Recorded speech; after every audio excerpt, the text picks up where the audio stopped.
Give me money.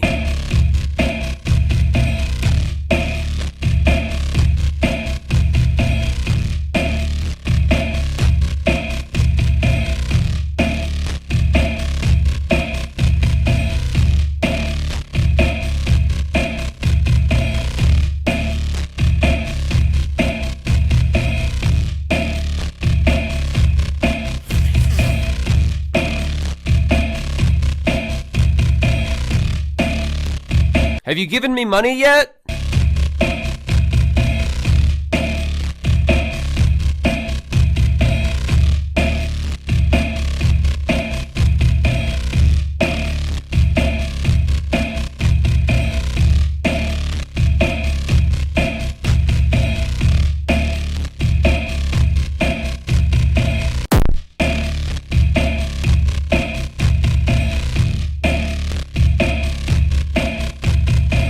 Give me money.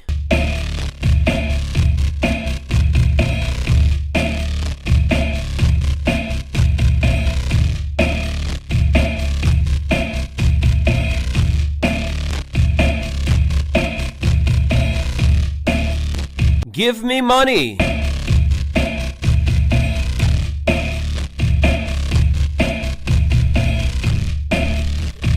All right, I think 19 minutes late to a live stream that's already starting like an hour and a half later than normal. I think that's about acceptable. I think that's about right for me. Good evening, everybody. Late night last night. Got into some antics. Some antics would be a loose way of putting it. It was fun. It was a lot of fun. I haven't had a lot of fun out and about touching grass, in a while, so it was definitely needed. With that being said, though, I didn't go to bed till like 11 a.m. and then I went back to sleep, or I woke up at like 1 and then I went back to sleep, and then I woke up at like 7 or so. And I don't think I got out of bed until like 8 or 8:30. So, hey, yeah. That's the price you pay for that grass touching. So yeah, here I am. Here we are. We are one. So the video that we're going to watch today, I've not seen it yet because I wanted it to be fresh. What's up, chat? Hello to everyone that's saying hello. But yeah, what's up? Glad you're here. We're going to be watching this guy. Let me pull up his fucking channel. I should have already done that. I feel like a jackass for not doing this. His name's NeoJesus. He's a smaller creator, but he has like a lot of experience in like God damn it, in the filmmaking industry, whatever you want to call it. And so his videos are like really high quality looking. To me anyway. Just take a screenshot here and I'll put it up on the channel. You should totally subscribe to this dude. He sent me an email like many months ago saying that I could stream this, and I took a look at it for like the first minute, and I'm like, yeah, this looks like high quality work, and it's a shame because he's only got he's got like 1,500 subscribers. So I'm about to throw his channel up right now. Yeah, there he is.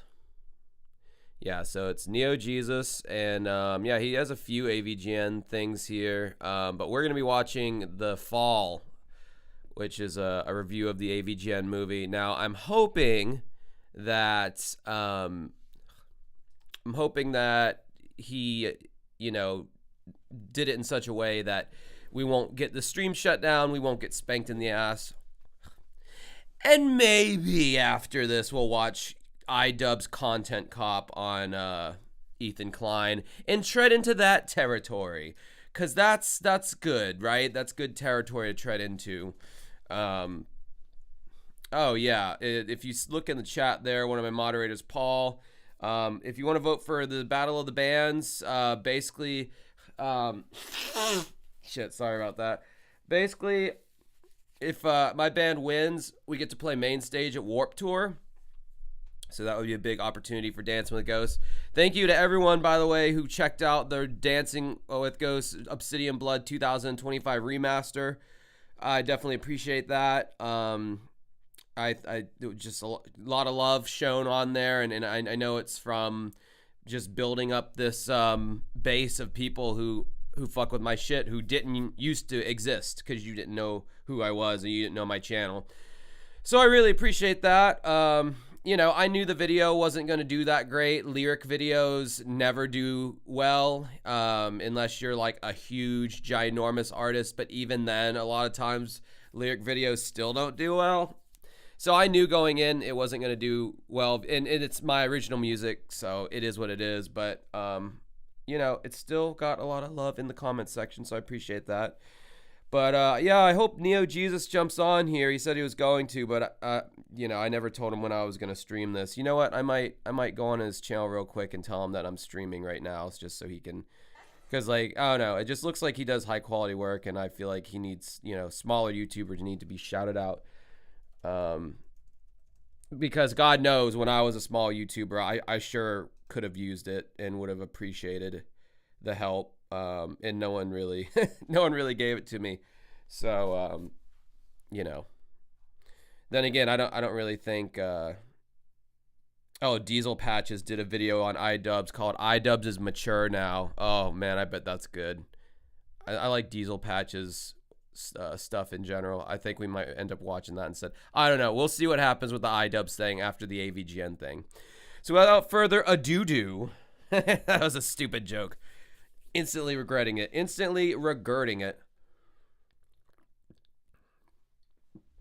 get to this AVGN thing, and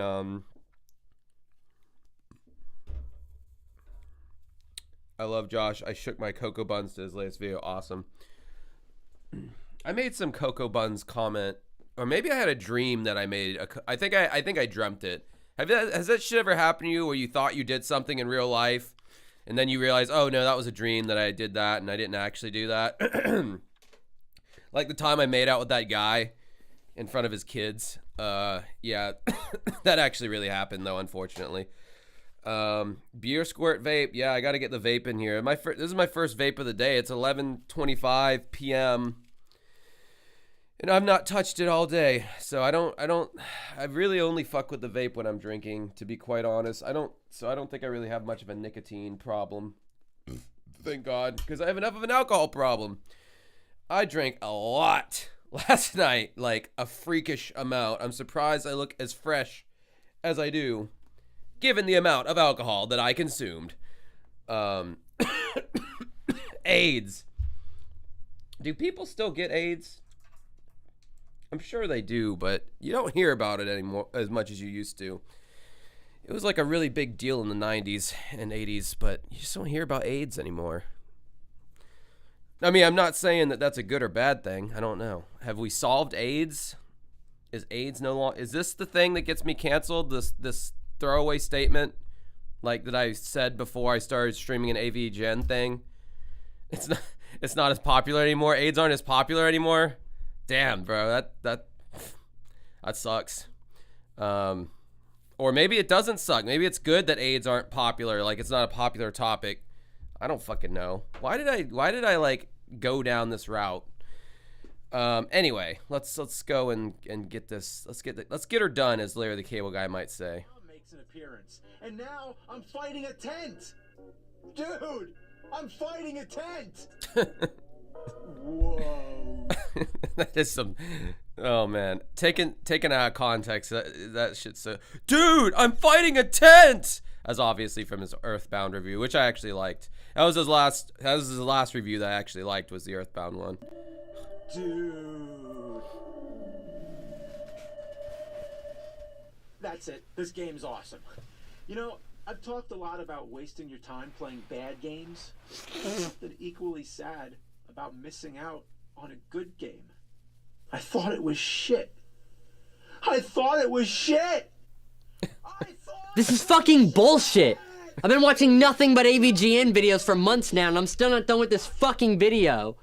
Like, I have pages of notes here, but no matter what I say, it's never enough.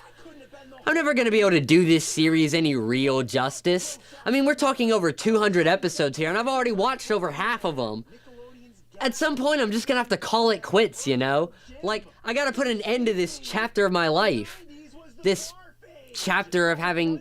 Hey man, I never said the kid was an actor, okay? I said he was a cinematographer. Not talked about AVGN for like an hour. God, I'm losing my fucking mind. Package delivery. Ah, finally, some dopamine. Gotta just get a signature. This kid, by the way, people asking who he is, this kid is going to be the vessel in which we are going to be able to watch the AVGN movie, okay? Because they are so protective about playing it that you get spanked immediately, apparently. So that's who this fella is. Oh. I forgot I had to review this, but I guess it's all there is left to do now that I've watched the series. What's with the weird look of the cover, though? Like, I know I normally save this kind of stuff for the end, but this was honestly my first impressions when looking at the Blu-ray. The art on the cover is just taken from the film's poster, but the dimensions are wrong, so part of the poster is cut off. Not to mention the only words on the entire cover is just the title of the movie, shoved down to the bottom corner here. There's no casting credits or even a tagline, probably because it just would have covered up even more of the artwork. But honestly, this just makes the Blu-ray look like a bootleg. Yeah, I never realized that. Yeah, most like covers of movies have like more shit on the front than just like the name of the movie. It really does kind of make it look like a bootleg. I never thought about that. Apparently the DVD version has less of the art cut off, but it still doesn't display the full poster. If you ask me... This guy is making me racist. Sucker MC. What the fuck? I think the teaser poster looks better for a DVD cover anyway, since there's less art that would get cropped out when fitting it on a DVD, and there's even more room to add additional text to make it actually look like a DVD should. And you gotta love this, right? No inserts. Instead, you get this. So if you want to add a bunch of Screenwave games to your Steam library, then today's your lucky day. Alright, now we're getting serious. So those are my thoughts before having actually watched the movie. So the only thing to do now is to bite the bullet and... Huh. Maybe I did buy the bootleg. Nah, it turns out the Blu-ray only plays on my Xbox One. So I guess that's a mark for Sony in the Console Wars game. The film opens with a quick backstory about the... Okay, see, now we're getting to the movie, so everyone just shut up about the actor kid or the creator, whatever. Yeah, he's a little cringe, but now we're getting to the thing that I can't actually show in its original form, so... whatever. The video game crash of '83, What's up, Crunchy the where Clown? hundreds of unsold Atari products were buried in the New Mexico desert. Most notably, the infamous E.T. game, which many people believe to be directly responsible for the Randy Stare, like a brown Randy Stare, maybe. I don't know. crash. This earned the game the title of Worst Game of All Time. To this day, it's viewed as the biggest commercial failure in video gaming history. This intro is pretty well made, but it immediately makes you ask, why isn't the nerd telling us all this? I mean, that's who everyone's here to see, right? And pretty much every time a game has some famous backstory, James takes his time to explain it in the videos. So when the movie just opens with this unfamiliar narrator, it really doesn't feel like you just popped in the AVGN movie. It feels like this could be any regular-ass documentary about the crash of '83. The only thing that makes this opening feel even slightly like an AVGN episode is the drawings done by Mike Matei, but they're only in half of the intro, and the other half is filled with these generic, documentary-style edited stills. Which is strange, considering that if you watch the deleted scenes on the Blu-ray, you'll find a version of the intro that's just the Mike Matei drawings, some of which were cut from the film.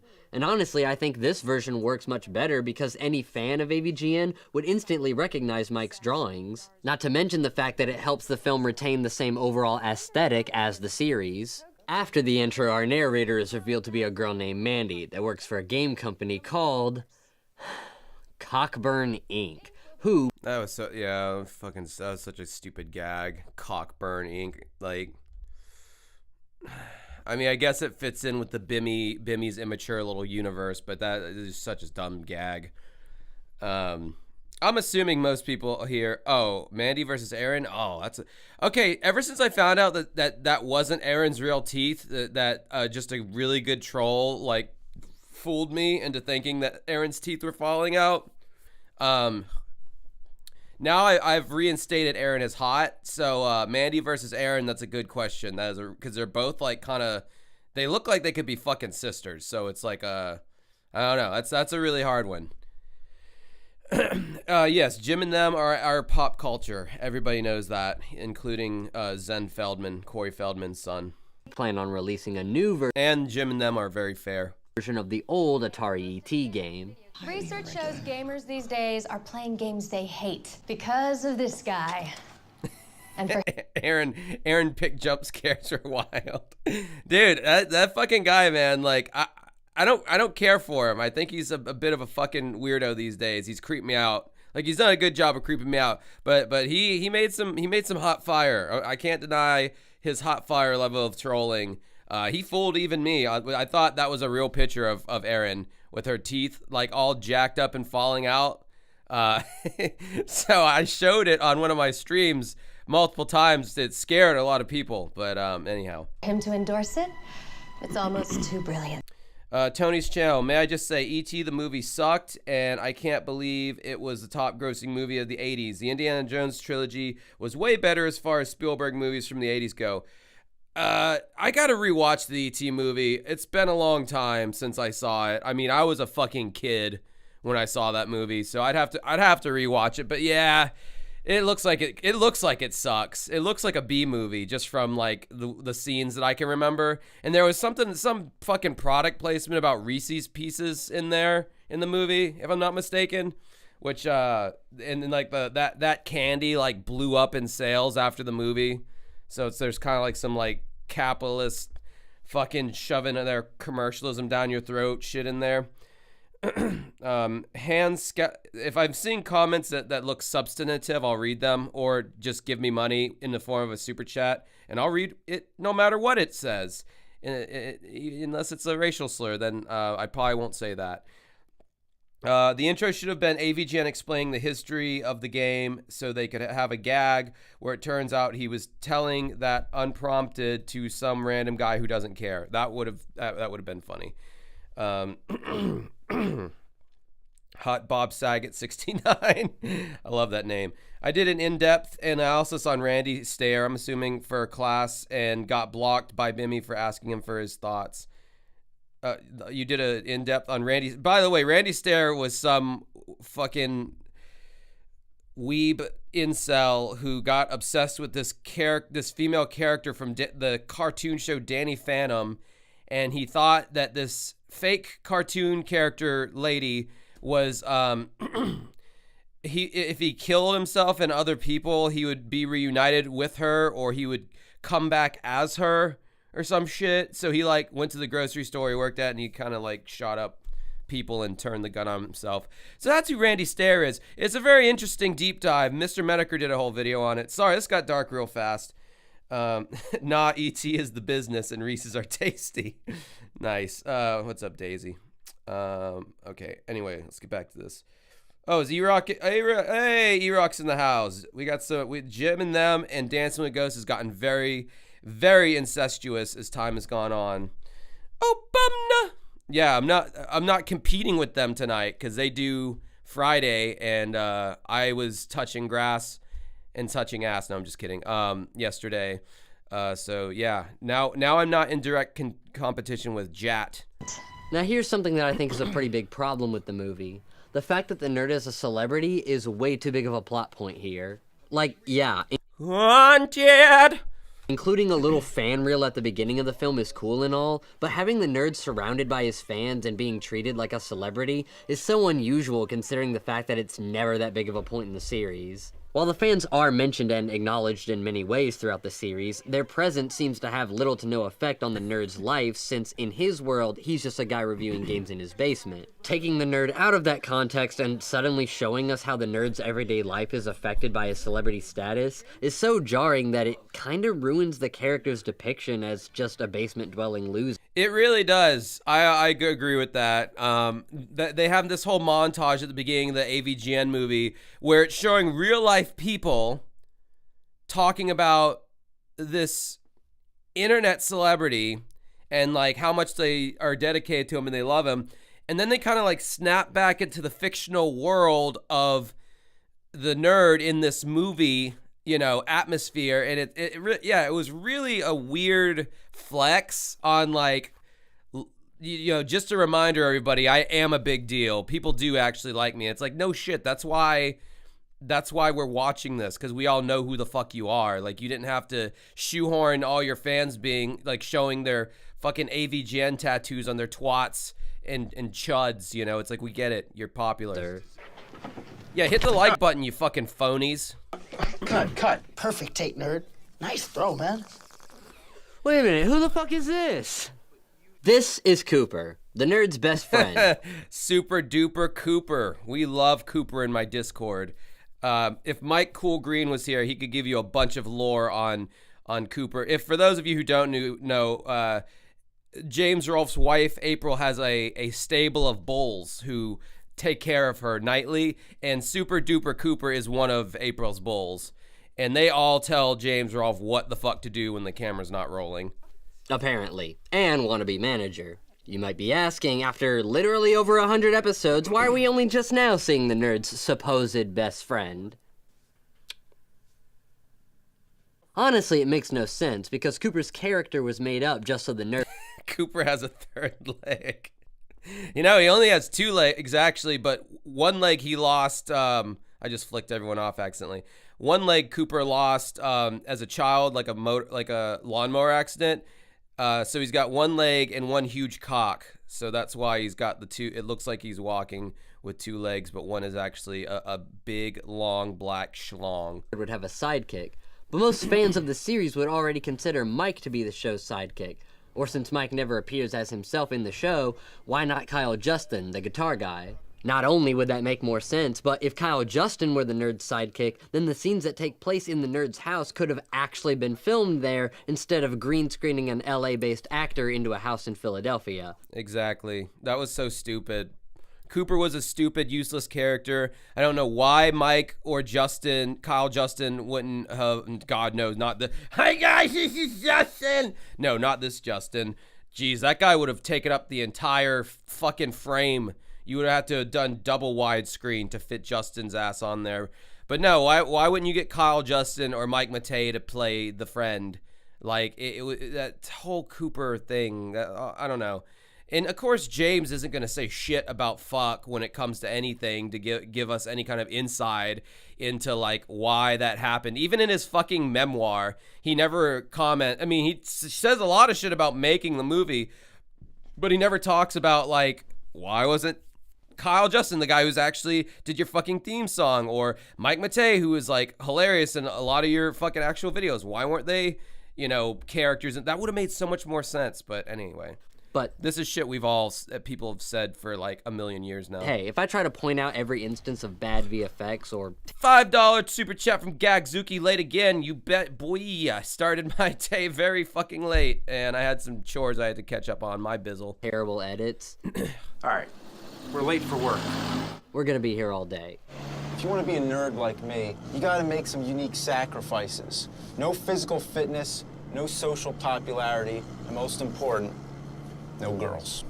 Oh, the token, you need cocoa butter. Love it. Because you need a token black guy. It was actually, and I'm not lying about this. This is factual. James Rolfe's wife, April, bitched about there not being enough diversity on set or whatever. And so basically Cooper was a DEI hire, I think. I'm pretty sure. And also became one of April's bulls, so it all worked out in the end. There's actually a deleted scene that takes place before this that gives the nerd's speech context. But with the scene removed, it kind of makes no sense why the nerd would be mentioning any of this to Cooper. The two nerds arrive at their job at Game Cops, where the nerd sees the promotional material for the new E.T. game.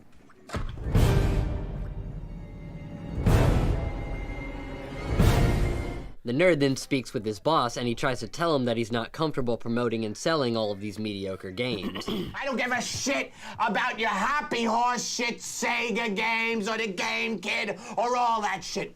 Would you let that guy blow you for $2,000? Oh, let me put this up as a poll. Hold on. Fuck off, Siri. Oh, you won't respond to that? You're giving me fucking sass now? Can't curse Siri out? Fucking sensitive bitch. Sorry, I got distracted. Would you let this old dude blow you for $2,000? And start the poll. Just want to make sure. I just want to leave them on screen long enough so everyone can get a good eyeful. Oh, man, we got some instant yes. Okay, the no's are winning. Oh, neck and neck.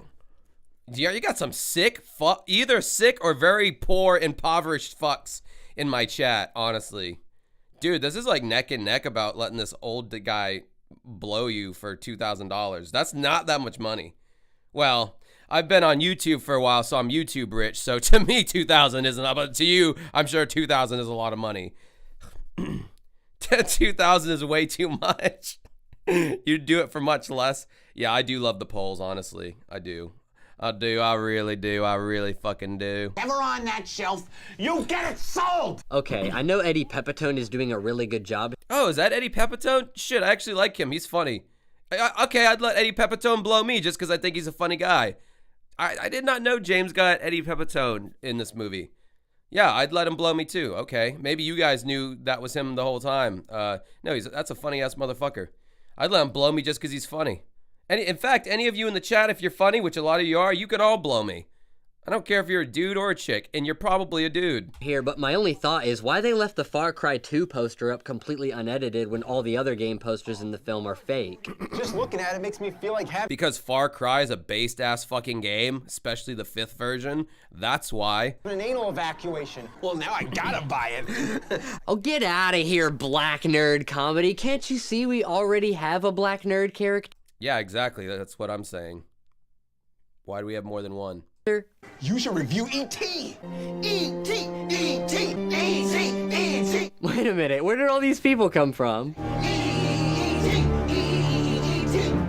Okay, as stupid as this is, I gotta admit this is pretty funny. So after I have to disagree with you, NeoJesus. what, like a 20-minute workday, Cooper and the nerd head to the arcade while discussing the infamous E.T. game. Here's a photo of the actual game carts laying in the bottom of the landfill. You gotta be kidding me.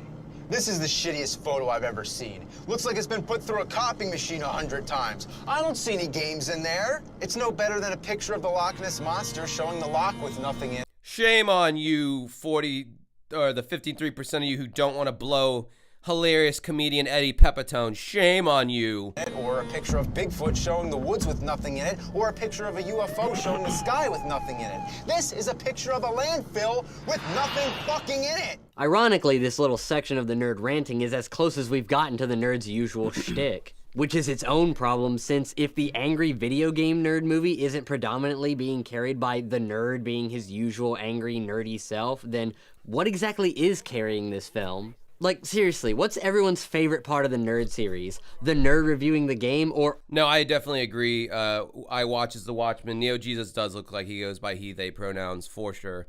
all the other stupid bullshit that happens in between. Are you the nerd? Oh, Jim and them, executive producer E-Rock wants the Discord. Jim and them, executive producer E-Rock gets the Discord. Right in the chat. All the time. I always wanted to be like the guy who records bumpers for radio stations or whatever. All the time, hardcore. It's We Need the Blood. Yeah. Oh my god! This is so cool! Would you sign my breasts? Hell yeah, titties. Oh, dude, look at the look of disgust on NeoJesus' face when he saw a nice rack of tits.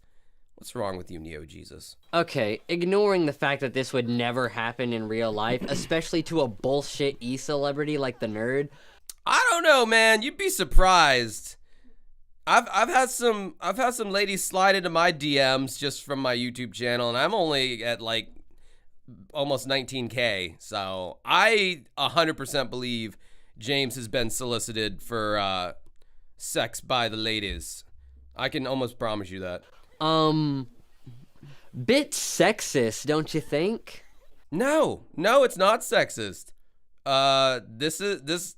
I guarantee you, there have been several, probably prominent women who like have like large followings and shit, who are like porn stars or whatever, and after they get done with their 5 black dude gangbang scene, they go home and they watch AVGN videos to like relax, and they're like, hey, fuck it, let me reach out to James Rolfe. He's nerdy. He'd probably want to fuck me. That's not surprising me at all. Yeah, unfortunately, there's actually quite a lot of sexism in this movie. Oh, you're gonna take that angle, NeoJesus. I know you're gonna watch this eventually, bro, but I don't know about that. I don't know about trying to tie that angle into it, the whole sexism thing. We shall see. I haven't seen this movie in a fucking while, so maybe there is. I don't fucking know. And if there is, I don't care. I also really don't like the idea of bringing this girl with us. Relax, no, she's our producer. And she's not a girl, she's a gamer. I'm not wearing any panties. Okay, there's a difference between sexism and cringe, okay? That line is just fucking cringe. I'm not wearing any panties, McButters or whatever that bitch's name was or whatever. That's just a dude trying to write funny dialogue for women, and it's just cringe as fuck. I don't think it's like openly like women are worthless and men are better. Fuck, this goddamn nose ring is acting weird. Anyway. My God! Did you see the size of those melons? Take a note, McButter. Now, this type of sexism equals funny humor was dated even back in 2014 when this came out, but watching it in 2024 and knowing that the gaming community, especially the retro gaming community, still... Is that Anesius Sarkeesian or whatever her fucking name is? I do not want to see that bitch. I do not want to see that bitch's face ever again. Didn't we like blast her into the sun like we did with smallpox? Like, didn't we get rid of her? Isn't she, like, gone? Like, that fucking Gamergate hula? I think this is the stream that gets me canceled, you guys. What do you think? Type 1, if you think I'm going to get canceled from this stream. Type 2, if you just agree with me. And we're going to make America great. No, I'm just fucking joking.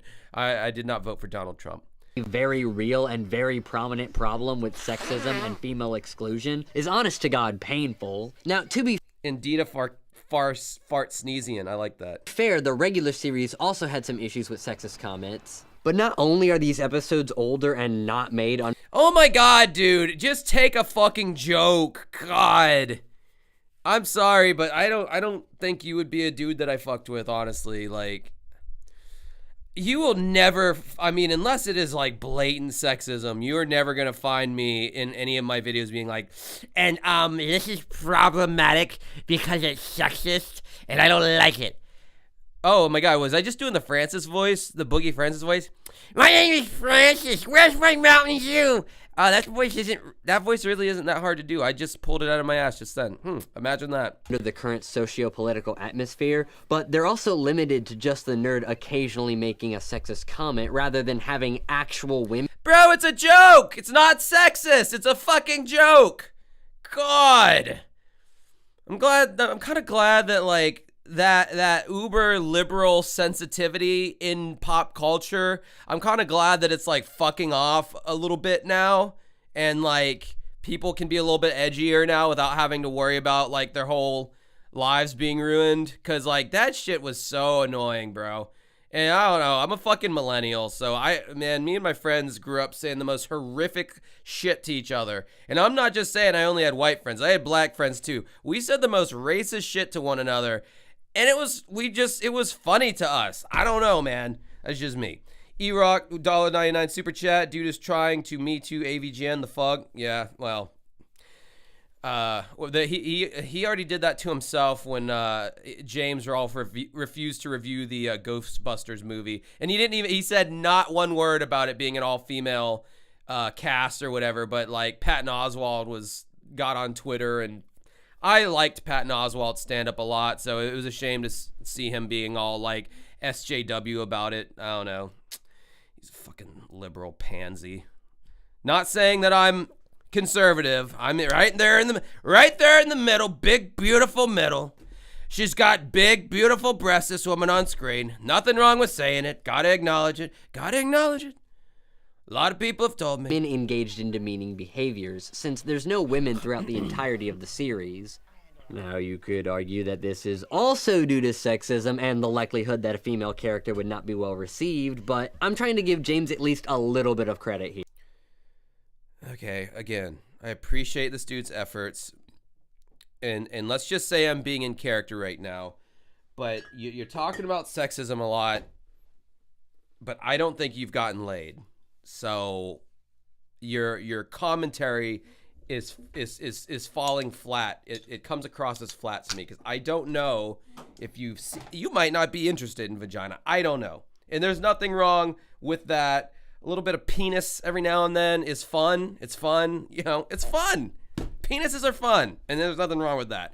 But if you are of the hetero variety, I don't know if you have ever seen a vagina. While at the arcade, it turns out that Cooper scheduled a secret meeting with Mandy to hopefully convince the nerd to endorse the new E.T. game. All right, hold on. I gotta do a new poll. Sorry, I keep stopping it. I'm like worse than Ethan Klein with stopping this shit.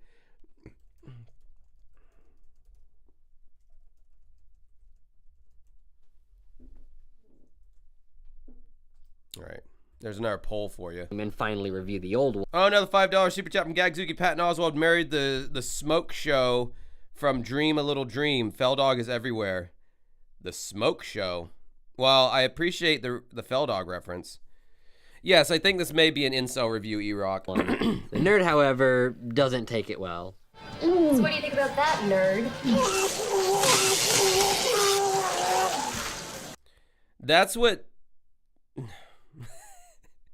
That's what happens to April after the Bulls have reached completion, but it's not throw up. So let me ask a perfectly reasonable question. Why? Like, I get it. Watching someone get puked on is funny, especially if we're talking about the nerd's constant use of gross-out humor. But apart from the fact that this effect was done practically and that the excessive green vomit is kind of a callback to The Exorcist, was it really necessary to do the vomit shot this way? Doing this would have required James to run a tube up his arm while someone else pumped fake vomit through it. But would it have been any less funny if the nerd just did a spit take? It would have been funnier if all that came out of his penis, actually. That would have been funnier. Like, objectively, that would have been a lot funnier. With clam chowder in his mouth or something? It's less sanitary, but it's a go-to technique for low-budget films, and I doubt that the comedy would have suffered any. This film honestly has a lot of instances of gags or effects that could have been done cheaper and easier, being needlessly overcomplicated to the point where the amount of time and money that it costs to do these effects far exceeds the payoff and the value that they contribute to the film. Okay, so we're pretty much all, except for like two of the gay watchers in my chat, most all of you think that Mandy is hot. I'm glad we are in agreement on that. That poll has ended, and we are all in agreement that Mandy is in fact hot as fuck. Like when the nerd goes home that night, he has a nightmare that he's inside the E.T. game. Then a horrifying version of E.T. is attacking him through a window. Then it ends with him being chased by zombies in an amusement park. And ignoring the fact that this is 3 dream sequences when we really only needed 1, it seems like the only point of even having the zombie one is so you could say that there are zombies in the film and then show it in the trailer. Oh, that's actually a good question, Hot Bob Saget 69. Who would win in a fight, NeoJesus or Review Tech USA? Review Tech USA has, I mean, his arteries have got to be like 75% clogged. Dude's got no wind whatsoever. I imagine he's 10 times stronger than NeoJesus, but I mean, NeoJesus, man, that guy's got like a Michael Jackson level frame. So you can imagine the amount of endurance that he must have, but his blows would be as hard as like getting a cotton ball tossed at you. So yeah, that's actually a really good question. NeoJesus versus Review Tech USA. Yeah, that would be an interesting one. NeoJesus has the agility and the endurance, but Review Tech has the power, but has no other stats, no buffs, no nothing. Even the conclusion that the dream makes him come to doesn't really make any sense. I have to save the fans. Wow, your dream about being inside the E.T. game, then being attacked by E.T. himself, then being eaten by a zombie version of your best friend made you realize that you need to save your fans. From what? The game? Since when has that ever worked? You literally just showed us a scene where you shitting on the game only made your fan want to play it even more. So what makes you think that this game will be any different? No, I'm sorry. I gotta remember that this is one of those I'm saying this for the trailer moments. Is he wearing a pig? Does he have a pigtail? Does NeoJesus have a pigtail? I'm just wondering. By the way, he I know I've kind of shot on him a little bit, but I mean, can I just say for like on his behalf, for a dude who has 1,500 subscribers, he's already got the editing and how he's shooting everything and the voice, the sound design. He's already got all that shit on lock. I mean, it looks great. Like, I commend him for like how good of a job he's done on this as far as from a production standpoint. And he's done another video on AVGN as well. So please go and subscribe to NeoJesus. It's solely based on his content and you know, trying to keep the personal stuff out of it. But you know, I am trying to do this for entertainment purposes. So if something does bother me, I'm going to mention it. With that being said, he can feel free to do a live stream on me and talk about my brutish fucking misogynistic. I don't fucking know what words they would say. I don't even think I'm misogynistic, to be quite honest. I think I'm fair, much like the Jim and Them podcast. Man, you really gotta admire James's resourcefulness here.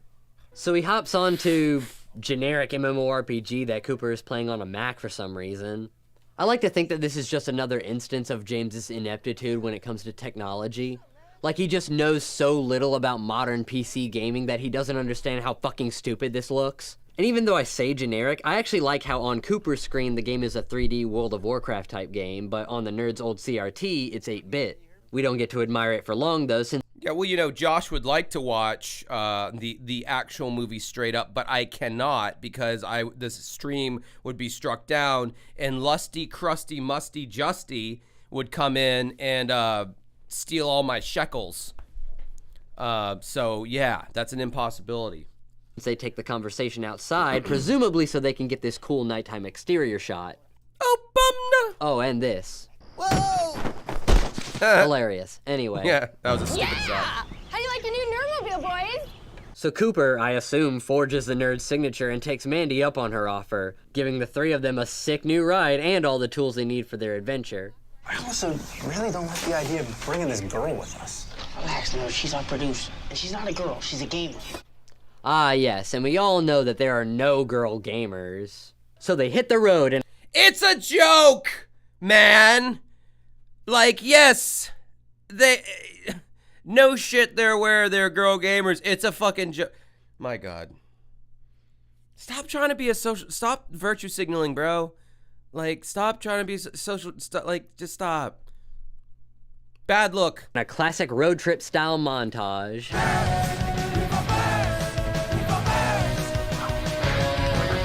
Pretty good, but too bad Rex Viper wasn't around to do. Oh, we got a Rex Viper reference. Ayo, man, I wish I had a soundboard right now.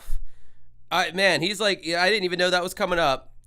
My bread and butter, my pride and joy, Rex Viper. Hearts on fire, strong desire. Lead singer just grating his vocal cords because he can't hit those notes. I don't know, can I hit those notes?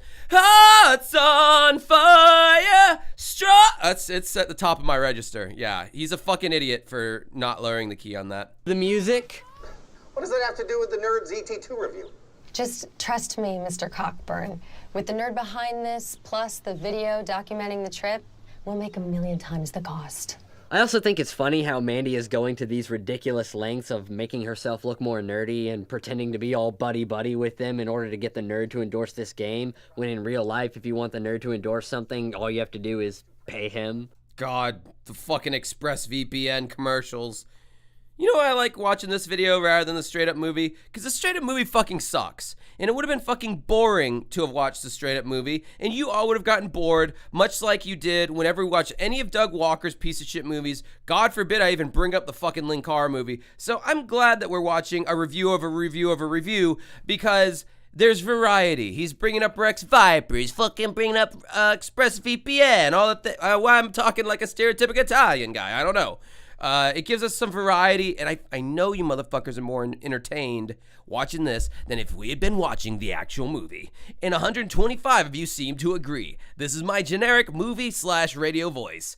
I could talk like this the whole rest of the time if you'd like, but I think I sound like a homosexual, so I'm gonna stop. They arrive at the location of the landfill, but some more plot is there waiting for them. Sounds like they're looking for extraterrestrials. I'll take care of this. So, like, what the fuck is this chair thing that he has instead of legs? It's literally never even explained unless you count this one line of dialogue. God damn it, man. You had 2 days. You could have had a ramp installed. Sorry, sir. It's hard to keep track of your accidents. So yeah, there you have it, I guess. He had an accident a few days ago. Let's not elaborate on that at all, but instead, here's this long string of god-awful foreshadowing for the next 3 minutes. Death Moth 6 is a cyber mutant death god living under Mount Fuji. And I'm not even gonna try to say the villain's name in this review, because honestly, who gives a shit? The joke is that his name is funny. That's all you need to know. You could literally just call him Robo-Fucksoid and it wouldn't make a difference. You see this? Please, God, no! This'll put a second anus where your head used to be, goddammit. Come on, James. You already had one screaming actor steal the spotlight from you. You really want to make it 2? You fuck with the USA. You fuck with Dark Onward. But shit hits the fan as Dark Onward blows his fucking arm off. Where's my fucking arm? And our heroes... I kind of found that like slightly funny, because like body dismemberment, fake body dismemberment, I should say, is comical to me. Make a run for it. Oh my God. Glass. Oh, no. Sheet of glass.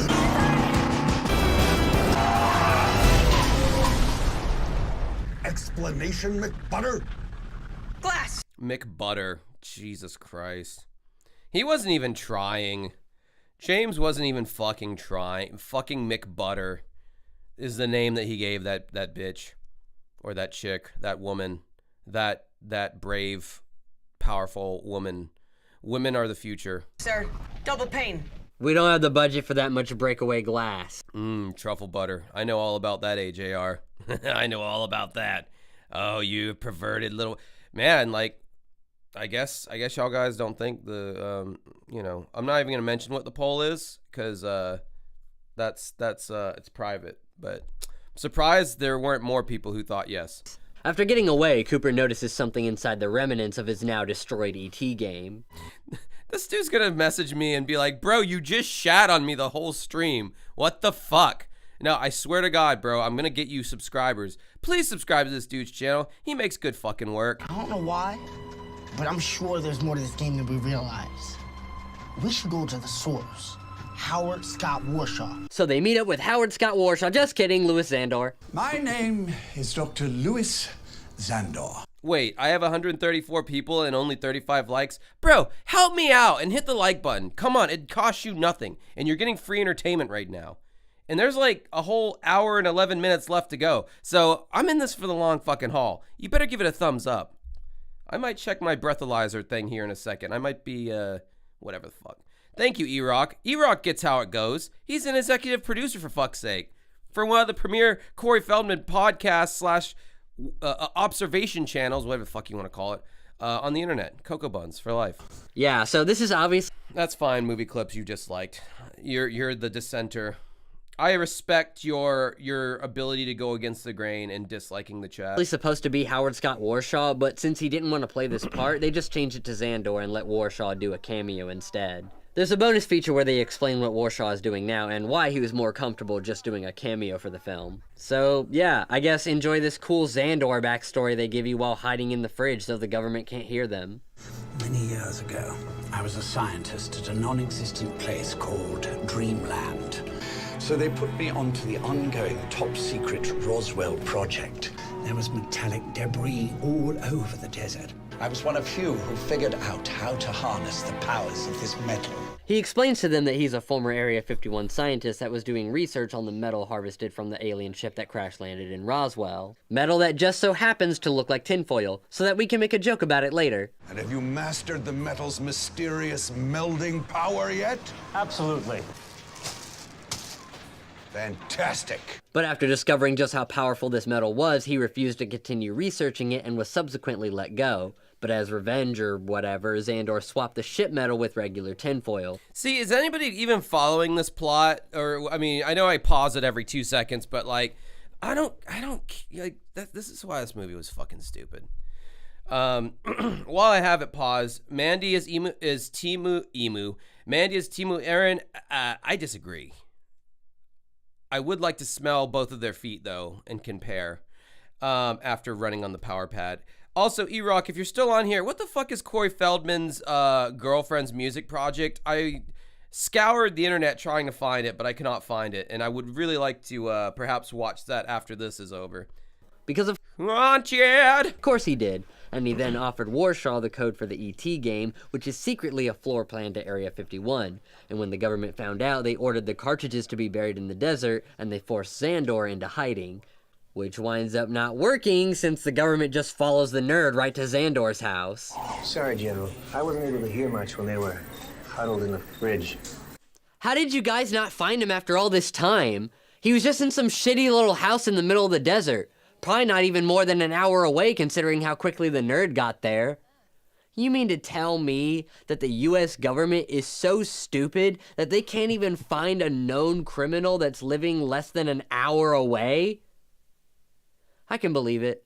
Xandor's got some tricks. Was that the final budget after the GoFundMe and all that? I don't think it was $352,972. Was it that much?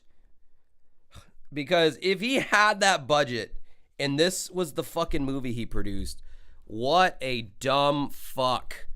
And I mean, I shout out my other friends, Red Cow Arcade. They did a fantastic job breaking down the AVGN memoir, especially the portion where he talks about making the movie. Frankie and EJ do like a really great job of just talking about like what a dumb fuck and how he like misappropriated the funds. But like, holy shit, man. Great indie films are made on a fraction of the movie, of the money that James made from his GoFundMe to make this piece of shit. Up his sleeve though, and he's... I mean, all the green screen, like these fucking YouTube creators, they love green screens. I hate green screens unless it's like a big Hollywood production who knows how to properly do it. But these dudes don't. It's like if they know how to do green screen just as good as I do, there's a problem there. Because I don't know all that much about it. I know the green screen has to be well lit, and then you can stand in front of it, and you can do different lighting for you, blah, blah, blah. And yeah, my shit, I've done green screen garbage on my channel, but I know it's green screen garbage. I make no pretensions that it's supposed to be taken for real, but they do. That's the difference. And I don't know, man. For filmmakers, you would have thought the green screen would have been a little bit more convincing, but it's not.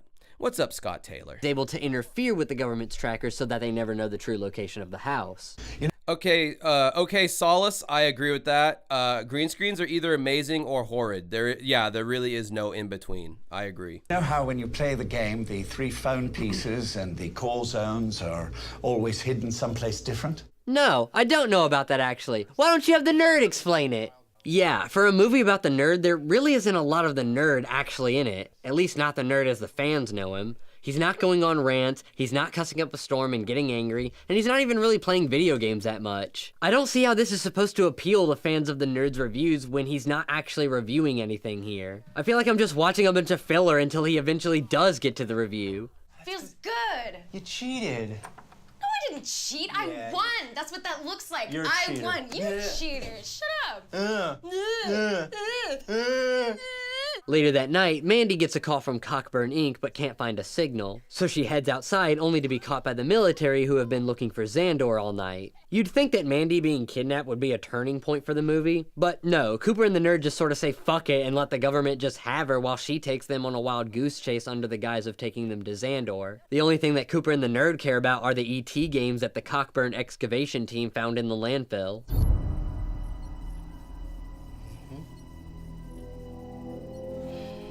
Sorry, nerd. As the nerd's fans gather around the landfill for his big review, we get our only appearance from Mike Matei and Kyle Justin. That was such a weak-ass cameo, man. Like, for two people who were, like, so instrumental in the beginning and middle portion of the AVGN's career, to just give them that shit little green screen cameo, like, what the fuck? Why were they not more involved? Like, that's so, I don't know, that just baffles my mind. And it's like, I don't know. I feel like, I don't know. Throwing in like, well, this was before, well, it wasn't before Screenwave, but like Kieran making a cameo in the AVGN movie would make sense. Because like, yeah, he's really nothing in the grand scheme of things. Or Tony from Slash the Movies or whatever it's called. But Mike Matei and Kyle Justin, they were like integral parts of the golden age of AVGN, and they get this shitty little cameo. And all it is a single shot filmed on a green screen. And honestly, it just makes me wish that they had had actual roles in this movie after being such huge parts of the Nerd I agree, series. NeoJesus. But no, I agree. Instead, here's a Keith Apicary cameo. And yeah, Keith is funny, but most people don't even know about it. Oh, I didn't know Keith Apicary had a cameo in this movie. I totally forgot about that. Fucking autistic dildo. And he didn't even appear in an AVGN episode until after this movie was finished. So does it really make sense for him to get more screen time than Mike or Kyle? It doesn't help that Howard Scott Warshaw comes in to overshadow their cameo just a few minutes later. I can't let this happen. This whole legend has to stop. The game's not a map to Area 51. There's no alien. There's nothing mystical about that game. Whether there is or isn't, what does it matter, man? There's nothing you can do to disprove it anyway. Like hell there isn't. Super duper Cooper. What are you gonna do? They had a plowing trailer for the Bulls for April. So like in between scenes, April would retire to the Bull trailer and Cooper would be summoned. Those are facts. No, they're not. They're alleged. Don't sue me. I'm gonna break into Area 51.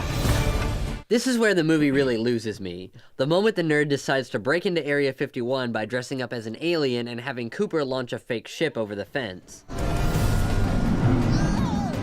Oh, this was such a cringy scene. Wow. Good thing they brought an alien costume and a fake spaceship with them on their trip to the Atari landfill. Scalpel? Scalpel.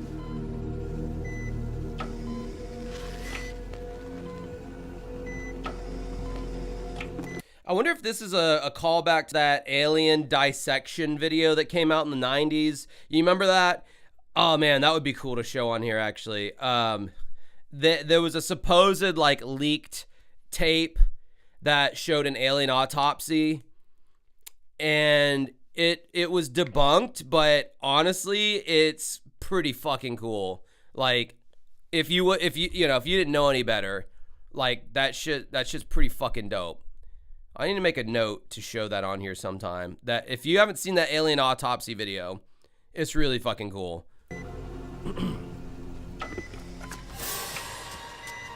Intruder! An intruder? Really? I thought it was a real alien. After escaping what I can only assume are the world's dumbest scientists, the nerd finds himself inside Area 51 via a bad edit.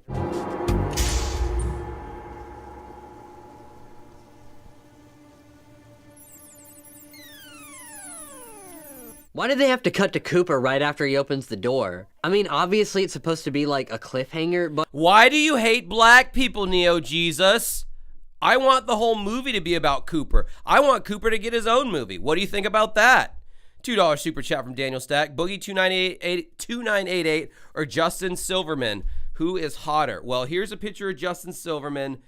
I'm going to go with Justin Silverman, to be quite honest. Boogie is one ratchet ass, haggard looking, didn't brush his teeth ever, nasty Fromunda cheese looking, smelling motherfucker.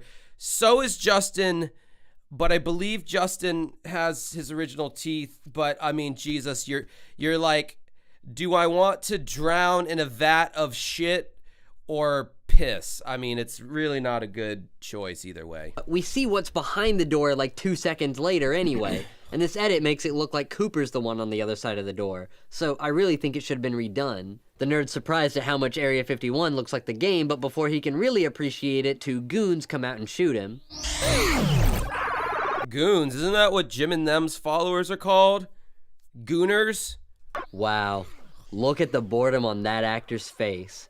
This is the face of an actor that has been given absolutely no direction whatsoever. Yeah, that is a funny note, NeoJesus. I'm trying to compliment you when I can, NeoJesus. $5 super chat from Scott. He says nothing, but he just gives me money, which is really all I want anyway. So thanks for getting straight to the point, Scott. It doesn't matter if you actually look like someone that could be an Area 51 agent. Just put on the costume, walk in front of the camera, and shoot the gun. The nerd wakes up to find himself tied to a chair while Dark Onward tries to get him to play the E.T. game. No! Won't you play this game for me? Isn't that what you do? No, I never play that one. And once again, we're back to the old trope of the nerd being forced to play a game against his will by some wacky character. Yeah, all like Mike Matei or Kyle Justin, who, again, I'm beating a dead horse here. Also shout out to the Wolf Pack. I myself identify as a filth pig, so shout out to them as well. I'm definitely a filth pig. Dark Onward's plan doesn't go well, however, as the real-life alien from the E.T. game escapes captivity and begins running around Area 51. The alien frees the nerd by pulling him through an air vent and into a really terrible Area 51 gag. Area 51! What the? I forgot this scene in this movie. I don't even remember this scene. What the fuck is this?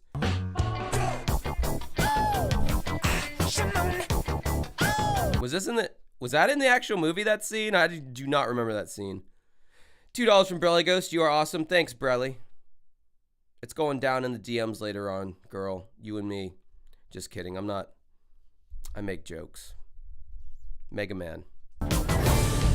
Maybe this gag would have been funnier if they were able to put a bit more effort into it, but really it's just 3 impersonators on a cheap set that's supposed to be the moon. And honestly, if they had filmed the moon landing on that piece of shit, there'd be no doubt. Oh, was that supposed to be Tupac, Elvis, and Michael Jackson? They all like live on some island or some shit? Okay, I blocked this scene from my memory apparently. It was fake. Why didn't he just do that earlier? Killer robots come chasing after the nerd, because of course they do, and both the nerd and the alien have to make a deadly escape. I can't fly one of those. How about you? All right. So I guess the nerd has his pilot's license? Good for him, I guess. Cooper starts to worry and decides to go in after the nerd while the nerd and the alien take off in the jet. I need a spaceship. Gagzuki. Only those in my Discord or those who are savvy enough will get this, but that's fucking hilarious. Bimmy was forced to go on vacation for the running of the bulls, but was confused when they stopped in Atlanta instead of Spain. Yeah, April wanted to go, man. April wanted to go. What are you going to do? What are you going to do? You got a big, beautiful bull. Your wife wants the bull. Got to give her the bull. A lot of people said the bulls couldn't do it. They never seen anything like it. Those big schlongs hanging like a meat locker. That would help. Well, it's in a million pieces, wherever it is. I can harness their power and join them all back together. If only you could find the pieces. Well, Xander hid them, so he's the only one who knows it. Oh, shit! We gotta find him now! Where was he taking the plane before he realized he needed to rescue Xandor? Like, was he just gonna go home? But Dark Onward's missile hits Mount Fuji and wakes up that big monster we were talking about. Oh god, Death Morph 6. Such a zany, funny, fucking inside joke name that literally nobody else gets except you and Mike Matei. Earlier. $2 super chat, so I'm instantly stopping the movie from Daniel Stack. This movie is so fucking cheap looking. I agree, it very much is. But then sometimes it's like, I don't know. So like, everything James does is cheap looking, but it's like, endearing when it's like an internet-based comedy show. And I know I think on some level he was trying to bring that cheap kind of DIY look in movie form. So I think a lot of it was purposefully like an homage to like those early shitty effects of like, I don't know, movies in the 20s or 30s or whatever. But it just didn't like translate that way to most audiences. And I think most audiences had that take that this shit just looks cheap and bad, instead of like, oh, he's clearly paying an homage to yada, yada, yada. Because, you know, he clearly could have done a, you know, really professional looking movie, but he's doing this cheap practical effect thing. That didn't translate. It translates as, wow, this guy had all this money and he made this piece of shit looking movie. So, I could be wrong on my assessment about that even. I don't know. Maybe he thought this was tantamount to a Hollywood level movie, you know, because it was made in LA with union actors and all that fucking bullshit. I know that death, whatever, destroying these iconic cardboard. Seriously, death, whatever. That's what I would go with it too at this point. Like, whatever the fuck his stupid name's supposed to be. Landmarks is supposed to be cool, like in Godzilla or whatever, but it's not cool. It just looks bad, and it's poorly intercut with this stupid cat fight between Mandy and McButter. Now, I thought I could get through this without Yeah, this was really cringe as fuck, this scene. objectifying myself in a sexy cat fight. But it looks like that's impossible. The Last Temptation of Boogie 2988. Yes, I want to see that movie. Possible now. You know, just because you acknowledge that what you're doing is shitty, that doesn't make it any more bearable for the audience to sit through. Yep, that's true. You still did it. I agree. Also, I think the reason the giant monster segments don't work the way they do in a Godzilla film is A, because these miniatures obviously aren't as well made as the kind that a major studio like Toho would have, and B, I think that James is just not that good at directing the action. Like, some people might not know this, but being a director isn't a one-size-fits-all kind of job. Just because someone is good at directing comedy and giving good dialogue direction, that doesn't mean that they're going to be good at directing stunts or action sequences. Agreed. The people working on the Godzilla films obviously have a lot more experience working with people in monster suits and coordinating their movements, and James's lack of experience in that field unfortunately shines through here. Eventually, Robo-Fuckzoid gets his hands on both Cooper and Mandy. That was actually funny. He's voodoo doll of herself. Most likely for masturbatory purposes. And obviously, it's up to the nerd to save them both. So after landing the jet, Xandor tells the nerd that the pieces of the alien ship are hidden inside the E.T. games. This means that the alien himself can now summon all the pieces back together and rebuild the ship. Dirty son of a gun. You know, I'm sure this rapid-fire string of cameos would have been amazing if I actually knew who any of these people were. But this ship's not taking off if Dark Onward has anything to say about it.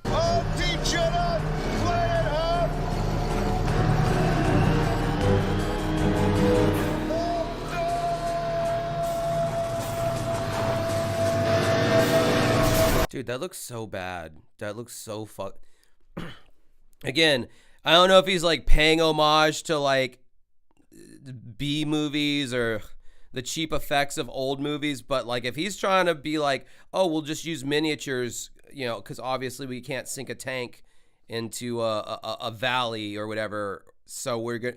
That looks so fucking bad. I just realized if I was a chick, I could be fingering my pussy this entire time on live stream and you guys wouldn't know. Obviously, if I'm jerking off, I'm like doing this. But like if I had a vagina, I could just be like rubbing my bean this whole time, just coming this entire stream. But no, I don't.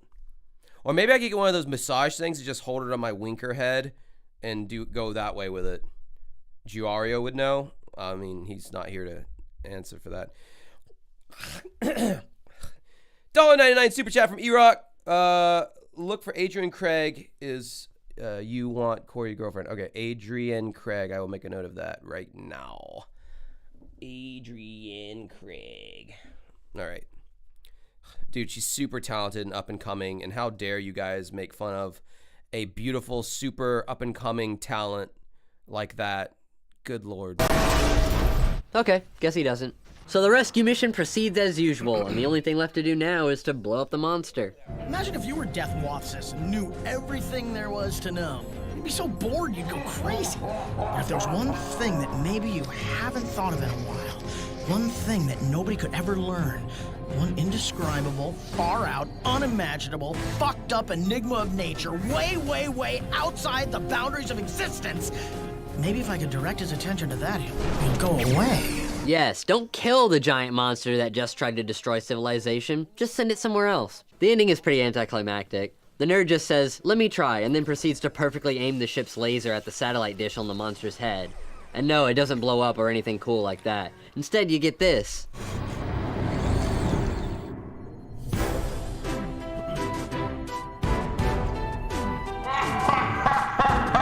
Oh, God. He's wearing like a fucking Groucho fucking... Oh, I forgot. I blocked this scene out of trauma as well. Man, the chat's really torn on if Jim and Them is pop culture. That's surprising and disturbing and shocking. Because the one and only Zen Feldman, pretty sure he declared that they are, so... So the day is saved, and now all that's left is the moment we've all been waiting for. The Nerd's big game review. We're finally gonna get to see the Nerd review E.T. Fuck you! Actually, you do get to see the Nerd review the game, using 1/3 of the screen while the credits go by. Yeah, that was really weird when he finally did the review. It was during the closing credits. And, yeah, that was weird. Oh, Ashtray's going to bed? Good night, Ashtray. Yeah, man, I don't know what's up with my chat, man. Like, I don't know. They're saying you guys are not pop culture. They're not hip to the chat. What's up, Craig Horner, all the way from Australia? What time is it over there, buddy? How's the Silverchair tribute band going? You do a Silverchair tribute band, right? Am I right? This is what you've been waiting for, folks. The Nerd's most requested game review condensed to a 6-minute mid-credit sequence. Well, that's the Nerd movie for you. Shitty games, UFOs, mad scientists, and giant robots. Truly, there's something in this movie for everybody. But does that mean that this movie was made for everybody? 2 p.m., South Australia. Far from it. The film has some pretty dated and at times sexist humor that can really turn some audiences away.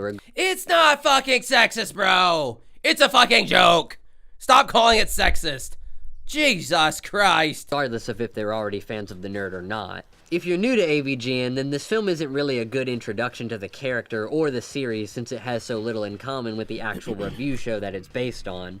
And for old fans of the Nerd, this movie is disappointing for the same reason. I think that by jam-packing this film with action, crazy plot elements, and non-stop references to other nerdy films like Godzilla and Teenage Mutant Ninja Turtles, James and Kevin tried to make this the ultimate nerdy medley that could appeal to just about everyone. Damn, James literally... This was probably from like, what, 2013, 2014? It's a little bit, just a little bit over 10 years later. James looks like he's aged like 20 years, though. Like, bro, he looks like he's like 19 in this shot. Like that, and Kevin, they both aged like fucking milk. But by trying to appeal to everyone, ironically, I think it makes the film appeal to absolutely no one at all. But that's just the story aspect of the film. What about how the film is actually made? All right, well, we still got an hour left of this video, and you know what? NeoJesus, you consider me entertained. Is he lighting a bowl? He's doing drugs? You're gonna fucking violate TOS! YouTube's TOS!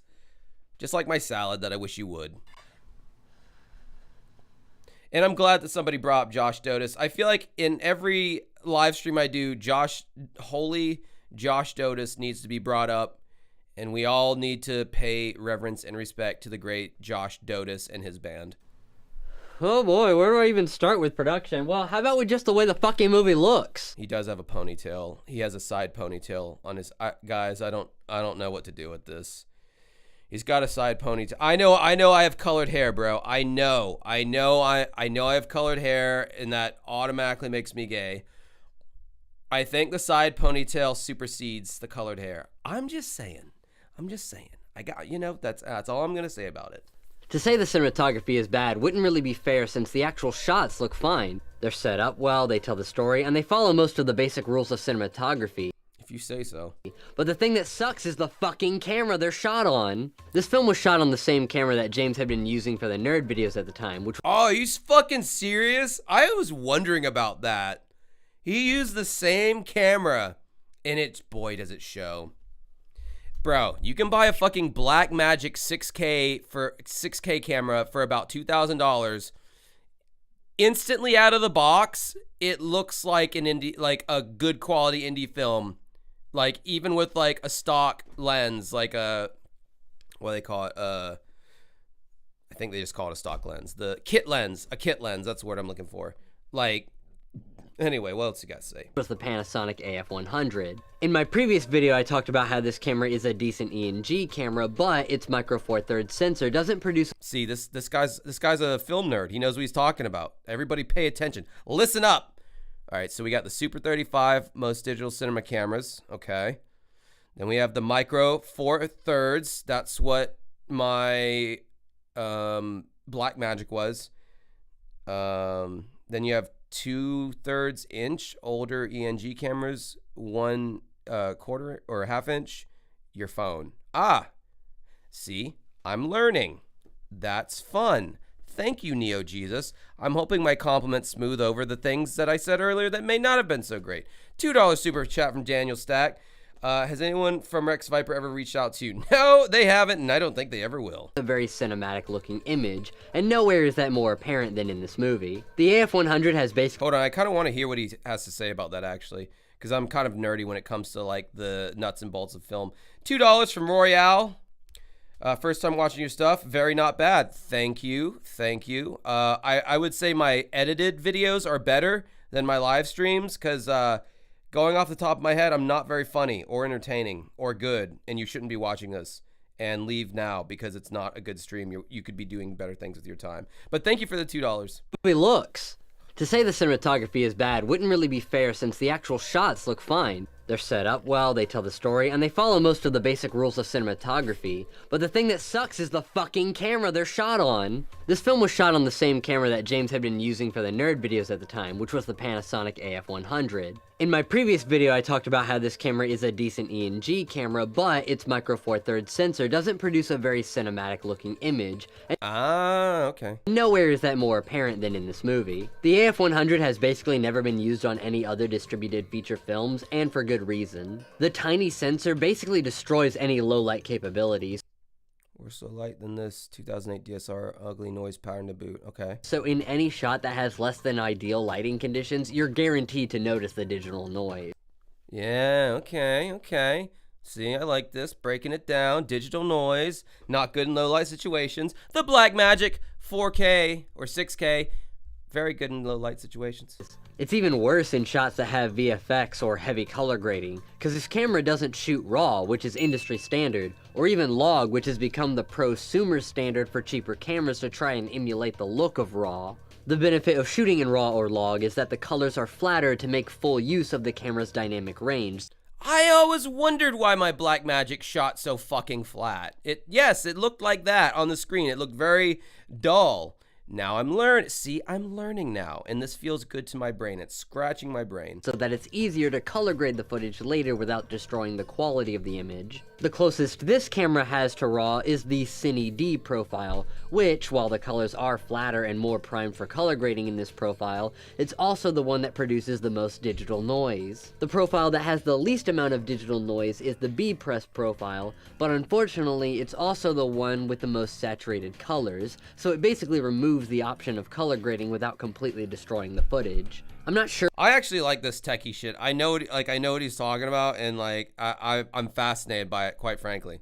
Which profile this film was shot in, but it's clear that when color grading the film, they clearly didn't have a lot of options, so unfortunately we got stuck with some pretty grainy footage. Which is unfortunate, because it could have all been avoided if James just hadn't shot on this camera. I mean, think about it. The AF100 might have been fine for the nerd episodes, but this is a movie, right. So why isn't this film shot on an actual movie camera? Right, I agree. I mean, the AF100 is a pretty cheap camera that you can find now for less than $1,000, and back in 2013 you could probably still find them on eBay for around that price. But there's also cameras that have been used on actual film sets that you can find for a similar price, like the Sony F3, which came out just a year after the AF100, or the camera I praised to no end in my last video, the Canon 5D Mark II. Both of these cameras have large Canon 5D Mark II, I'm making a note of that right now. I've been looking to upgrade my shit. Sorry, I'm getting too nerdy here.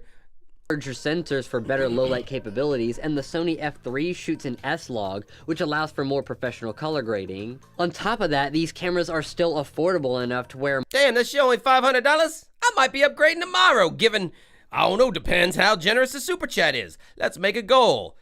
I don't know, give me money to buy better camera. This is a grift. And go. And go. Yeah. Okay, start. Yeah, start, bitch. Oh my God. This is going to shit. Start goal. Okay. All right, let's see how that works out. Multiples can be bought without exhausting the film's cinematography budget. In the realm of 4K cameras, there's the 2009 Red 1 MX, which was a red camera. Fuck that, dude. Those are the most expensive. Even the accessories are like the grip to hold the fucking things like $2,000. But I mean, they're really good though. $2 super chat. I watch as a Watchman. Don't spend it all in one place. $2 from Gagzuki. Almost there. We're $4. All we need is $496. I'm upgrading my camera. You're getting a sexier Josh. You can see the pores in my nose in 4K. Isn't that what you've always wanted anyway? Used to shoot David Fincher's The Social Network, and can easily be found on eBay for around $3,000. There's also the 2010 Arri Alexa Classic, which has been used on more movies than I can think of, and only runs you about $6,000. Now that's still a lot of money to spend on just your camera, but the benefits of shooting in 4K are that it works better for VFX shots, since having a sharper image makes things like keying out green screen a whole lot easier. It also means that the quality of your image won't degrade as much when applying lots of post-production effects, whereas James's 1080p camera shows a lot of flaws when stretched to the absolute limit for these VFX shots. Because of this, I'd recommend only buying or renting. You know, see, I've not watched this video until now. I really do appreciate this breaking down of why does this look shitty. Instead of us just like critiquing it and calling it shitty, like he's saying this is why it looks shitty. And yeah, I get it. Yeah, you're shooting 4K, easier to key out shit because the images are sharper, better for VFX, less noise grain, all that. Yeah, that makes sense. And it makes sense to my brain. The 4K camera for the VFX shots, since that's when shooting in 4K would have— Dude, Doug Walker shoots on a fucking iPhone, I swear to God. Like, oh no, he has like a Sony fucking one with a screen just like flips out and it's like this big from like 2005. That's what he shoots his shit on. I swear to God, that dude, for as much money as he fucking has, man. The most benefit than using a cheaper 1080p camera like the 5D Mark II for all the other shots. This is how a lot of— $5 super chat from AJR. You bought, I sent a dono about Adrian Sky you ignored. I found her music from Low Serve Ill. If you want to watch it after this ball suckers video ends, enjoy $5. Thank you, AJR. You're helping the grift. Films with heavy post-production effects tend to shoot. And honestly, with the large amount of shots this film has that contain VFX, it's obvious the crew would get their money's worth filming this way. And even though cameras like the Red 1 or the Alexa Classic don't have the same color profile as cheaper cameras like the 5D, color matching them in post is a lot easier than dealing with all of the quality loss issues that currently exist in the movie. But enough about the camera that the movie was shot on. Oh, by the way, if you have any film experience, film production experience, type 1 in the chat. I just want to see something. I want to see who else is in here who is getting anything out of that portion of it, just out of my own curiosity. What about the stuff that actually takes place in front of the camera? In terms of performances, the film has quite a decent cast. There are no big stars in the movie, obviously, but the cast— Oh, $9.99 super chat from E-Rock. Grift, Arc, Engage, oh, bumna. Scott Taylor, Here's 2 more. Thank you. We're almost there. We're almost there for me upgrading my my DSLR. Thank you so much for the grift. So far, we've got people not listening to my fucking instructions, which pisses me off. I want to piss on all of you who didn't follow my instructions, and even the ones who did, I kind of want to piss on you too. AJR, WVU, Sax27, Paul, Rice Noodles, Henry Rice. Okay, Rice Noodles and Henry Rice. You guys related? Anyway, okay, got some videographers in here, maybe, perhaps. This isn't all no-name actors either. I already talked about comedian Eddie Pepitone and Stephen Mandel of Night Heat fame, both outperforming the nerd himself, but there's also professional stuntwoman Helena Barrett as McButter, who did all of her own stunts, and even did a lot of the stunt driving for the vehicle shots. And Jeremy Suarez, who plays Cooper, is probably best known for playing Coda in the Disney film Brother Bear as a child. All of these performances are great, and even though the Nerd series rarely ever had well-known actors, it works here because this— That you just showed Macaulay Culkin. What are you talking about? He's a very well-known actor. That was a cringe-ass episode that he was— that was a bad habit I had as a kid. I said episode instead of episode. I just like reverted back to my childlike ways. No, that was Macaulay Culkin, very well-known actor. He was horrible in the AVGN episode of the Home Alone games. So fucking cringe. I made a whole video about AVGN's cringe celebrity cameos. They're all bad. I don't know what the fuck it is. They are all fucking bad. This is a movie, so people are going to expect to see some recognized— Nobody remembered Brother Bear, but Phil Collins actually did music for Brother Bear. So tying in all my influences here, Phil Collins did do work on that. Names and faces. And I also highly doubt that this movie would have gotten as far as it did without these people attached to the project. This film premiered at the Egyptian Theater in Hollywood and continued to play in several other historical theaters across the US between July and September of 2014. And to be honest, you don't get that kind of attention without having at least one sort of famous person in your movie. The distribution game is brutal, and most of the time, if you can't afford any actors that have an actual reputation, your film might not even be able to get into the streaming market, much less have a Hollywood premiere. I feel like James and Kevin probably knew this going in and made the smart move of having actual actors take on lead roles rather than people like Mike and Kyle. Because even though I think that having James, Mike, and Kyle as the stars would be really exciting for the fans of AVGN and would really tie well into the series overall, it simply would not have carried the film nearly as far in distribution. Oh, okay. That's an interesting point. I did not know that. Yeah, Mike and Kyle are no-name actors for all intents and purposes. So having bigger names in end quotes in the industry, I guess would make, I guess, more sense as far as distribution and releasing in theaters and all that shit. I didn't think about that, honestly. Okay. See, NeoJesus, this is where I'm starting to warm to you and your style. I gotta pee, but I feel like I should just pee right here where I'm at. Should I just— all right, let me start another poll. No, not a Q&A, motherfucker. Sorry, I like doing polls. Should I just piss where I am at? And go.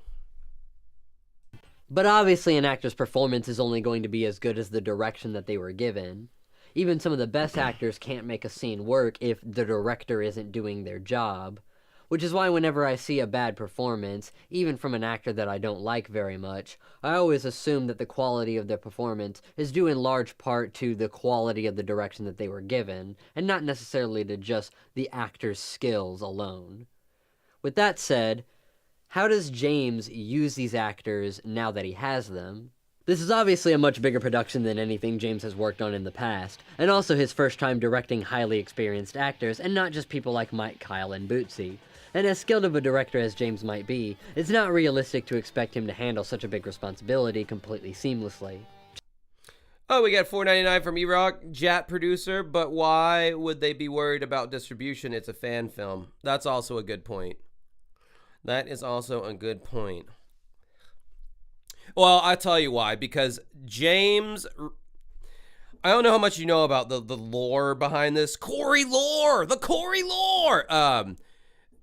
James Rolfe wanted to do it big. He wanted the big LA production. He wanted to hire only union workers who could only work under certain conditions, and they were guaranteed certain, pay grades based on the Screen Actors Guild. He wanted to do everything by the book because he truly wanted to do a Hollywood film in the style of the practical effect movies and all that shit that he loved growing up. So I think he really wanted to have a go at it. I don't think it was like Doug Walker, who was making fan films. And I will give that to him to his credit. Doug Walker was making fan films. Nobody will deny that. He will not deny that. I think the difference is James Rolfe was really actually trying to, like, in his delusional mind, this might have a chance. This might have a chance at getting into some Sundance indie film festival that might win some kind of award or some shit.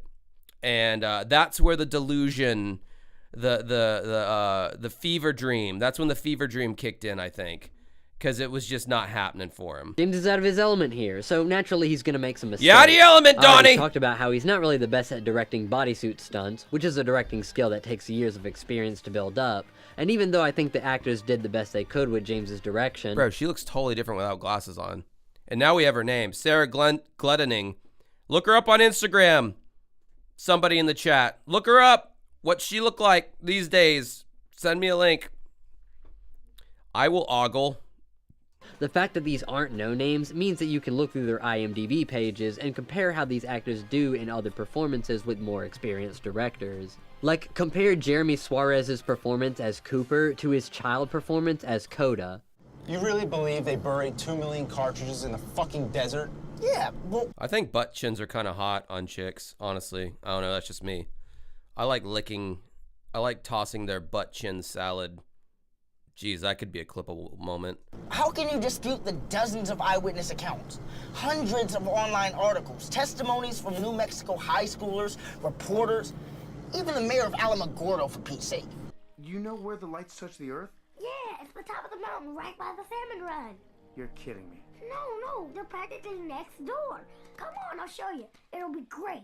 Even though Suarez is clearly a more experienced actor now, his performance in Brother Bear has a lot more range, emotion, and it's just a better performance overall.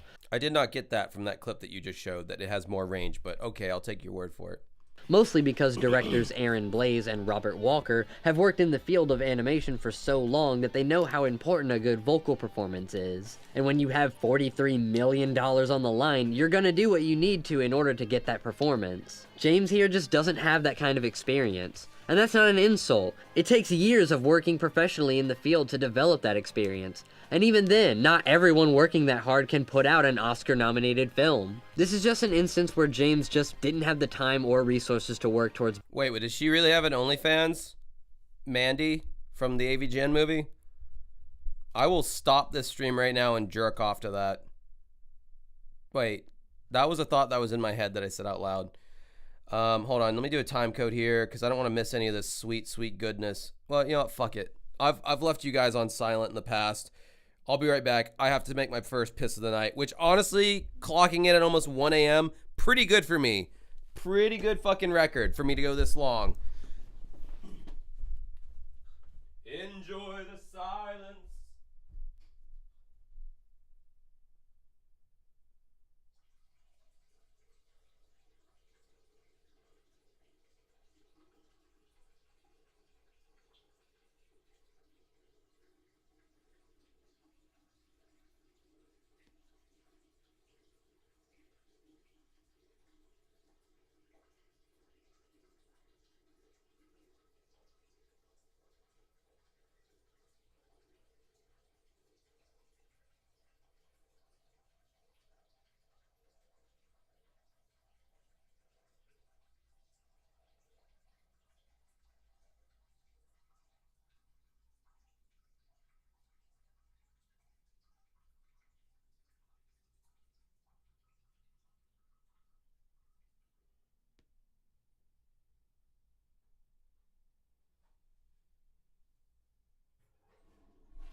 I might be gay.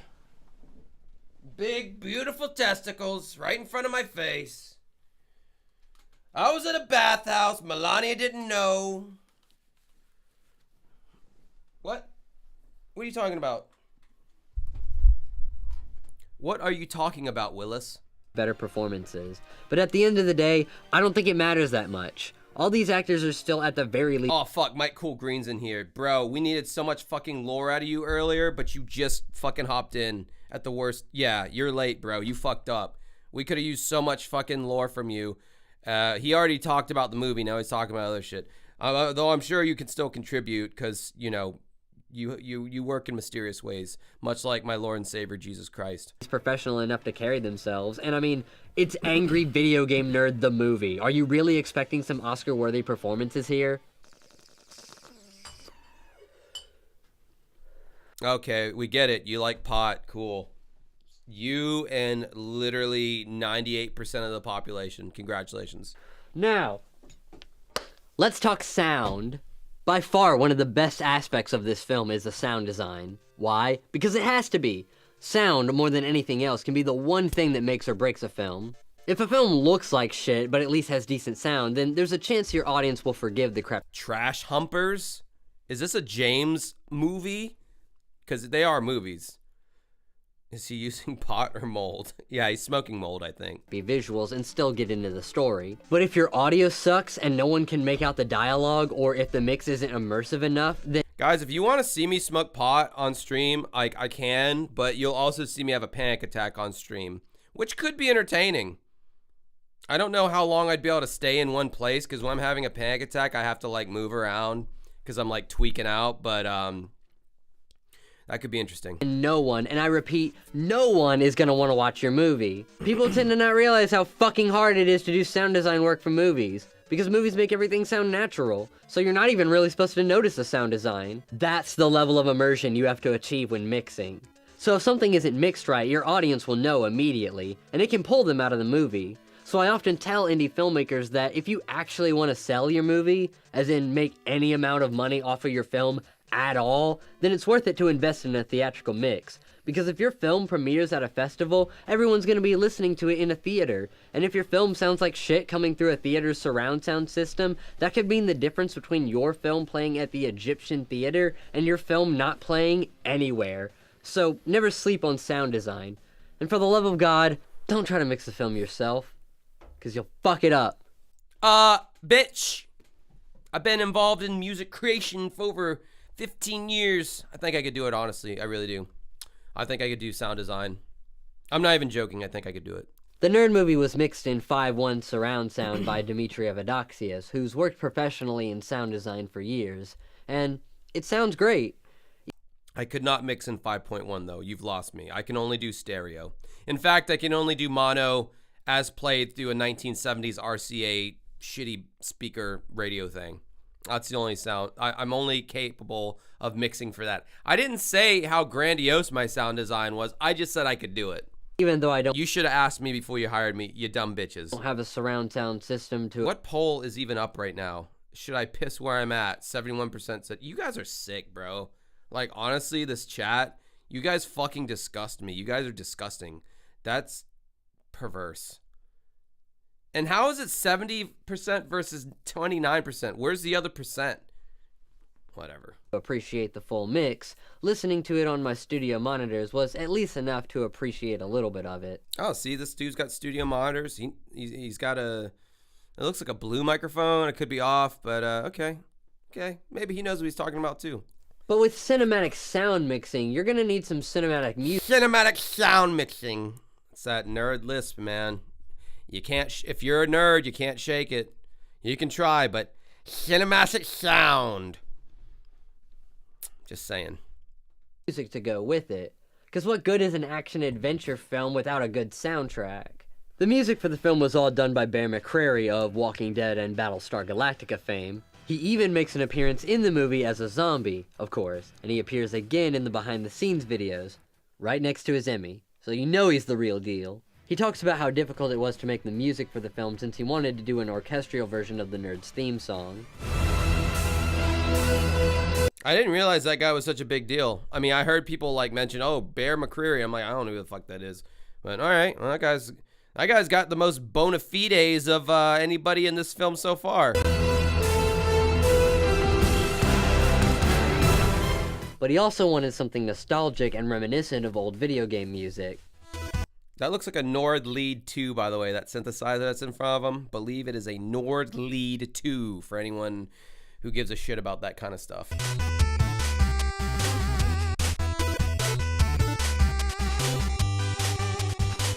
Even though chiptune music has risen in popularity and modern remixes of classic 8-bit and 16-bit video game OSTs are everywhere now, Bear puts a professional spin on it that outshines most of what you'll find online. It's not the greatest movie soundtrack I've ever heard or anything like that, but for the AVGN movie, it's pretty much the best soundtrack you could ask for. He even got his brother's band to do the 80s montage song I mentioned earlier.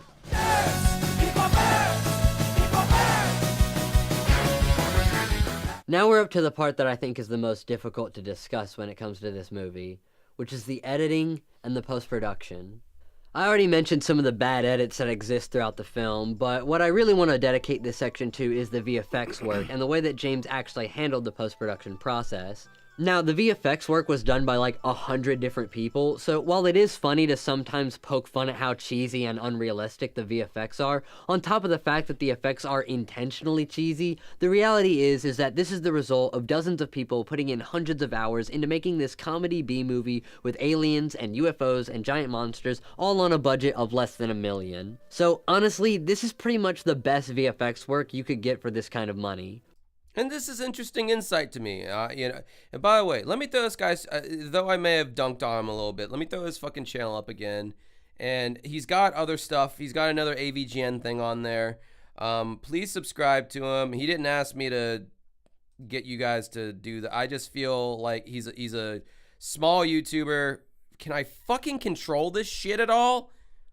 God, listen to me, you fucking OBS shit. This is the guy whose shit I've sourced stuff from. He's only got 15. I don't know why YouTube does the fucking decimal points. It's so annoying. He's got like 1,500 subscribers. Please give this guy a subscription and check out his other videos. He clearly knows what the fuck he's talking about when it comes to like, you know, all things cinematography and all that shit, despite how you might feel about, you know, his appearance or how he might talk or whatever. Yeah, anyway, so fuck you guys forever. Bleh. I wish I still had that. I wish I still had that picture of Aaron's jacked up grill that the one guy made, who I shan't mention. But James himself was responsible for not only Thanks. See, E-Rock from Jim and them did it. You guys can do it too. The final edit, but also a lot of the practical effects, since he filmed a lot of the miniature scenes himself at his house. He's also directly responsible for how the effects were done, since he wanted to use as many practical effects as possible, and only use digital effects when absolutely necessary. But honestly, there's a lot of practical effects that I don't believe really add anything to the film. In fact, they might even be taking away from the film in some regards. Take, for example, the vomit scene I talked about earlier. Like I said before, this effect could have been accomplished much cheaper and easier with a simple spit take, and I don't think the final decision to do gallons of fake vomit instead really adds to the joke. No, it really doesn't. It's fucking stupid and it's cringe. Now, this is one instance of an expensive effect that added basically nothing to the film, but there's so many instances of effects like this that it honestly... No, Brelly, you called it. He's going to be a woman in a few years. I have that feeling. I honestly also think that HRT is in this fella's future. Perhaps. Maybe not. I don't know. But I think maybe. Probably. Definitely so. Makes you wonder just how much money was wasted on point. And that's coming from a trans woman, by the way. Before anyone starts getting all up in arms, you know, it's coming. I'm aware of who Brelly Ghost is. Beautiful trans woman. So, you know, I think they have a radar for these kind of things. Just saying. Pointless effects. There are ones that I think are cool and worth keeping, like the alien puppet, the robot suits, the giant monster, and even a lot of the miniatures. But then there's shots like this, or this, or this. Sure, these practicals are well done, and the miniatures are well made and well shot, But a lot of these shots require miniatures, dioramas, props, and on top of that, they had to be filmed individually, completely separate. See, honestly, literally, but if they just did a behind the scenes instead of the actual movie, it would have been 1,000 times more entertaining than the actual movie. While I have it paused, I'm going to take my blood alcohol level.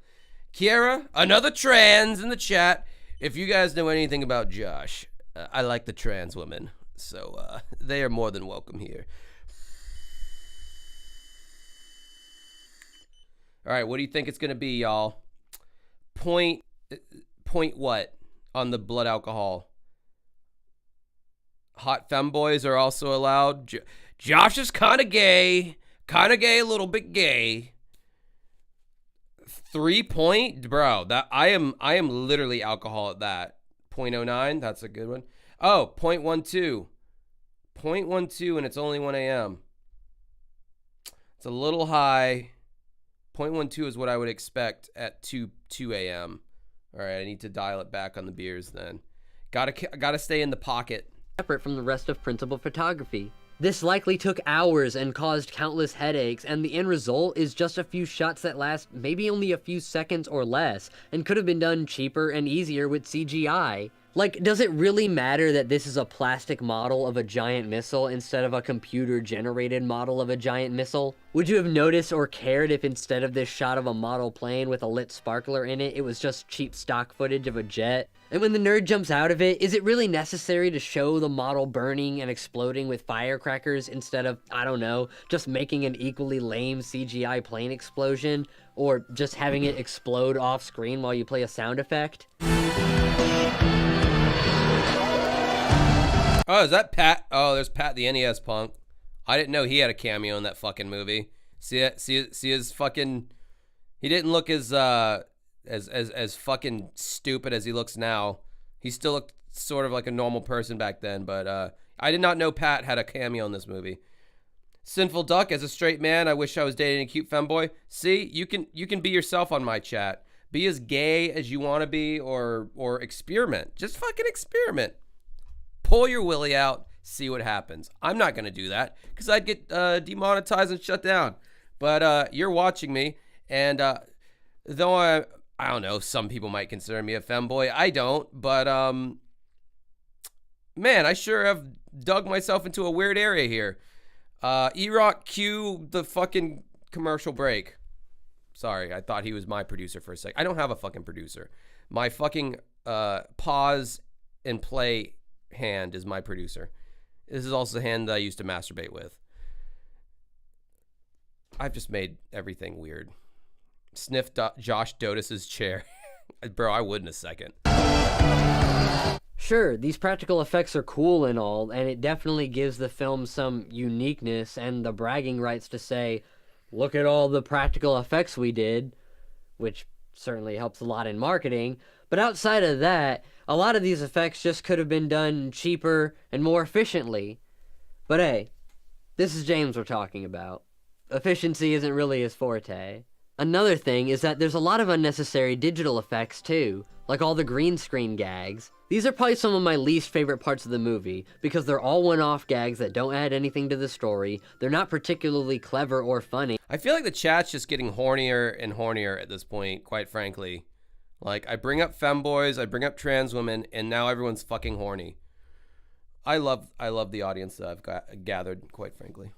And they're all done with shitty green screening. Like, I get that you needed an excuse for Mandy to go to Vegas so that way you could show the monster destroying MGM Grand and abducting Mandy, but using this shitty green screen gag to get us there is just pointless. And to keep it going with all these other people that aren't even a part of the story is beyond pointless.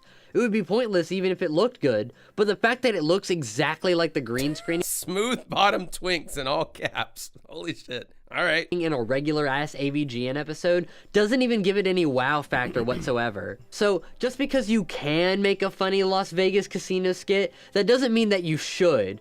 In fact, the green screening here is so bad that I'd even question whether you really can make a funny Las Vegas casino skit. So I guess what I really should be saying is that if you can't, just don't. If you can't afford to shoot a scene of Japanese civilians running away from a monster that's escaped Mount Fuji, Just don't. Because if you can't and you try anyway, well, yeah. Whatever these actors got paid, that money could have gone towards literally any other aspect of the movie. Just saying. Let's see, what else is there to say in this video that's totally not scripted and is just my live, unabridged reaction to the movie? Presentation as he has his bong. So, if I'm gonna rate your review, what does your fucking bong in the frame have to do, aside from being like, I'm edgy because I smoke pot? Like, I don't understand. I don't get that, but I digress. The film was made with a budget of little over $300,000 and was almost completely funded by Indiegogo donations from fans. In exchange, some fans got to see this movie on the big screen, but most people would have to wait until the digital release. Oh, that background music is from Mega Man X, by the way. It's from one of Sigma's stages. I want to say from Mega Man X or Mega Man X2. Just a little fun fact. Releases on Amazon Prime or YouTube, or the DVD and Blu-ray releases, which you can get from Screenway's website for $5 and $20 respectively. I obviously went for the Blu-ray copy, which boasts an incredible 10 extra hours of bonus material. Remember when I critiqued Ralph's Blu-rays for not really having any bonus material? Well, I guess James figured his Blu-ray needed to be a cut above the rest, so he made sure to go above and beyond with the bonus content. I already talked about some of the deleted scenes and the behind-the-scenes interviews, but this Blu-ray really has a bonus feature for pretty much every aspect of the movie's creation. There's an interview with Howard Scott Warshaw, outtakes from the chase with Dark Onward and McButter, footage from the voiceover recording session with Michelangelo voice actor Robbie Riss, who plays the alien in the film. There's a trailer for the... Why couldn't you have gotten Corey Feldman to be one of the voice actors? He did one of the Ninja Turtles, and then he helped a lot of girls in Hollywood. Film's premiere, a recording of the trailer's premiere at the Colonial Theater, as well as one at the Game Trailers Film Festival that James couldn't make it to because he has #NoTime. Extended cuts and unfinished VFX shots that are about as de-immersive as the finished VFX shots. There's a post-release recap on the experience of making the movie, a nostalgia critic review of the movie that, despite Doug's cringeworthy humor and overall problematic nature, is on... Overall problematic nature. Fuck off. Doug Walker is the least problematic of the Channel Awesome people, and that's saying something. But no, he really is the least problematic. So, yeah, fuck off, man. This guy's a little too SJW-y for me, and that's fine. We can have differing opinions. That's okay. Honestly pretty funny and worth watching. 5 Q&A panel videos where James just repeats himself a lot. You're gonna see 8 years of my life flash by in 2 hours. 8 years of our lives flash by in 2 hours. Y'all ready to see this damn movie? Y'all ready to watch this damn movie? Expand it across, 2 hours. Yeah. Get different types of anger. 1 hour, 55 minutes. 1 hour, 55 minutes. We need a tank. And we give all this stuff to him, and he's just like, just the Sean Keegan nod, like, okay, like, all right. And I'm just like, okay, we're not going to get a tank. How are we going to do this? And then he just rolls in with the tank. It's like, yep, you got it. We need a tank. So, there you go.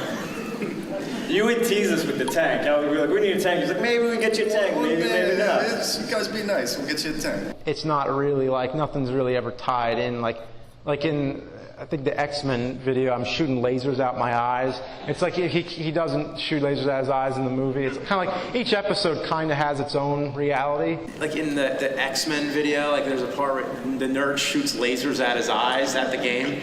And it's like, if he had that capability, why didn't he use the lasers on Bugs Bunny? Yeah, he says a lot of the same shit. I mean, anybody who knows anything about James Rolfe is like, this dude's absolute garbage when he's not on script. He needs, pre-rendered lines. He cannot speak off the cuff. He cannot shoot from the hip. Everybody knows this about James. He's awful if he doesn't have a pre-written thing to say. So none of this is surprising to me whatsoever. When he was fighting and stuff. So it's like, there's no real, A behind-the-scenes photo reel that becomes a video reel halfway through for some reason, and audition tapes from most of the lead actors, plus a ton more. Some of the bonus features are even more entertaining than the movie, like the blooper reel, which is so funny in a casual way that it almost reminds me of James and Mike Mondays. But then there's bonus features that I don't really understand or see why anyone would want to watch them, like the extended version of the fan reel that you saw at the beginning of the film. Oh god, yeah, who the fuck would want to watch that? Just a bunch of people glazing James Rolfe and the AVGN character for extended periods of time with their stupid overhead boob lighting in their house. Yeah, no, I don't want to see that. You know, in case you didn't get enough low-quality video of people sucking James's dick, probably the weirdest bonus feature is not even something that appeared in the movie. It's just a 2-minute rap song with pretty bad production made by 2 guys that I've never heard of and can't even look up on Google. Seth Moss is the boss of all the bosses, and you don't want to see him smashing all up in your office. Also the... Oh, you know, that was a fan-made thing that James is like, yeah, that's a good rap song.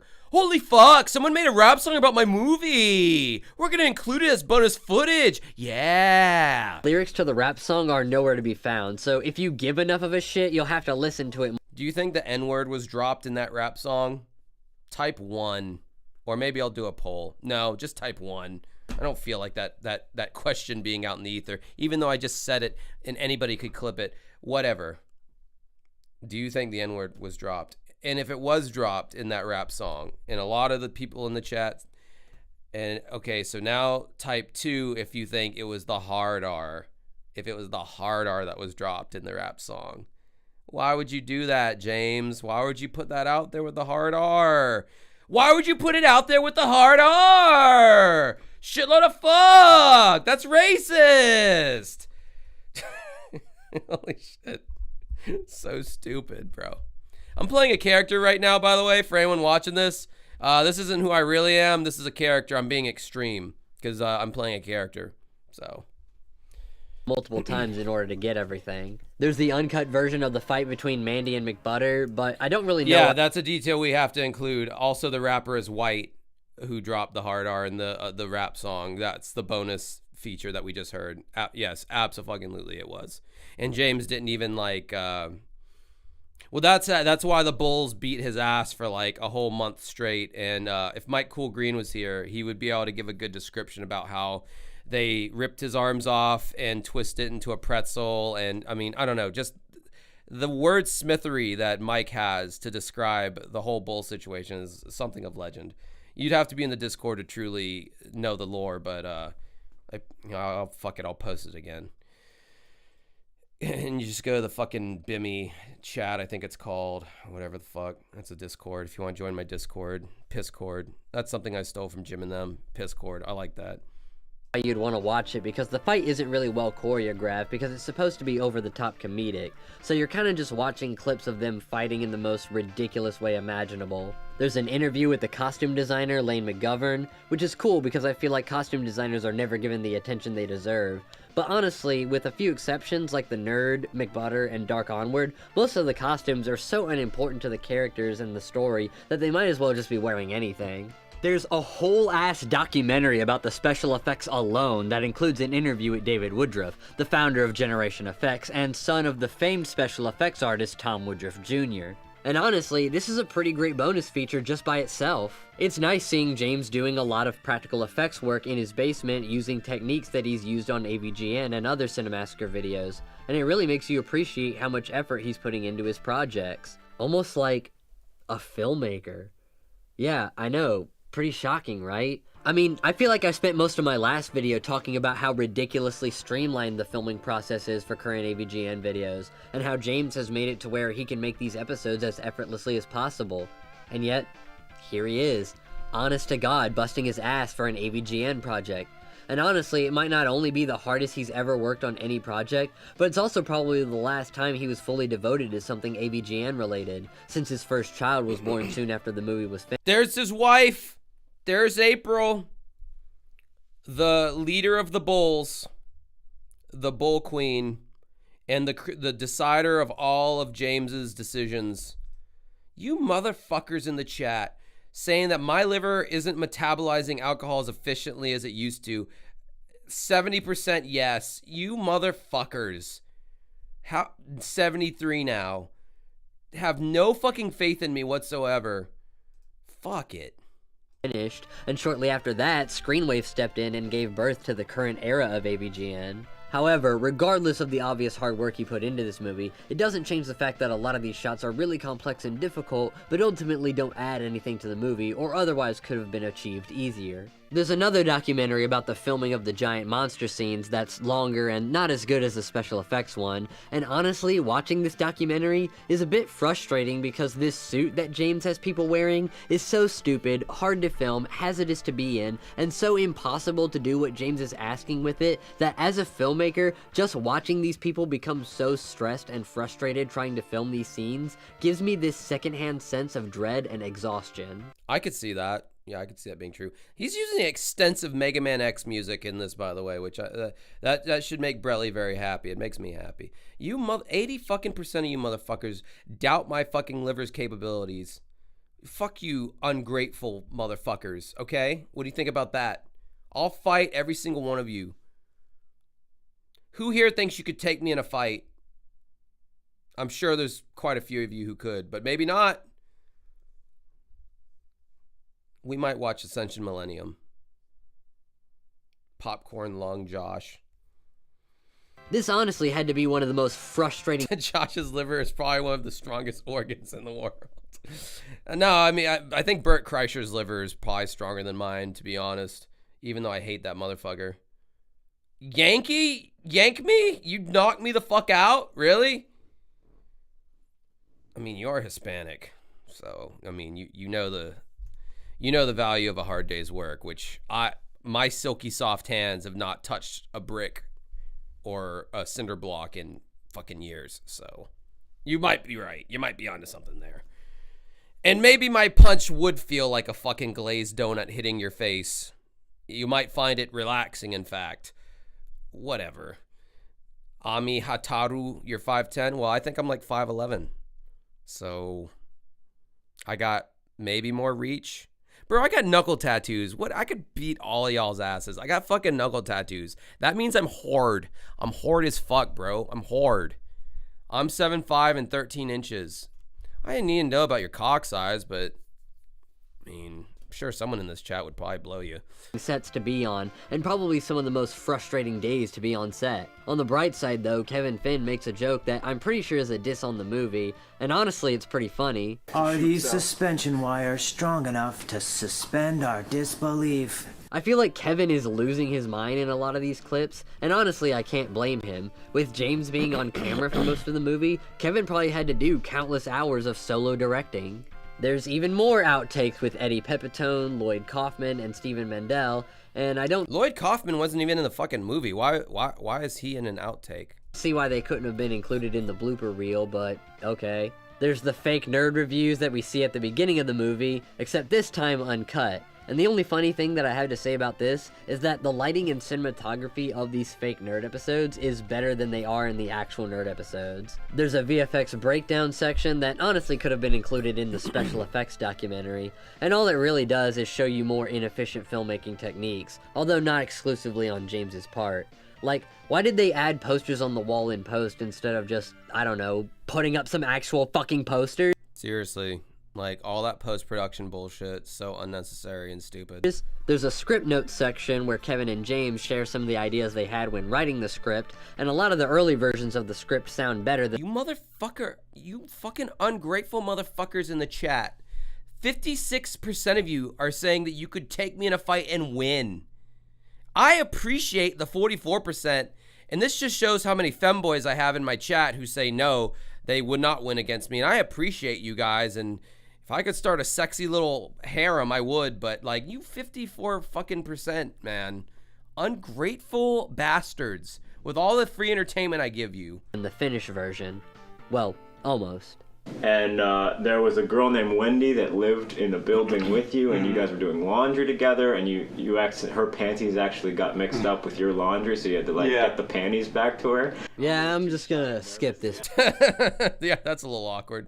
Yeah, thank you for anyone who voted no, by the way. I very much appreciate that. I definitely need as much ego/testosterone boost as possible at this point. There's of course both trailers included on the Blu-ray, although there's some kind of editing error in the second trailer. There's an interview with Bear McCreary, which is mostly just him repeating stuff he talked about in the music and sound section. There's a video of Kyle Justin performing his original song, History of the Nerd, at the Symphony Space Theater in New York, and it honestly just makes me realize how much I miss his presence in the Nerd videos, and how much I wanted him to have a bigger role in this movie. There's James's Nerd Logs, which are just iPhone videos of James talking about what got done on set that day, and there's one part where James talks about some of the downsides of shooting the movie in LA.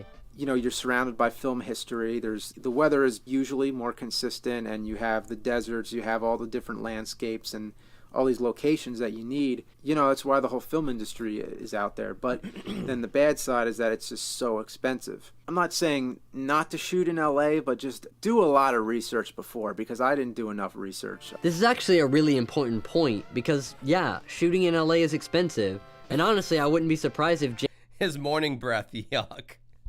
I like that comment. I don't know why that struck me. Yeah, Mandy pics. I don't know. Do you guys expect me to like furnish these fucking Mandy pics? What's the actress's name? I'd like to kind of see what she looks like now. I mean, I know what she looked like in the movie. James had some serious regrets about shooting there, because while it is the place that most films are shot, and James says that he learned a lot about the film industry by shooting here, it's not like the film had to be shot here. I mean, we never even see the outside of the nerd's room in the series, so really the nerd could live anywhere. Why they had to drag the story all the way out to LA is beyond me. It's not even like the film takes place in LA. Most of it takes place in New Mexico. So if you were just gonna fake the location anyway, why not do it somewhere that's actually cheap to film at? Sure, there's a wider variety of locations in LA, but this is an indie film. Managing your resources properly is one of the quintessential elements of making an indie film. So if this film had just had fewer locations, then maybe James wouldn't have had to drive all the way out to LA and stay there for 8 months while Mike ran the channel. I also like to build... Oh god, the advent of Mike Matei's cringy ass AVGN content. Brown bricks with Minecraft. There's even a series of Cinemassacre update videos on the Blu-ray, including one where James talks about how even though shooting in LA made the film feel more legitimate, it mostly can... Okay, so to qualify the poll thing, we're not including shit, okay? We're not including shit or farts, but anything else. Hot girl stank. That's what we're talking about. We're not including turds or shit or eschatological anything. Consisted of paying a fortune for garbage locations with dead birds and sure, piss. Yeah, that goes in there. Leaky ceilings. And finally, there's the 28 nerd. Ooh, discharge. Oh, I didn't consider that. Yeah, maybe we'll disclude discharge as well, or maybe not. Well, this has gotten disgusting. 3 Days documentary, where James gives us a detailed look at all the shit that he and everyone else went through in order to even get this movie made. Proving that no matter how your movie turns out... I love how I've curated pretty much like-minded perverts like myself. Like, I've curated an audience of people who pretty much like the same shit I do, all the way down to sniffing a hot chick's armpits after a long run or a workout or whatever. Or even other places. Good, bad, or somewhere in between, it's going to take a lot of work regardless. Bad movies are just as hard to make as farts. Good movies. With a heart sign. That's all the bonus features. And I gotta say, that for $20, 10 hours of bonus content is really quite the deal as far as indie Blu-rays go. It certainly beats out both of Ralph's Blu-rays, and it's definitely worth the $20 I paid for it. If my aunt sees this, I'm fucking dead. What, the poll that you voted on, or just this stream in general? Or at least it... Pheromone farts? Yeah, I think there's something to be said for that. Would be, if most of this content wasn't already available on YouTube or Cinemassacre.com. Ooh, you almost had it, James. You almost had the perfect Blu-ray worth paying for, and you had to screw it up. Okay, how bad are we talking? How much of this content is already available for free? Well, out of the 28 bonus features... 28 bonus features, okay. This is all the bonus content, guys. Pay attention. On the Blu-ray, 13 of them are available online for free, either through James and Cinemassacre or other YouTube channels of people that worked on the film. Meaning that almost half of this Blu-ray is just recycled YouTube content rather than Blu-ray exclusive content. Most of the exclusive content is things like bloopers, the script notes with Kevin Finn, that fucking god-awful rap video, and the extended cuts. So while I don't think that the recycled content makes the Blu-ray... Yeah, we need to find that rap video. Like, absolutely. I think that's probably the next move after this. If you guys are still up for it. Not worth the $20. Unless you really care about these 15 exclusives, you're better off just buying the DVD for $5 and then watching the free bonus content on YouTube. Let's see, what else is there to talk about? This comment just says he hates rap and black guy. Who, me? I hate all rap and black guy. It's not specific as to who the black guy is. I just hate black guy. That's what happens, folks, when English is your second language. What's with the title? Like, why is it called Angry Video Game Nerd the Movie? The show's official title is The Angry Video Game Nerd, so shouldn't the title be The Angry Video Game Nerd Movie? It's like how they called it the SpongeBob SquarePants Movie instead of SpongeBob SquarePants the Movie. It's like, did you watch the fucking show? I don't know, I'm really reaching here, so I think it's just time to fucking end this.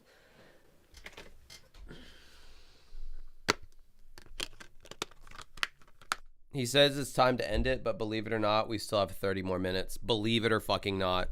But I'm enjoying this. I really am. This is way more entertaining than if I promise you guys, this is way more entertaining than if we had watched the actual movie. And for those of you who have seen the actual movie, you know that I'm right.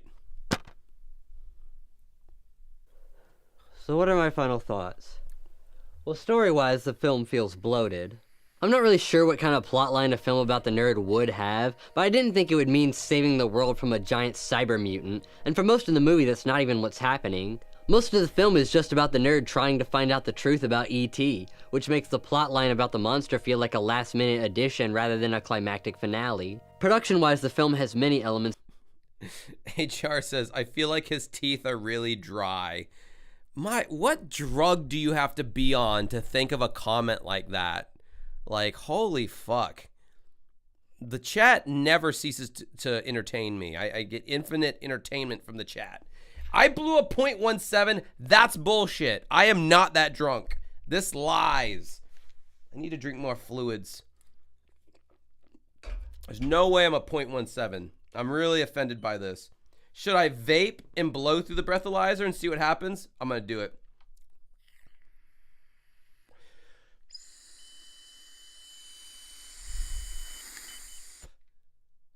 That's weird. We'll see what happens with that. I wonder if it'll fart into the breathalyzer, just like put it in my asshole. They do have a bunch of interchangeable tips, so, but then I don't want the fart bacteria in the, I mean, how much worse is fart bacteria than just the bacteria in my breath? Now it says .08. See, this thing's fucking, brah. It just said .17, okay? That's pretty fucking drunk. Now it's saying .08. That's barely over the legal limit to drive.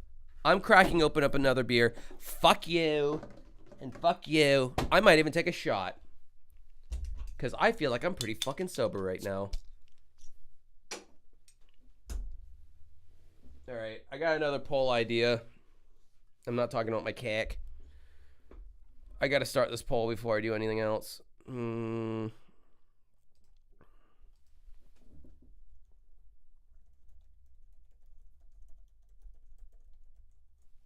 right. I think I've become famous for my polls that I hold in the chat. That are well done, like the music and sound, and other elements that, while intentionally done with cheap DIY effects, still could have been accomplished cheaper, easier, or just left out of the movie entirely. And as for the presentation, did this movie really have to be this big of a production? Like, the original budget for this movie was only supposed to be $75,000, which is way less than the $300,000 that wound up getting donated, which makes me wonder, how the fuck were they even planning on doing this film for $75,000? Like, obviously... Well, not in fucking LA County. You're not gonna do it for $75,000, you dumb fuck. Chug for 5 seconds with me. $1.99 E-Rock. All right. You got your beverage, E-Rock? You ready? Here we go.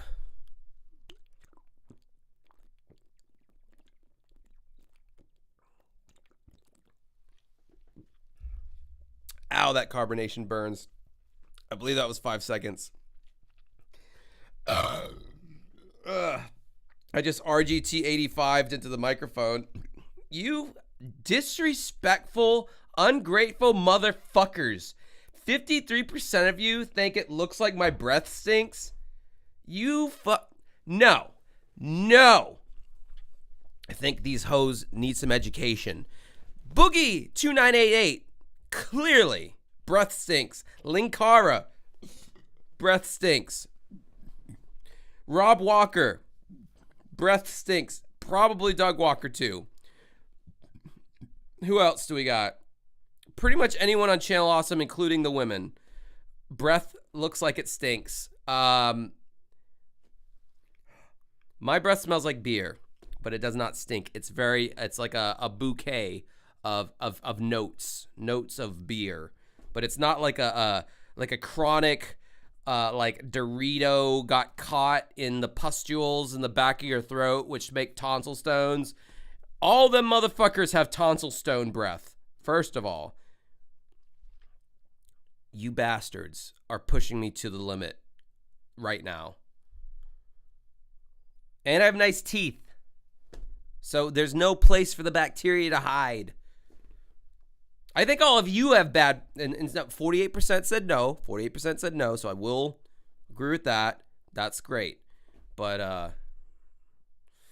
I'm disappointed. I might fart into the microphone. Obviously, the script was already written and presumably combed through in order to get a rough idea of how much everything would cost, which in turn would mean that they already had a plan for making the film with just the 75 and were confident that they could pull it off. So I wonder, what exactly changed once the budget went up? And what would this film have been like if they only had a budget of $75,000? Is that even enough money to shoot in LA? Or would the film have to be shot elsewhere? Would we still have famous actors like Suarez and Pepitone? And if not, would it have made a difference? Honestly, I feel like the increased budget might have just made things worse for the film, since a bigger budget meant higher expectations. This film was... What about Tamara from Channel Awesome? No, Tamara's got some fat, smelly old titties that I would love to fucking play with. I'm not gonna lie. She's got some really fat ass milkers that make my penis tingle. I'm just gonna say that. And she used to be cuter, but I don't know what happened. But no, I'd fuck Tamara. God, this has got. Wait till my fucking pastor gets a load of this live stream. Jeez, I'm going straight to hell. Hyped up from the moment that it was announced to the day of its release. And honestly, the hype might have killed the film. Right, input username gets it. She's got the chub, but the hot type. Exactly. It's all proportioned where, like, she looks fucking stacked when she's naked. Like, yeah, she's got a tummy, but she looks like fucking bitches stacked. Like, in a good way. In a way that would make your peen tingle. I mean, no one really knew what to expect from an AVGN movie, but if it made over twice its donation goal and premiered at the famous Egyptian theater, then it's gotta be good, right? Ironically, I feel like fans would have enjoyed the film more if it wasn't this overhyped. I mean, it's not like anyone had any expectations other than for James to review the fucking E.T. game. The expectations only came once the movie was announced to be some grandiose event. If the film was stripped down both in budget and just overall production, then casually uploaded to YouTube or Amazon Prime or something, then I don't think there would have been as many fans reacting to it the way they are. While making this review, I kept thinking about what if this movie were more like the Channel Awesome anniversary specials. Oh, Jesus, don't bring up that. Please don't bring up the Channel Awesome special. I'm getting PTSD currently. By the way, subscribe to this dude. This guy has been providing the entertainment for tonight, and he does good work. Whether you think he's a twink or not, that doesn't matter. He does good work. And I think maybe if he got an influx of subscribers, it would motivate him to make more videos because he's very talented. To only have 1,500 subscribers and do such a high quality video, you got to give him his flowers for that. So if you're out there, NeoJesus, get back in the saddle, bruh. You do good work. But what about these Channel Awesome fucking pieces of shit movies that I've had to sit through 4 times now because you guys like to watch me suffer, much like James Rolfe.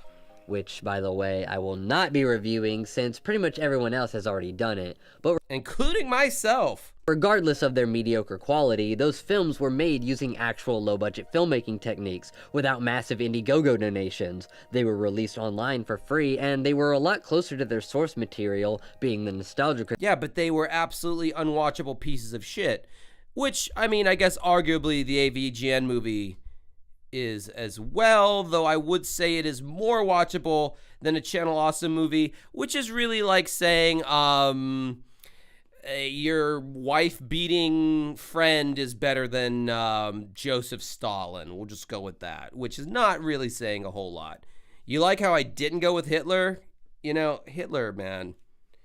If that dude only knew the legacy he'd leave behind, any evil person ever would be compared to him.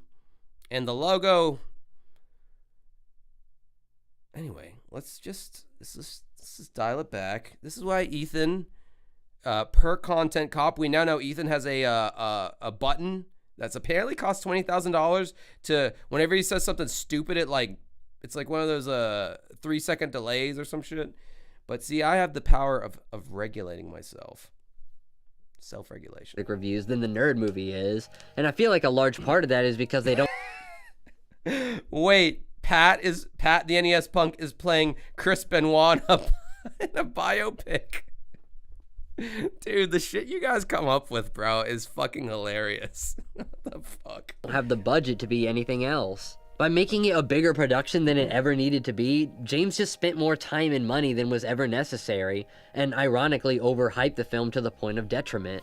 This film basically has the same appeal as Space Cop in that it's an indie sci-fi film with a ton of practical effects that's loosely based on a popular web series, but as mediocre as Space Cop is, it's still impressive that a lot of this was achieved with so little money, and it helps that Space Cop wasn't paraded around like it was the next best Red Letter Media project. The Nerd movie, on the other hand, was supposed to be the Nerd's transition to the big screen, but it really wasn't any more impressive than Space Cop, and given that this film was hyped up for the better part of 4 years... Is Space Cop a Red Letter? I don't know shit. Let me just say right now, I don't know shit about Red Letter Media. They're brought up all the time in these chats.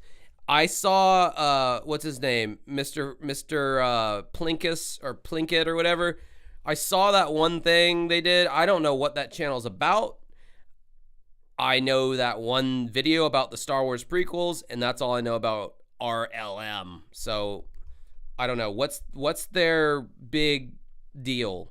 Because I hear about them a lot. Might have even been less so, which is why my final rating for Angry Video Game Nerd, the movie, is a 5 out of 10. The 5 being the massive amount of effort put into making this film happen with such little money, and the 5 lacking being, well, pretty much everything else. Is it a bad movie? Not really, but it's certainly not good either. Well, that's the Nerd movie for you. Does he look more feminine towards the end of the video than he did at the beginning? I think he started his transition at the beginning of the video, and it's taking effect towards the end. He looks way more female now than he did. I wish Christopher Walken, because he looks way more female now than he did when the video started. I can't do a good Christopher Walken, so I'm gonna stop trying. Yeah, talked about the show, talked about the movie, talked a little bit about... Well, fucking E-Rock had me take a 5-second swig of this very alcohol-rich beer, Mick Ultra. Everyone knows that Mick Ultra is the highest of alcohol contents. So blame the Jim and Them producer for getting me a little bit drunker than what I was. James himself. I don't do a good Billy Corgan, don't lie. And I don't mean to brag, but I had to watch a lot of AVGN content to get here, all right? The fact that I was able to analyze it all, make sense of it, wrap it up into this nice little gift-wrapped video and shit, all right? I think I earned myself a little bit of rest and relaxation, okay? So I'm done. Oh, now edgy pot bro's gonna smoke some pot. That's how we know he's edgy. I'm gonna sit here, smoke the rest of my weed, and try to put this AVGN chapter of my life behind me. There's still 27 minutes to go, y'all.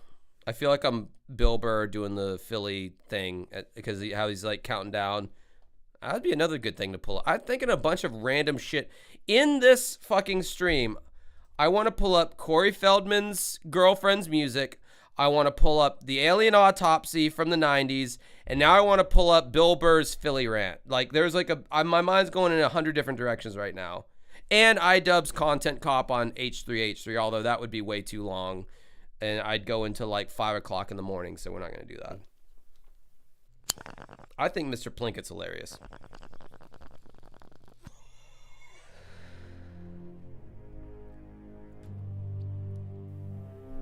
I'm not really done, am I?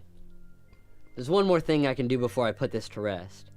I wouldn't normally do this kind of thing, but seeing as how I spent so much time watching the show in preparation to review the movie, I feel like I should talk a little bit about how faithful of an adaptation the movie is to the show. I already talked about how disappointing it is to not see much of Kyle Justin or Mike Matei and instead see a bunch of characters that have never before been established, but there's so much more that makes this feel so different from the reviews. Yeah, not gonna lie, I really do want to watch that Alien Autopsy. It has nothing to do with AVGN, and I'll probably kill my stream, just nuke it. And I haven't even gotten that much money from you guys tonight, so the grift has been really poor on y'all's end. But I don't even care. I kind of want to watch that Alien Autopsy. There's not really a whole lot about video games in the movie. It's mostly just about Area 51 and the Atari landfill, and the nerd only ever reviews a game at the very end. Now, I understand that the whole film can't just be him reviewing E.T., but I do think that there is a way to make the film a more faithful adaptation of the show without having to stray too far away from James's original vision. So here's what I'm going to do. I'm going to make my own version of the AVGN movie, but I can only use the film's current cast, crew, and sets. I can change certain characters' roles and move casting around, but I can't add anyone new to the film, and I can't add anything to the film that would exceed the current budget or otherwise require additional props or locations. This is all about trying to rework what's already there into an overall better experience. So here we go. Oh! $10 from I Watch as a Watchman. I enjoy getting grifted. I'm gonna finger my grifty. Do you feel my skinny grift fingers reaching out like Freddy Krueger into your asshole right now? That's me grifting you. You're being grifted right now. Do you enjoy this feeling? Well, it's happening. The beginning of the film shows how the nerd has become disheartened over the years, as he feels like his criticisms of bad games have fallen on deaf ears. And I really like this setup, so I'm keeping it. So my AVGN movie starts just the same as James's, with the nerd and his sidekick chilling in the room talking about how the nerd's word has gone unheard. Only in my version, his sidekick is Kyle. Wait, what's going on in the video? I got so distracted by the chat and the iDubbbz being a cuck, which this is, honestly, this is the most universally yes question that I think I've ever gotten doing a poll. Like 89%, like that's pretty high. Let me back up for a second because I don't know what the fuck this beautiful woman's talking about. Well, she's an okay woman. She's cute, or maybe not. I don't fucking know anymore. I spent so much time watching the show in preparation to review the movie. I feel like I should talk a little bit about how faithful of an adaptation the movie is to the show. I already talked about how disappointing it is to not see much of Kyle Justin or Mike Matei, and instead $5 or £5 super chat from input username now. Who would you rather bang after transitioning? Michelle Matei, Jane Rolfe, Aaron plays, or Jeanette Silverman? So Aaron becomes a dude. So she's got like a weird willy that doesn't work. Definitely not dude, honestly. Depending on the procedure, I think Michelle Matei could maybe be pretty passable.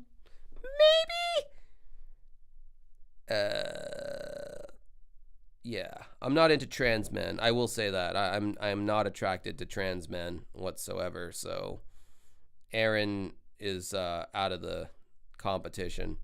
And we pretty much collectively agreed that iDubbbz is in fact a cuck, which is a dead meme. Even to call him a cuck is a dead meme in and of itself. But I'm corny. I'm a corny ass motherfucker, and I'm petty, and so that's what's happening right now. Instead, see a bunch of characters that have never before been established, but there's so much more that makes this feel so different from the reviews. There's not really a whole lot about video games in the movie. It's mostly just about Area 51 and the Atari landfill, and the nerd only ever reviews a game at the very end. Now, I understand that the whole film can't just be him reviewing E.T., but I do think that there is a way to make the film a more faithful adaptation of the show without having to stray too far away from James's original vision. So here's what I'm going to do. I'm not saying I'm not Patrick, whatever the fuck you're, Josh, you say that, but have you seen the Thailand Ladyboys? No, I'm not saying anything about ladyboys or femboys or trans women. I'm talking about trans men specifically. I am not attracted to them.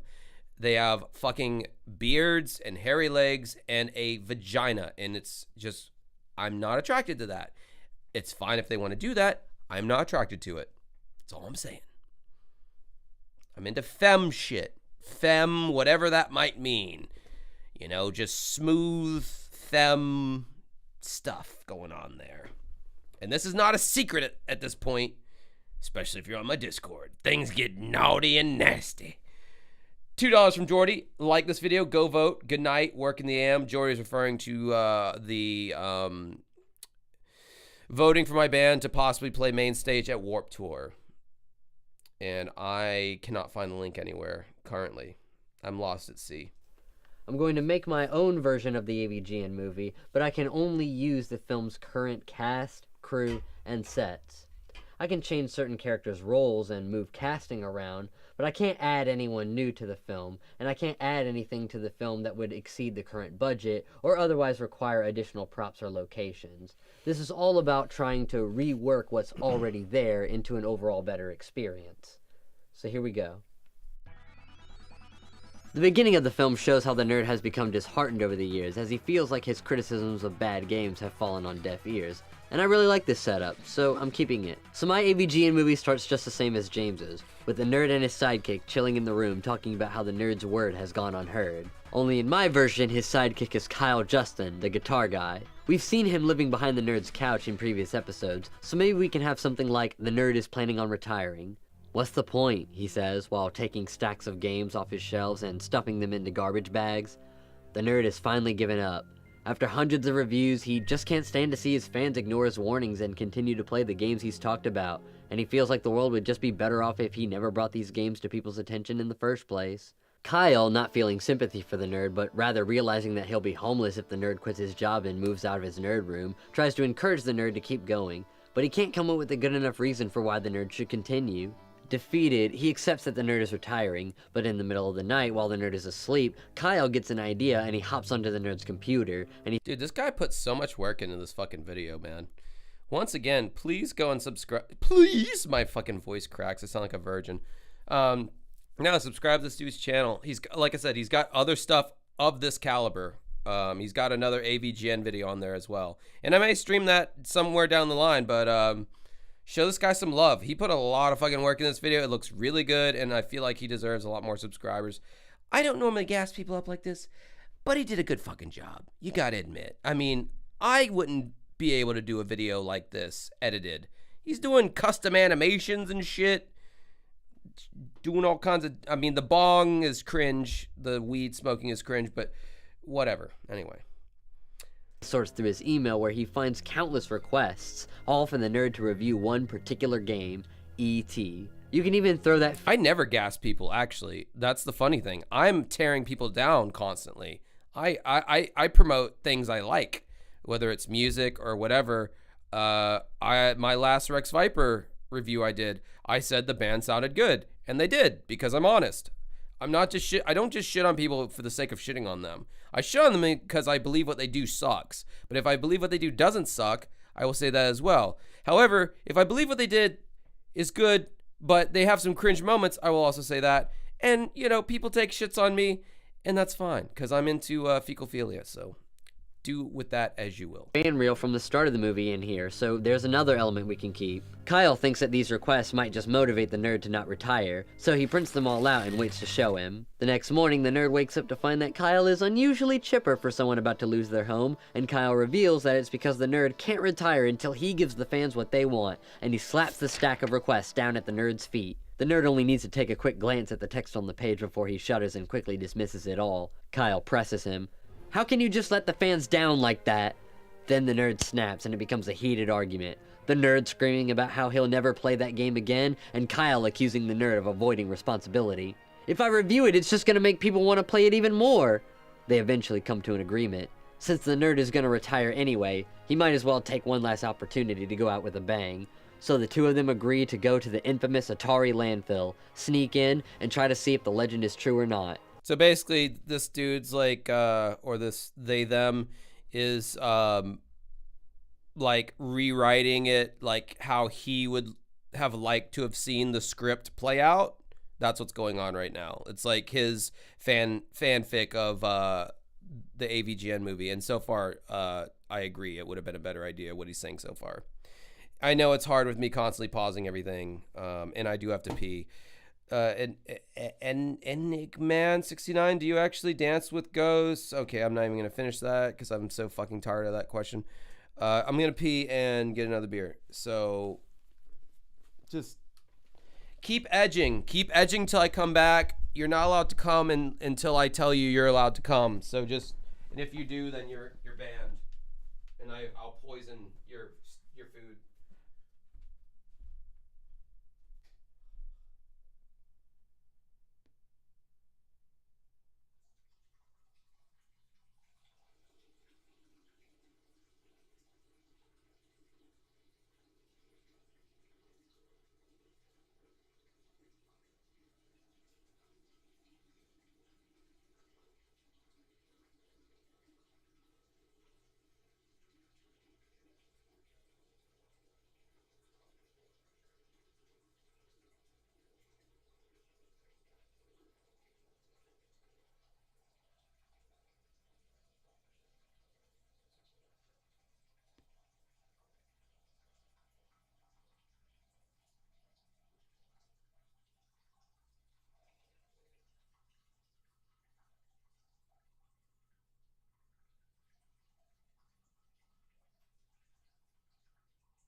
Shamona. Oh, I should have got another sody pop too. Oh well. Oh yeah, so let's get the time code here. Hold on a second, because you guys need to see this in its full glory. We're at 0.10331 or one fucking idiot. 103. Can this not be in white fucking font where I can't read it? God, if only I had a producer like E-Rock. I don't even know what a producer does, dude, honestly. Like with YouTube and shit. How do I change the fuck? Man, this shit's so gay. In the good way, not in like, not in the in the way that men love other men. That's the good way. That's how I meant it. Okay, just make it black, motherfucker. Okay. All right, we're gonna shit on my ass and my dick. So, we did a fucking live stream last week. Bands Reunited, the VH1 show. One of my viewers, I don't remember her username, and I'm not gonna say her. So the band Berlin, right? That was the band Reunited that we looked up. She fucking bought on eBay an autographed picture of Terry Nunn from Berlin. This is an 80s band. This is what this bitch looks like now. She's like in her 60s. Comes with like a fucking certificate of authenticity or whatever. Yeah. What a babe, huh? Dude, tell me you wouldn't make out with this chick. She's fucking hot, bro. If you got a wife who aged that fucking amazing, how lucky are you? Now, I would have never asked for or wanted a autographed picture of Terry Nunn from the semi-obscure 80s band Berlin, but the people who watch my shit get a little overzealous, would be the word. Fuck. Get in there, bunghole! Alright, anyway, that will be after stream Josh's problem. Just thought that'd be a neat thing to share. Yeah, she's hot as fuck, bro. Like, fuck. If only. If only I could find a woman like that, I'd stop looking. I'd stop looking and I'd start settling down. Makes an appearance. And now I'm fighting. Alright, where are we at? 101.31. Alright, here we are. Film, and I can't add anything to the film that would exceed the current budget or otherwise require additional props or locations. This is all about trying to rework what's already there into an overall better experience. So here we go.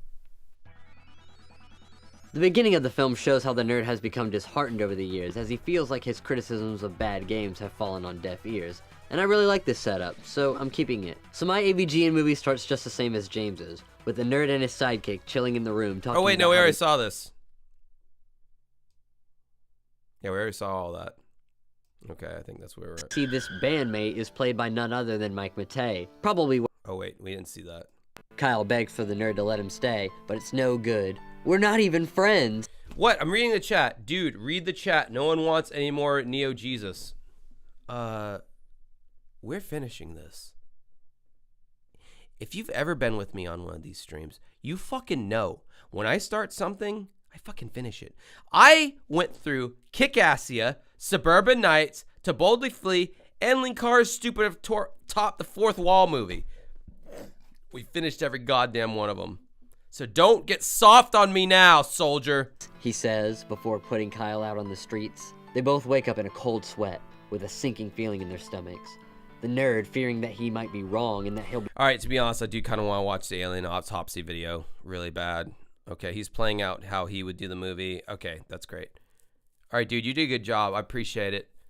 I'm downloading that fucking alien autopsy. I have a kind of a boner to watch this. I hope YouTube has it.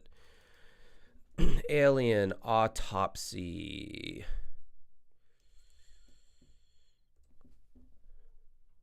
Come on, you know the one we want to see. Here it is.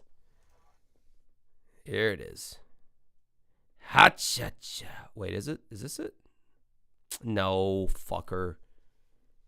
I need the unadulterated fucking video. Colorized with AI? Okay, sure, we'll go with that. All right, cool. Yeah, this is it. All right. Maybe it's not fake. Okay, let's just throw that out there. Let's get weird. Maybe this video I'm about to show you isn't fake, bro. Maybe this is real. Maybe this is a real, I mean, looks pretty fucking real to me. Maybe this is a real fucking alien autopsy you're about to see. Maybe your mind's about to be blown. Maybe you shouldn't be high while watching this. Don't say it's fake video rehash. Why do you gotta piss on my socks and tell me it's raining? What? Just download. Oh, skip this version. Fuck you. All right, here we go. Here we go. I'm so stoked about this right now, you guys. Fuck it. Take my breath away. Wow. That is the size of a postage stamp. Let's Let's make that bitch a little bit bigger. All right, here we go.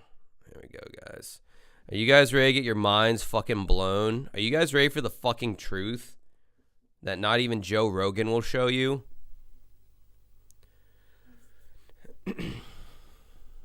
So it was recolored with AI, apparently. I don't really like that, but whatever.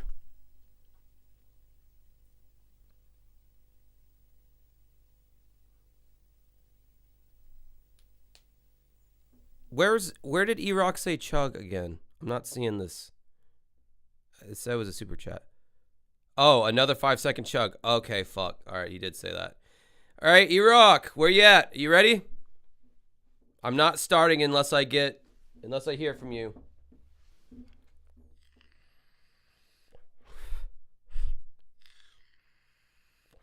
Where you at? Where you at, E-Rock?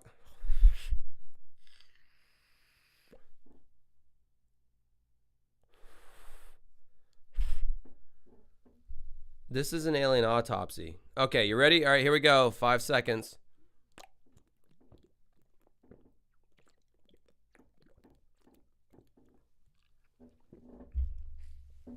God, ice cream headache.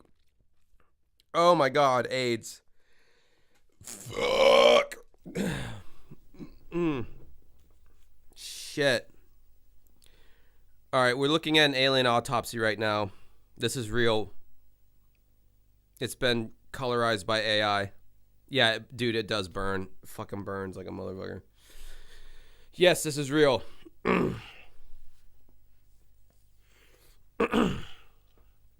Government does not. I won't. No, I would not be surprised if this got taken down. Quite frankly, it looks like iDubbbz.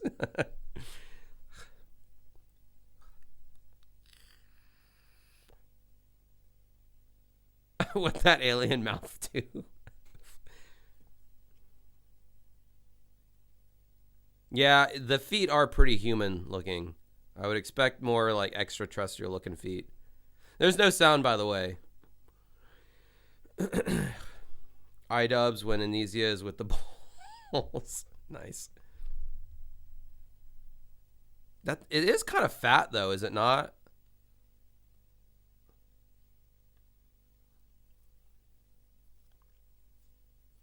This shit was freakier when it was in black and white, to be honest.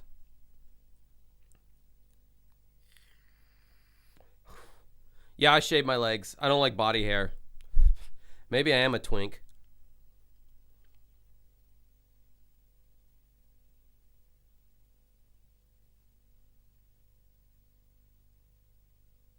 Got some overexposure there. Oh, God.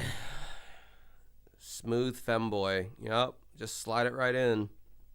Oh, slide right in, brother.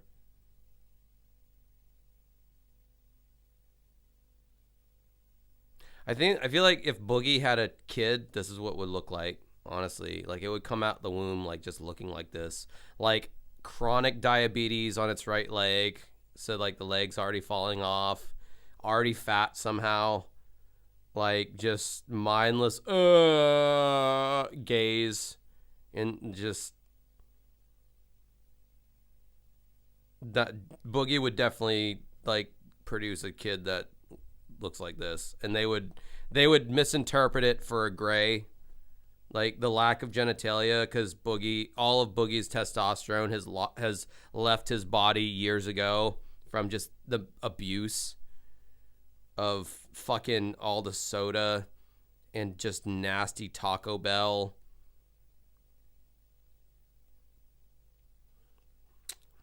This is not Corey Feldman sleeping, but this is a relative of Corey Feldman's. Boogie said he'd molest his kid. Wow. It's pretty on brand for some shit he would say. Honestly, that's probably what my like liver looks like. I don't know how this makes sense, like looking at that alien body, but like how that alien feels right now is what my liver feels like. Literally, the open mouth, dead, just bloated, fucked up. fucked up leg for some reason. That's like, that is my liver. No, it's about to be an autopsy. You got to give them time. They're extracting tissue for samples. Don't you know anything about alien autopsies, you stupid bitch? That alien owns slaves. Literally, what the fuck? Why are you making it a racial thing? It's a fucking alien, bro. Yeah, see, I knew this. We already lost like 10 people in the chat at least. I don't give a fuck. It's late as fuck. This is absolutely real. It's an autopsy of Boogie's fucking stillborn that came out of his fucking 20-year-old wife's fucking traumatized cunt.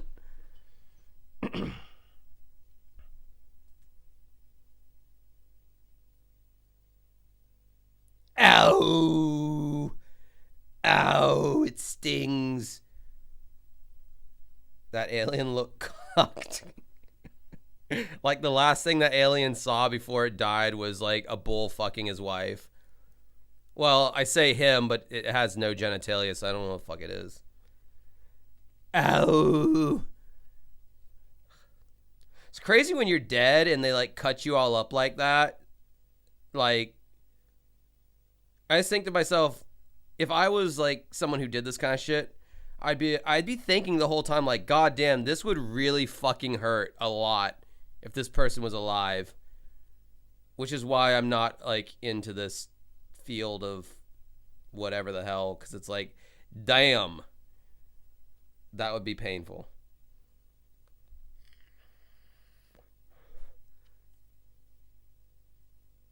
I have this weird, and I know like, because I've never been dead, but like I have this like feeling that like when you're dead and they're like cutting you all up like this, like I feel like you still feel it some way or another.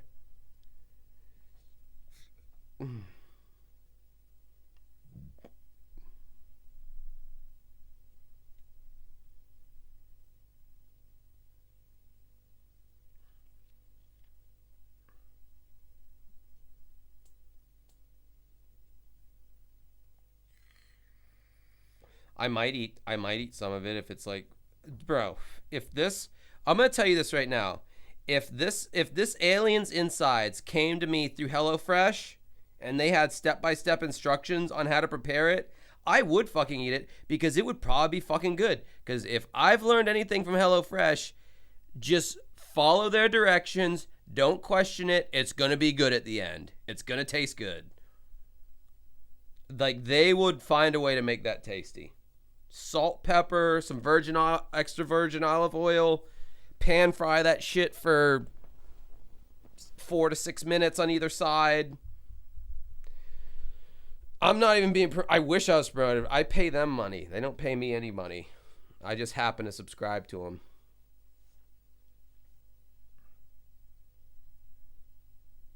I do use, I think I use Nord or ExpressVPN. You have to if you're pirating shit.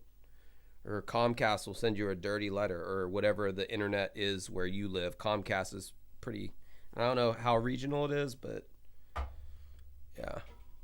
I hope this isn't violating YouTube's terms of service.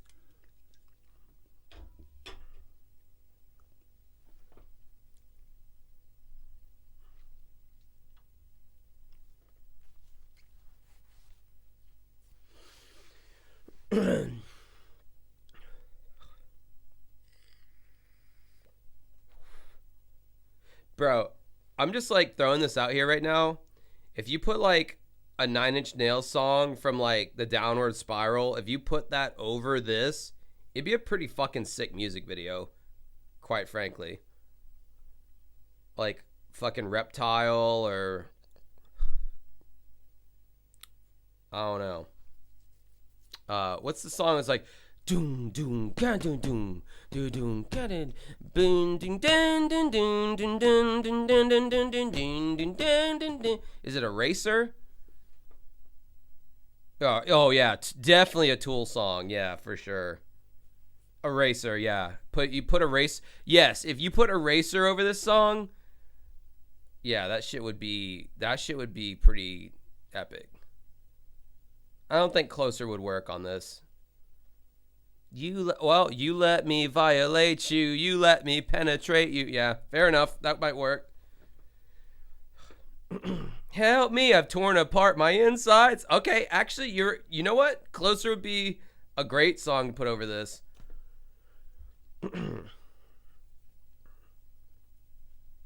What do you guys think about Marilyn Manson's, I hate bringing this up because Philly C is my boy, Phil Collins. How are we feeling about Marilyn Manson's cover of In the Air Tonight? I heard it yesterday, and I don't know. It sounds like Marilyn Manson's covering In the Air Tonight. I feel like the original will always be the superior version. By the way, if this is disturbing any of you watching this real ass autopsy of an alien, by the way, 100% real. Here, hold on. Let me just help you out. Fuck off. Here's a picture of Terry Nunn from Berlin in the corner here. Just if you need a distraction. I imagined a soldier sitting next to me, riding on the metro.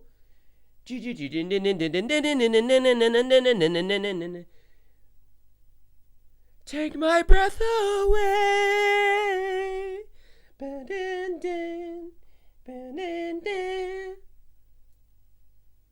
What is it? Kiss me once.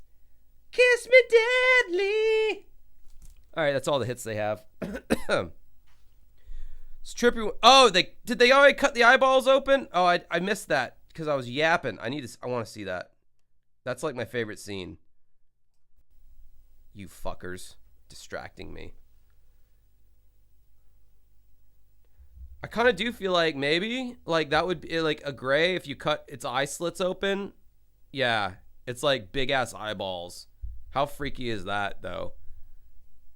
Looks pretty fucking real. I don't know what kiss. Maybe you might be right on Lita Ford. Look at those big ass fucking irises and shit, bro. It's like eyes is all rolled back in its head like it's combed. Now they're cutting open its head, bro. Autopsies are so disrespectful to bodies.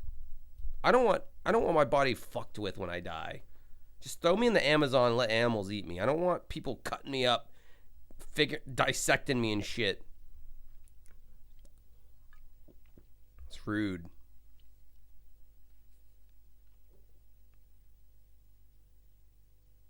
Now they're removing the top of the head, I guess.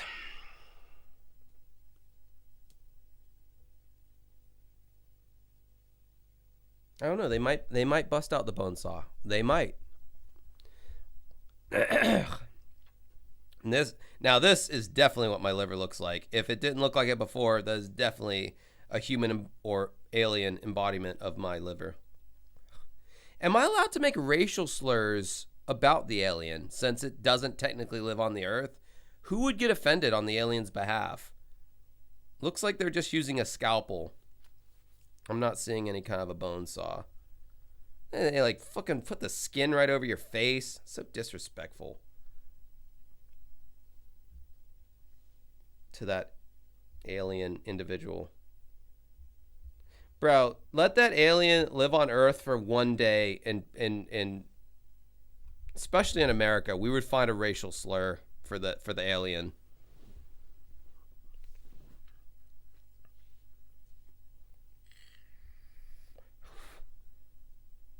It's gotta end in an R though, or a T, like some strong, consonant. Fucking aliener. Fucking grayback. Niller. Niller. I don't know about that.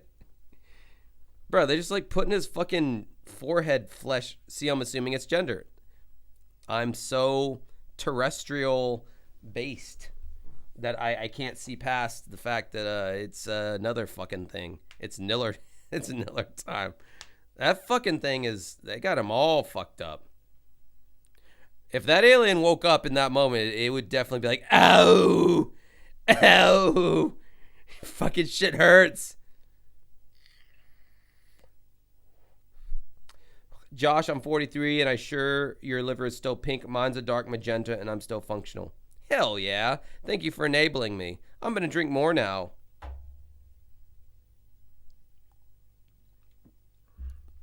If that alien walked in the wrong street of East St. Louis, he would end up looking much worse than that. Damn.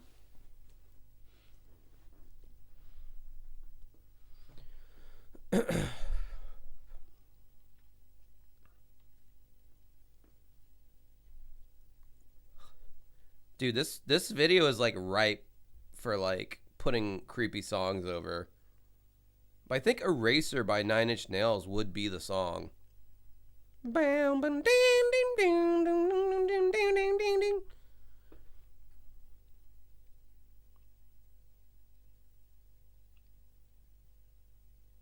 Okay, so it's not a bone saw, but it's just it's like a saw. Does that AJR, does that satisfy your claim that this is fake? They're using a saw on what is presumptively a skeleton. Oh, one by Metallica. Oh yeah, that could be good. Back in the room, it's much too real. Waking up, I cannot feel. Hold my breath as I wish for death. Oh, please, God, wake me. Doctor, imprisoning me. All that I see, I got absolute horror. I cannot live. I cannot die. The landmine has taken my sight, taken my speech, taken my hearing part. Wouldn't make so much sense, but. Katrina and the Waves. What, didn't they do the I Want Candy song? I want candy. I want candy. I want candy. I don't know about that one. Oh, I'm walking on sunshine. Whoa, and don't it feel good? Oh, that was Bow Wow Wow that did I Want Candy. Yeah, sorry. The I Want Candy singer was like 14 years old, so technically now she's legally of age for me to holla, because that was like 50 years ago. What? It's an unknown organ. No one knows that organ is. That's not a heart. What is it? It's an alien organ. I've got an alien organ that I would like to show you. That would be cool. This, Beavis, this rocks. Yeah, but I think I could probably score with that alien. Cause I don't know. They look kind of cool. Shut up, Beavis. That alien, not even that alien would bone you, butt munch. Oh, yeah.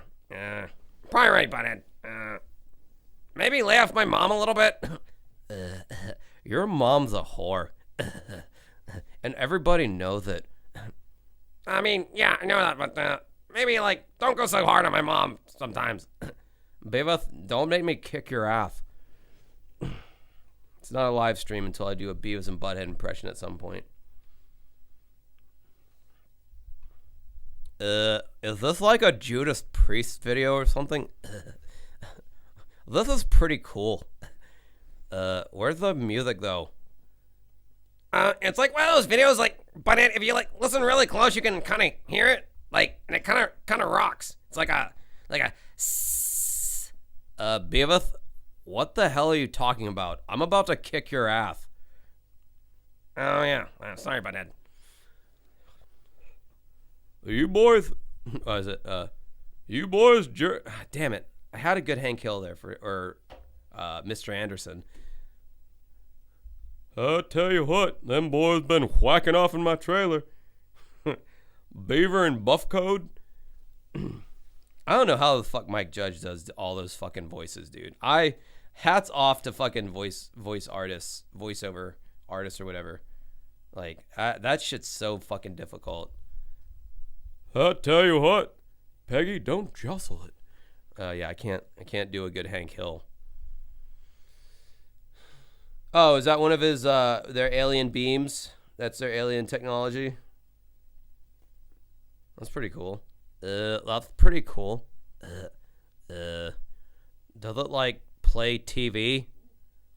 I don't know. It kind of sucks, butthead.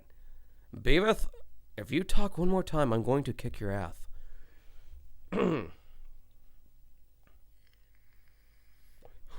Mike Judge is the GOAT. We can all agree with that. Though I will give Seth MacFarlane a lot of credit. That motherfucker can do a lot of different voices. Whether you think it's hip, it's a hate on Family Guy or not, that dude's got a lot of talent. Especially like the Peter Griffin voice. That's a very hard voice to do. Yes, that was Josh Dotis, actually. He got autopsied. Do you think there's any way to unautopsy someone? Like, if they really tried, could they, like, sew all that shit back together and stitch you back up? I wonder. Probably not. I guess if you're removing the heart and the brain, probably can't put that toothpaste back in the tube. Oh, yeah. Corey Feldman's girlfriend, Adrian Craig. We gotta listen to one of her shits.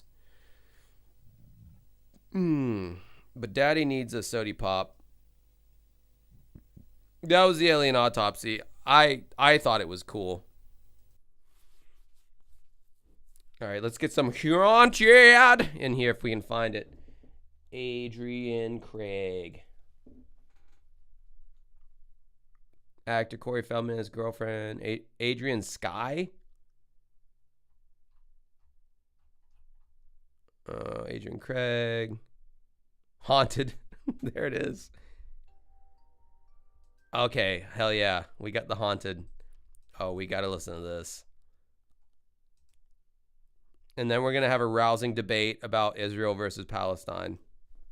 Because I feel like that's not a divisive topic, so I think that should be fine. Hold on. I'm going to grab another soda pop and switch to hard liquor. And I'm going to start beating everybody in the chat. My pimp slapping hand is strong.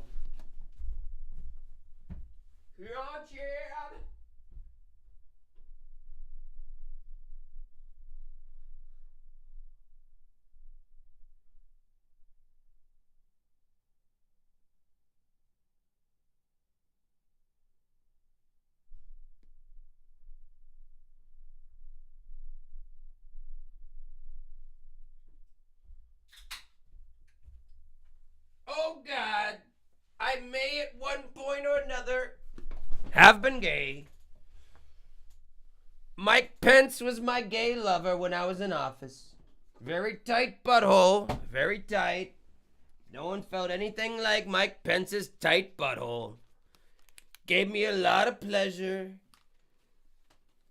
Came many times. No one seen anything like the amount of times I came on Mike Pence's lower back. Mike Pence is a tramp stamp. No one knows that. Very, very, controversial. Some people like it, some people don't. I came on Mike Pence's tramp stamp. No one's seen anything like it.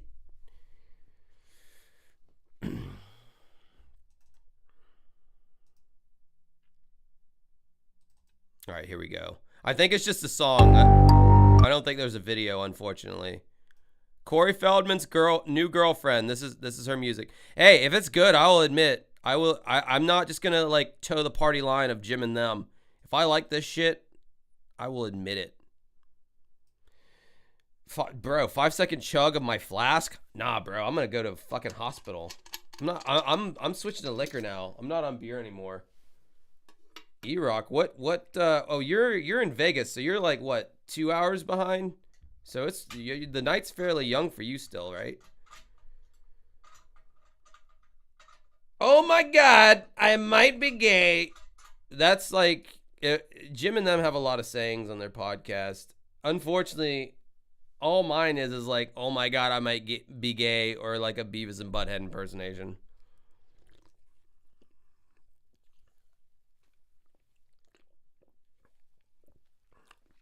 Look, I know she's associated with Corey Feldman and all that,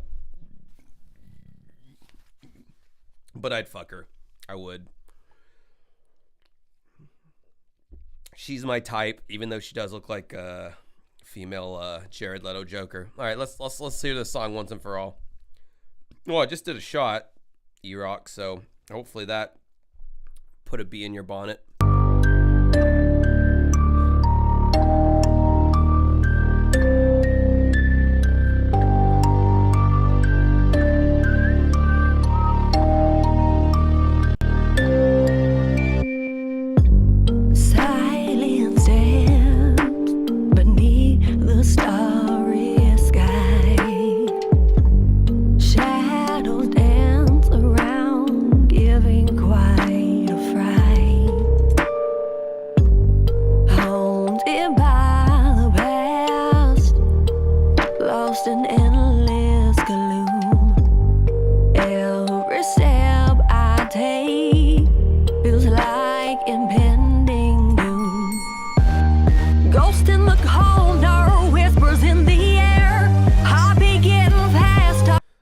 She's, first of all, she's not in the pocket on the tempo. Like if the metronome's going, vocally she's like not, something's not like in the pocket there rhythmically. Let me hear that again.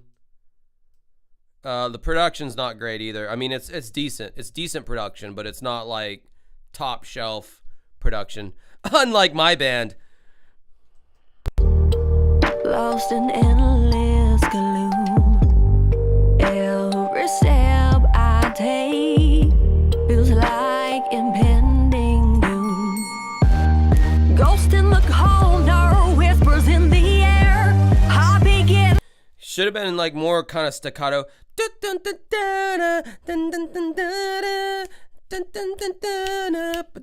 Like locking into that groove, but she was a little sloppy, a little too legato with her vocal phrasing there. $1.99 for me, Rock. What up with the wheelchair?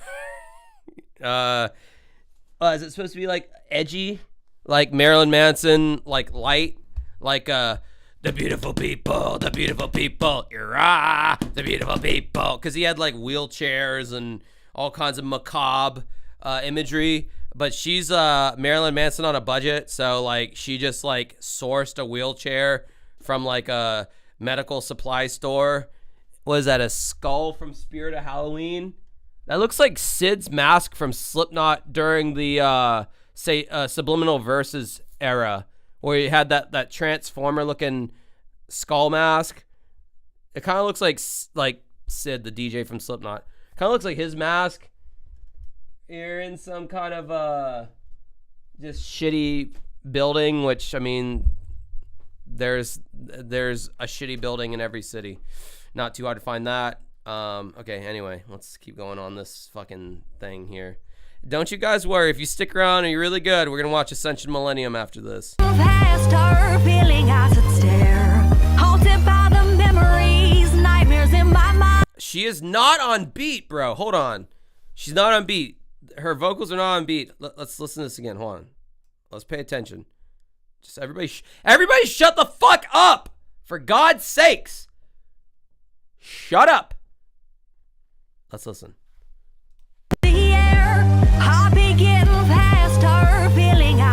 Dude, that is, hold on. Let's back it up a little bit more. Those vocals are not on beat at all. Ghost in the corner, whispers in the air. I begin past her, feeling I should stare. Haunted by the memories, nightmares in my Sloppy phrasing. Sloppy phrasing that is not locking in to the kick drum, which is the only percussion you have to go off on this, with the percussion as the backbone of any song, keeps people on beat. Unless you're good, like a Whitney Houston that can do like a acapella. And love you, and it'll still be on beat. But this is not this girl. She does not have this ability. She's going all over the place on this. It's a 4 on the floor. It's a the easiest fucking beat ever to play anything to. Mine in this eerie rhythm of story, you will find I'm haunted. Haunted. Haunted. Okay. All right. I hear the sound bite now. I'm haunted. I'm haunted. I'm haunted. I'm haunted. I'm haunted. I only laugh because I'm so used to the fucking Jim and Them sample, so it's kind of tainted me a little bit to this song. I probably wouldn't even make a note of her vocal inflection there, but it's just become too much of a meme that I can't separate the two at this point. Ghost in the corner, whispers in the air. Heart begin faster, feeling faster.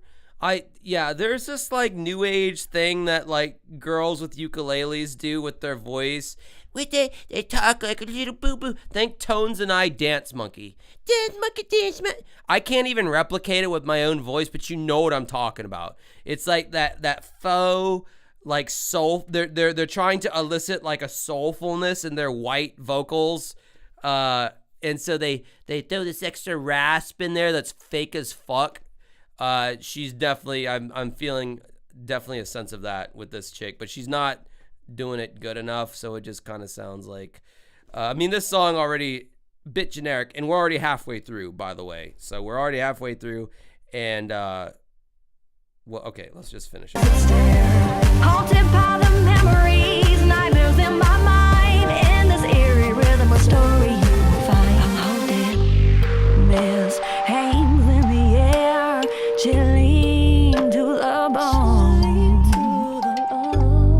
Echoes of a scream. The sad thing, like musically speaking, from whatever producer constructed this entire song on a digital audio workstation, none of this was like organically played, clearly, but this sounds better than any Corey Feldman instrumental.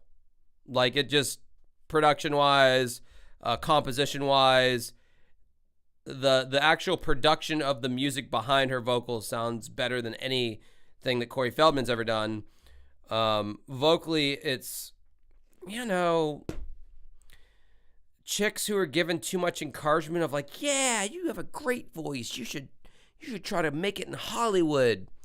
There might be a guy out there named Corey Feldman. He tends to help a lot of girls in Hollywood. It's generic. In this house of stone, phantoms of regret, haunting every thought.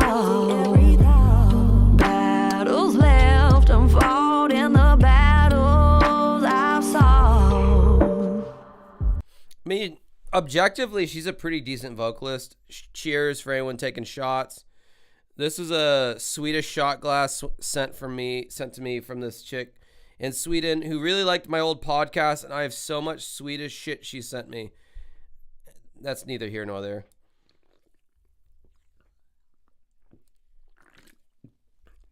No, objectively, she's a fairly decent vocalist. Anyway. She's trying too hard, bro. She's trying to add too much soulful inflection to her voice when she's just a basic white girl with a semi decent voice, but you're adding these flavors that I don't think are authentic to your real voice. If you look at someone like Adele, okay, when you listen to an Adele song, and I'm not even a fan of Adele's music, but I'm just using her as an example. When she sings, there's nothing fake about her voice. You just know that that's how she sounds. When you listen to Bjork, whether you like or hate Bjork, that's how she fucking sounds. When you listen to Kurt Cobain on Smells Like Teen Spirit, that's how he fucking... People crave authenticity, and people can sniff out inauthenticity in a millisecond. And as soon as they feel like something is not authentic, then it's over. You're done. I mean, it's if they feel like they're being sold something, sold an image or whatever the fuck. Billy Corgan from Smashing Pumpkins. His voice just sounds like that. It's fucked up, it's ugly, but it's authentic. It's real.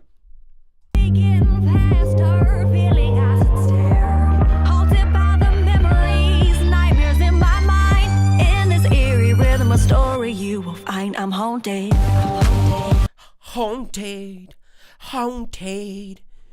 This reminds me of that like stomp clap genre of music, that folky stomp clap that's used in a bunch of like Ford commercials where it's like stomp, clap, and it's like there's like so many artists that like do that. I feel like stomp clap should be like its own genre of music where it's like harkening back to like, I don't know, like black soul music, but like white people are doing it, so it's like inauthentic as fuck, but it's great for like a Toyota commercial. That's I'm getting those vibes from her voice right now. I'm haunted. I'm haunted. I'm haunted. I'm haunted. I'm haunted. I'm haunted. I'm haunted. Ghost in the corner, whispers in the air. Heart beating faster, feeling as it stare. Haunted by the memories, nightmares in my mind. Though the backing track is well produced, it's not mixed well with her vocal. Her vocal's way like up, like on top of the mix, and I'm not feeling and these are quality headphones. So like I'm not feeling like I'm like the mix, like her vocals in relation to the music are together. It sounds like a novice producer had this beat and this music and put her vocal on top of it, but it's not blending. It feels like her voice isn't like living in the song. It's like it was thrown over the top of a beat that you bought online. Because it sounds like all the other music is just like squelched below her vocal. Eerie rhythm of story you find I'm haunted. Demons of the past. I mean, good luck to her, you know. I mean, fucking A, I'm in the same boat that she's in. I mean, she's fucking Corey Feldman, I'm not. So I mean, thank God on that regard. But you know, good luck to her. You know, it's hard out there in the music field. So if she can make it, if she can ride on Corey's coattails in any way, shape, or form, you know, I'd say that would be the smart career move for her. Give you a leg above and all that shit. Oh, what's this? What's this shitty lighting? What's this overhead lighting that you would have in any house? That orange boob light thing going on? What is this? Is this a home movie? Why? No, it's not. It's a little song that we like to call Essential Millennium. Corey's best song. I gotta put both cans on for this.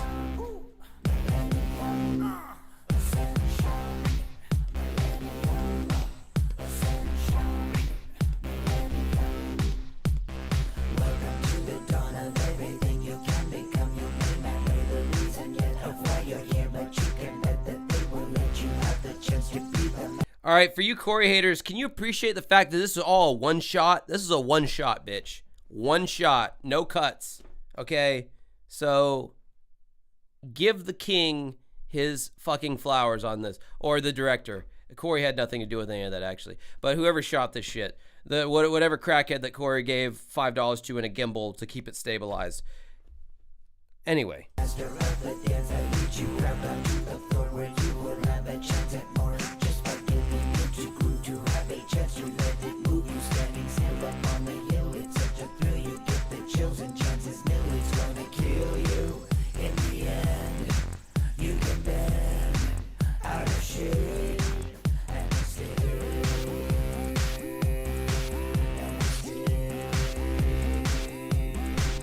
And escape, and escape.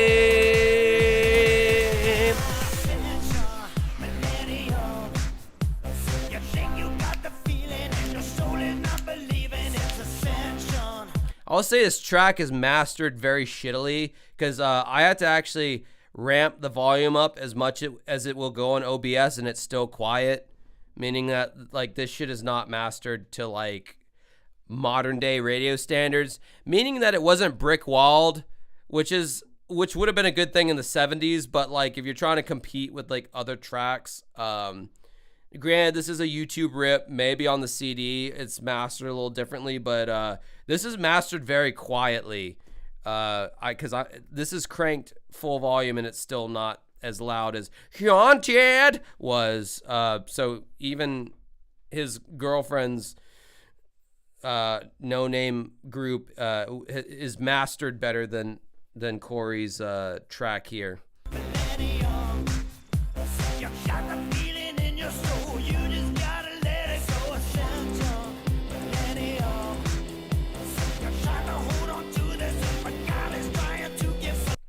That was funny. He was like struggling upon the glove, and like the vocal kind of fit. He's like, "You gotta get it, see this up with a fucking glove." Like kind of fit. That was cute. I know that was not on purpose. It was accidental. Anything hilarious in Corey's world is accidental. But that's, you know, we've grown to. Oh, E-Rock, if you're still in the chat, did you get the package that I sent you? I sent you a former child actor. I don't know if you got that yet.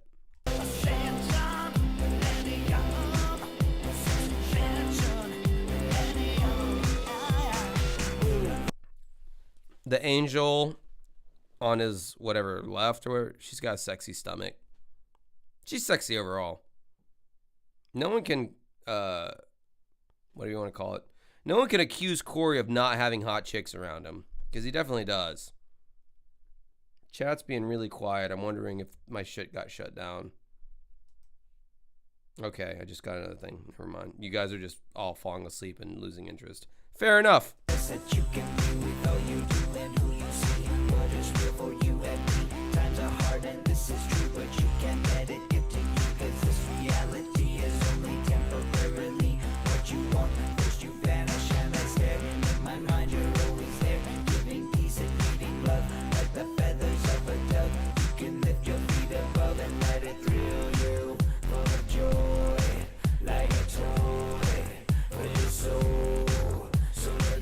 All right, you got the package. Fantastic. Well, I hope you guys cherish that. I don't know how you go about divvying out who gets that album, who gets that precious cargo that I sent you. But my only caveat, and I've already said this, just don't sell it. Because the guy who sent it to me told me that. Because he sent me two.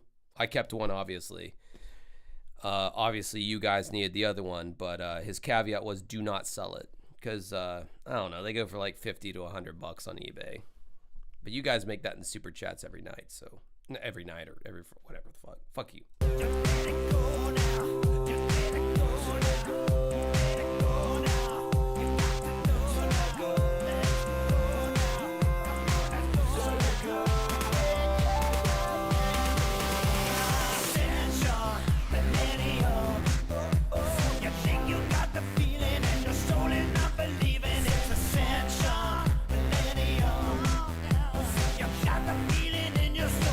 'Do you think Billy Corgan legitimately like watched this video before he interviewed Corey Feldman? I'm thinking that's a big fat no. I'm thinking he did not. I don't think Billy Corgan watched any of his shit. That dude was absolutely not prepared at all in that interview. Like, he didn't see any of this shit. Now I want to watch a Smashing Pumpkins video.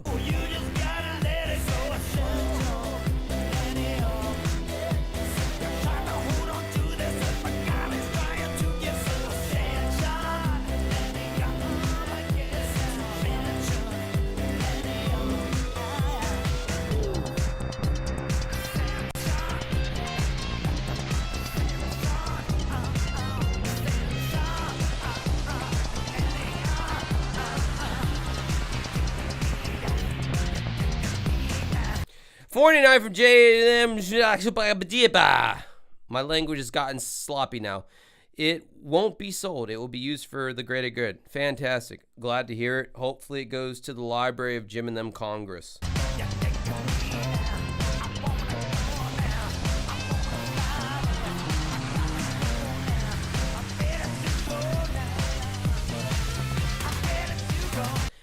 Why does he keep doing this masquerade as though he's not literally like chapter and verse not ripping off Michael Jackson? Why does he keep this charade up? Why? It's like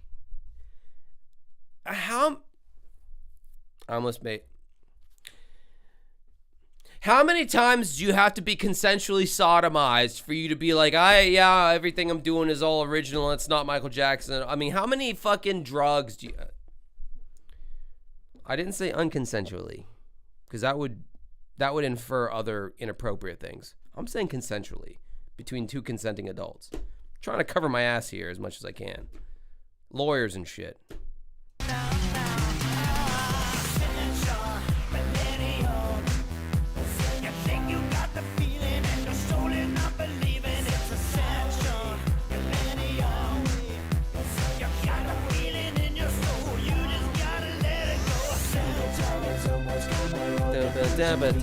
I actually like the flow of this song, to be honest.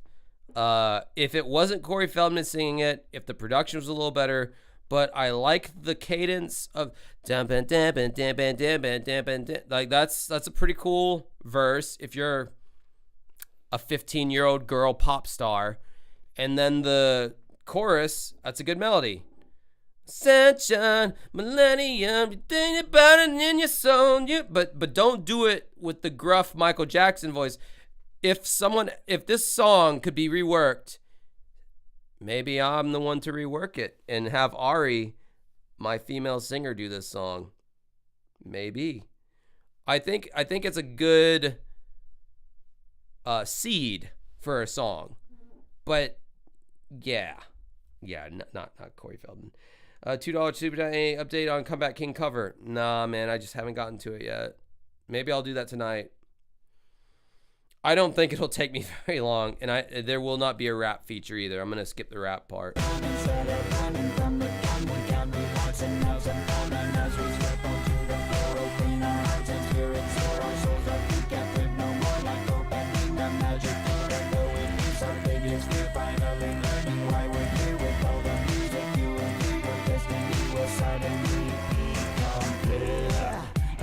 Oh, this is his big green screen part. Now, see, James Rolfe, take a lesson from the king. This is how you do green screen.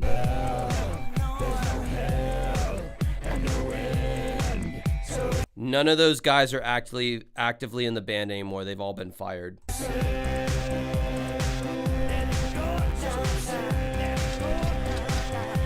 Hell yeah, look at that green screen.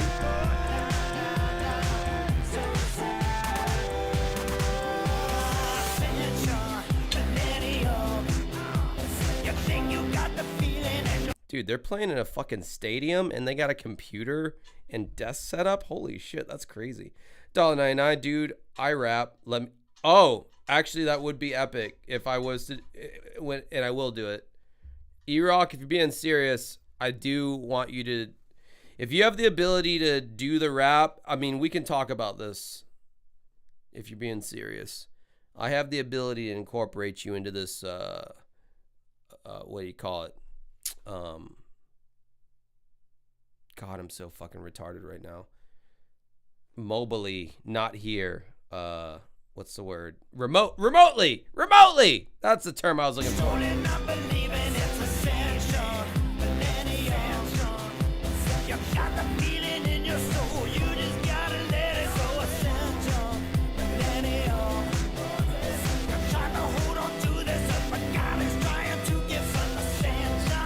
Oh, God, I hear the gargling in the back of his throat. I talked about this on my other Corey Feldman things. Yeah, the...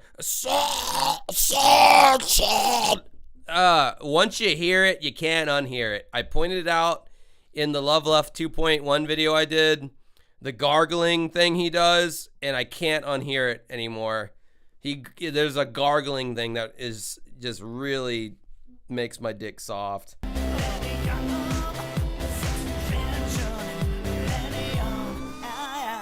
Ooh. All right, so we watched Corey Feldman video, so I think it's only proper that we watch a Smashing Pumpkins video. This is a song that I like by Smashing Pumpkins. It's just a nice rocker, and fuck you if you don't like Smashing Pumpkins. They're one of my favorite bands of all time, and I'm gonna get demonetized for this, which I probably already have been, and I don't care. I just want to hear a band that I actually really like a lot.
Can I just say, their drummer, Jimmy Chamberlain, is like, he was like such a huge influence on me when I started off as a young musician learning drums.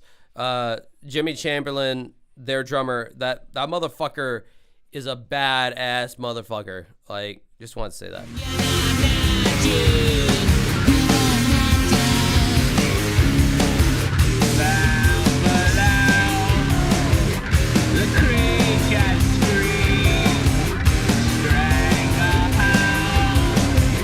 Bro, I miss so fucking bad when the Smashing Pumpkins were good. I fucking miss when they were good. Ugh, God, I know this is a tail end of when they were good, but like, fuck, they were so different than any other fucking band. Man, like, they were like right up my fucking alley. I don't know, man. I don't know if it's his voice or the songwriting. Maybe it's a combination of all of it, but like, I fucking miss when the Smashing Pumpkins were good because they are such ass now.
Enchanted in the rapture of his sentimental sway, but underneath the wheels like the skulls of every cog, the fickle fascination of an everlasting God. You know I'm not doomed.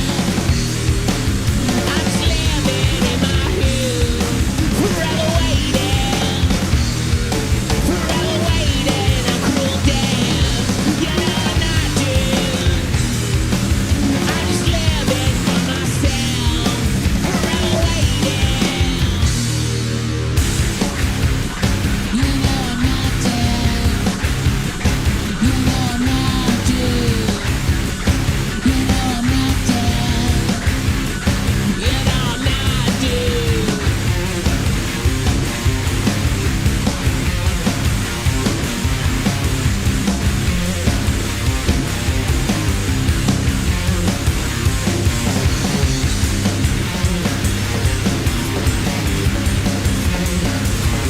yeah, I hate to dispel this rumor, but amplifiers do not have the capability to make sparks or fire or anything like that. So in any rock music video, when you see that, yeah, they don't do that. They don't. Sorry to disappoint. So we got a request for Perfect.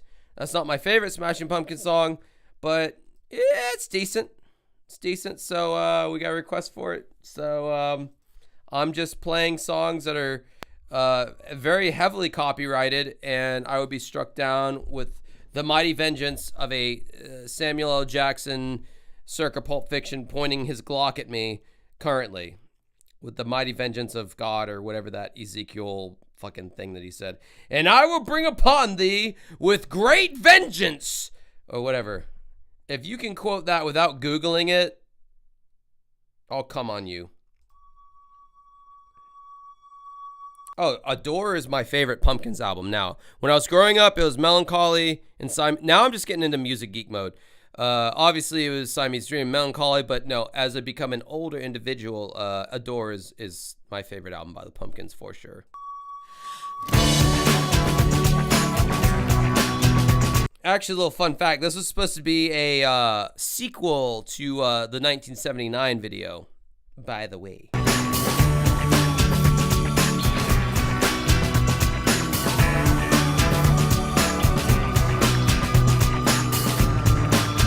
And can I also say, in a non-gay way, Billy Corgan is very handsome in this video.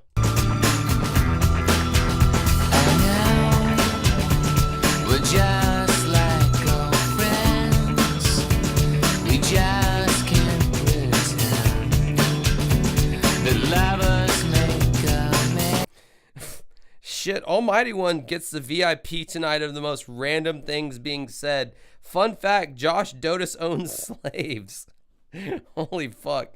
Okay. All right, you said it, so it must be true. I believe it. Josh Dotus of the Josh Dotus Band owns slaves. No, he is on that fucking crane because that's how they did in the 90s. And my ass, if I was in like a big band like that with a big, music, let's just Dreamcast right now, or Wishcast, that it was not the Sega Dreamcast, that it was back in the 90s and you had a big budget when record labels were still doing that. Fuck you, I'm not getting on that crane like 100 feet in the air or whatever the fuck. Billy Corgan did it. He's got the Stugatz, much bigger than the mine. I got a big fear of heights and flying, so I had not to do that. We are reason so unreal. We can't help but feel that something has been lost. But please, you know you're just like me. Next time, I promise we'll be. All right, and we got the quote here.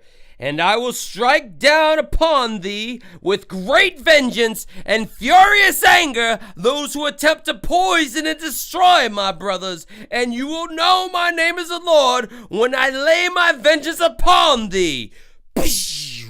Dead. Murked. Yes, Billy Corgan is a gray. His son is who we just saw dissected earlier.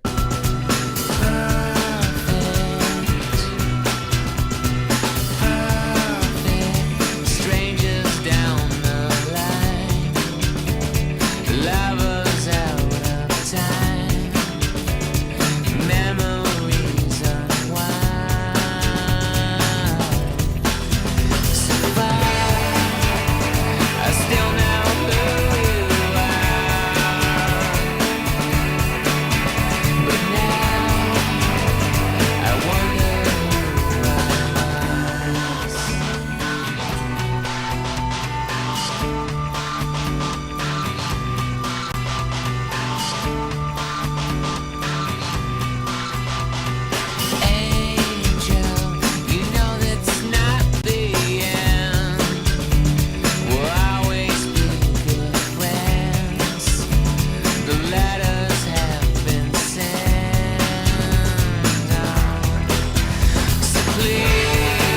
just want to ask the chat. I just want to pause it and be annoying.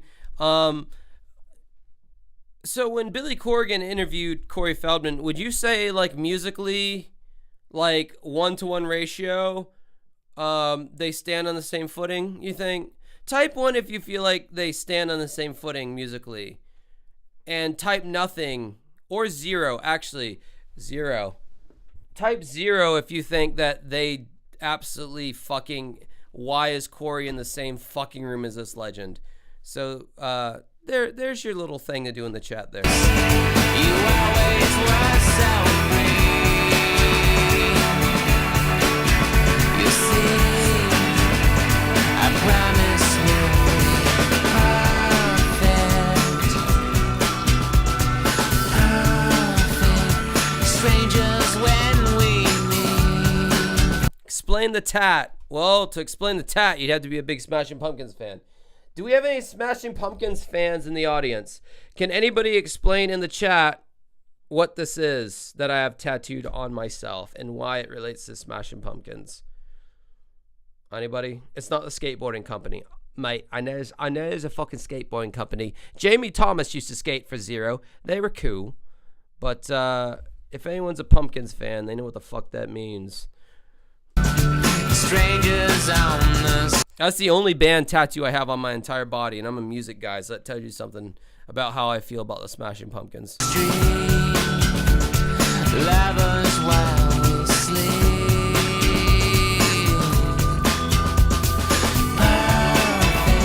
You know this has to be. We always were so free. We promised that we'd be.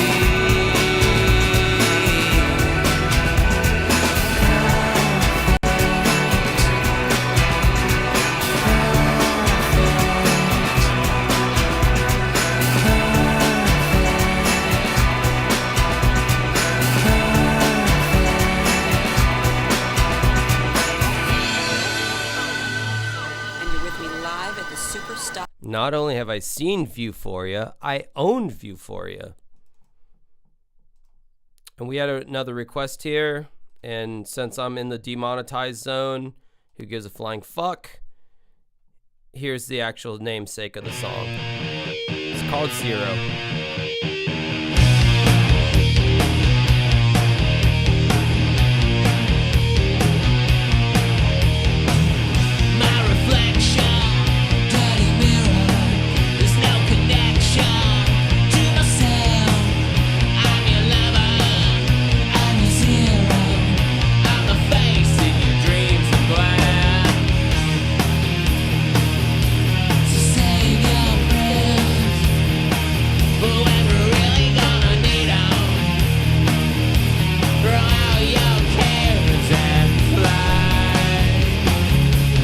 Wanna go for a ride?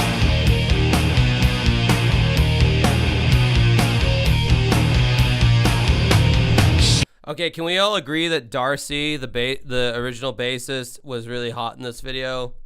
With her dark... She's normally a blonde, but she's a brunette in this video. Darcy was hot. She was fucking hot. No one's seen anything like it. She's the one for me. She's all I really need. Oh yeah, she's the one for me.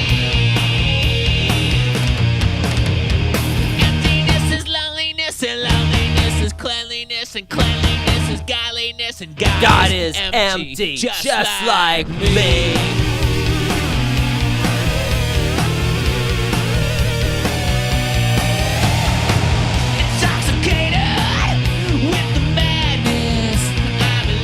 Oh, fucking Darcy's looking hot as fuck. Damn. I mean, Darcy was cute, but she's hot in this video. Just gotta say she's hot. That's Darcy, by the way, the chick in the frame there, if you couldn't figure that the fuck out.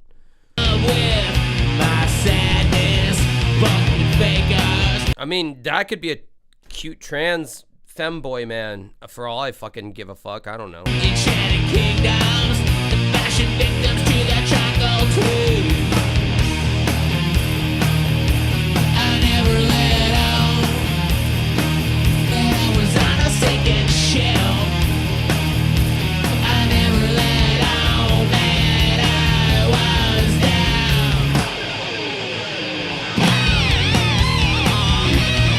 What I always liked about the solo, if you listen to the riff of the song, the riff is easy. It's and then you have the pre-chorus, which I know how to play on guitar. Actually, I'm not gonna grab it, but when it goes to that guitar solo, the riff does something different, which is interesting musically. It's it does this different thing, which is interesting because they could have just repeated the same, but they switched it up. I notice these kind of things because I'm a fucking music nerd.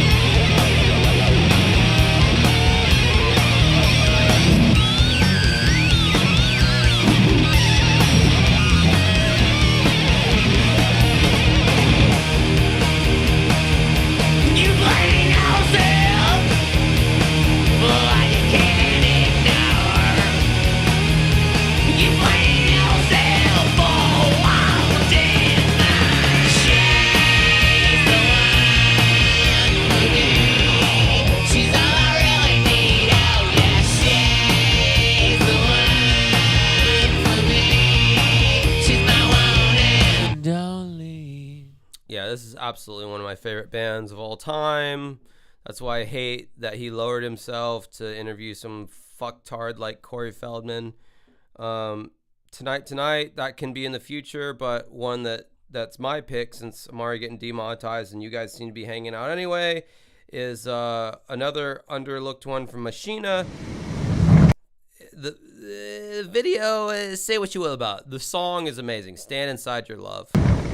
Amazing song.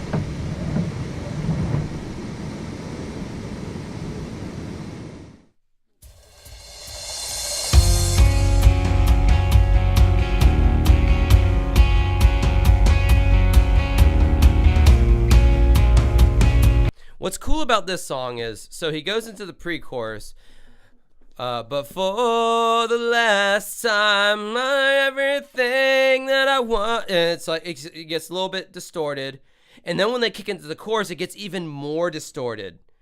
Dream, who could it be, the one you love? And it gets like even more heavier. Like, I don't know, dude, this song's just fucking sick. They just don't make music.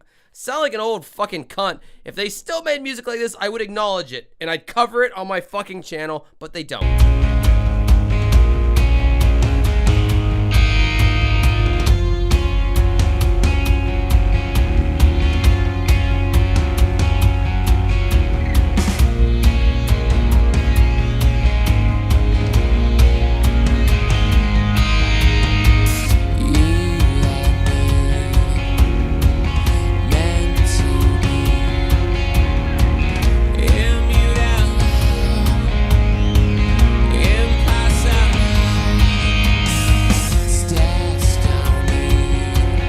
Oh, what, did I get shut down? Oh, did I get shut down? Okay. Yeah. All right, that's cool. Okay. Yeah. Stream got shut down. All right, just hang in there. We'll be back. Yeah, we got shut down. Well, I got in like, what, 2 or 3 Pumpkins videos? I like how nobody, like, YouTube didn't care when I played Corey Feldman shit. Are we back? Can you hear me?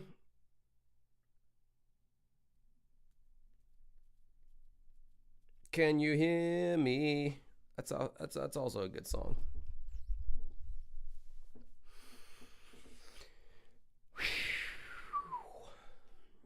Am I back? Can you guys hear me? Mate? Oh my god. Where are we at?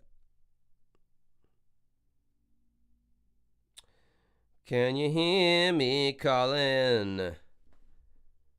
Okay, yeah. I got shut down. Yep. Yeah, no, I anticipated that. Okay. That's fine. I knew I was overindulging by playing so much copyright content, but all right, what do we got? Popcorn. We saw the Alien Autopsy. We listened to Adrian Craig. Yeah, I don't know. What else do I do now? I'm open to suggestions.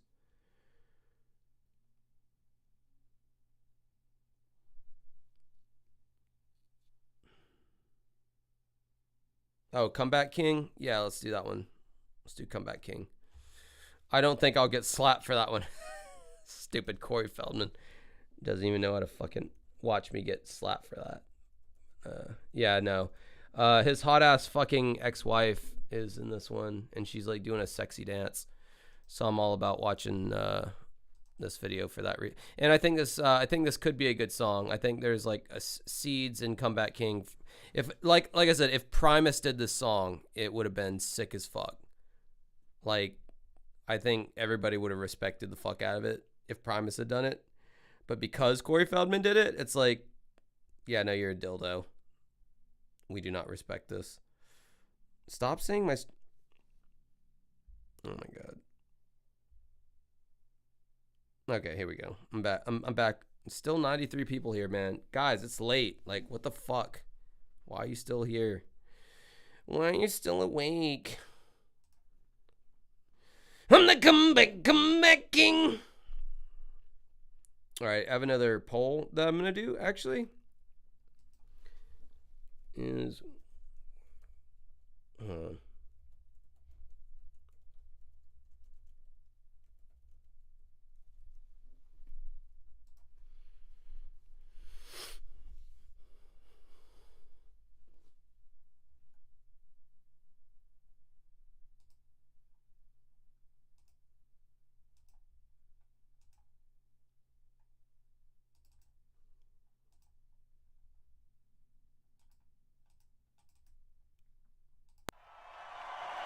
well, it's a shame we couldn't watch like legitimate bands who have legitimate fucking bangers, but here we are. Now, is Corey Feldman missing a thing? I got like 91%. Actually, this is the highest that my percentage has ever been when I do one of these polls. Clearly, you guys aren't fans of Corey Feldman's music, because if you knew anything about Comeback King, you would know that he's not missing a thing. Like, what the fuck? He's not missing a thing. Like, the hell? I thought we had some Corey Feldman fans in the house, like, of his music.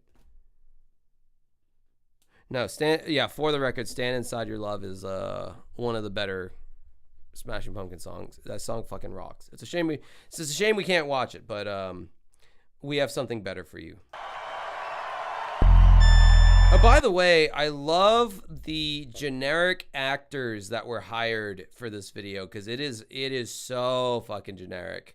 It's like they have the B footage, or the B-roll or whatever, and it's just all hired generic ass actors.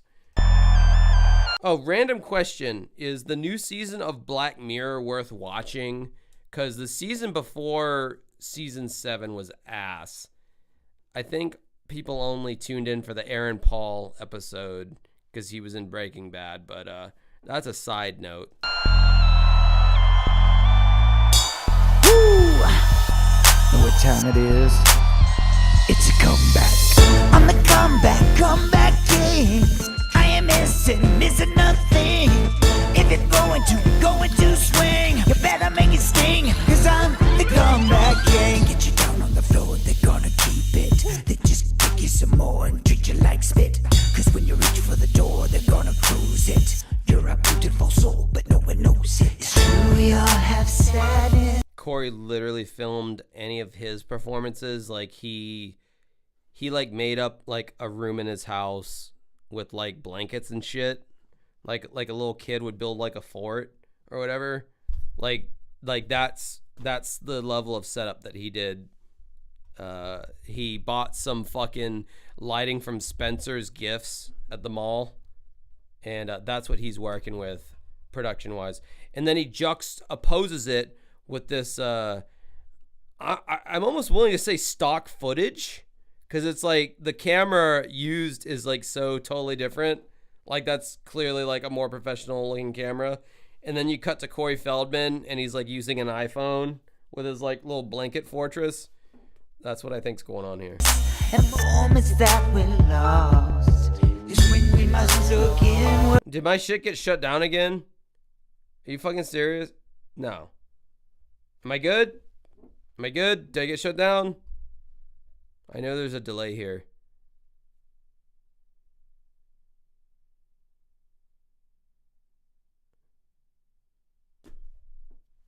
It got shut down for the fucking Corey Feldman video. Are you serious?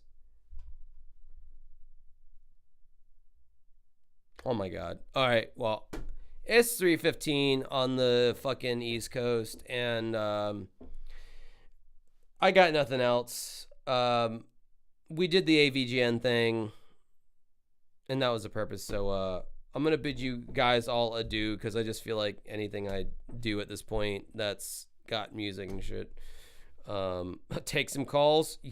Actually, yes, I will take some calls. Give me 1 second. Let me grab my call phone.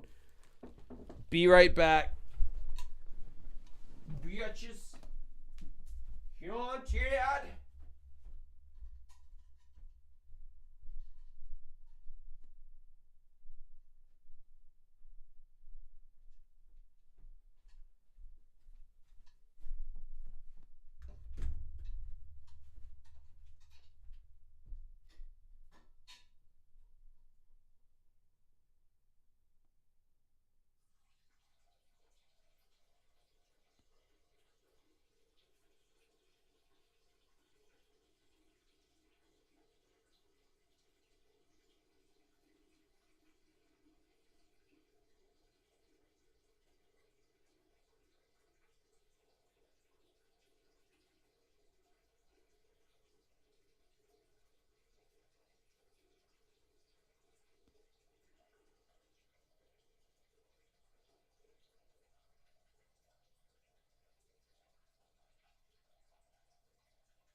Oh my god, I might be gay.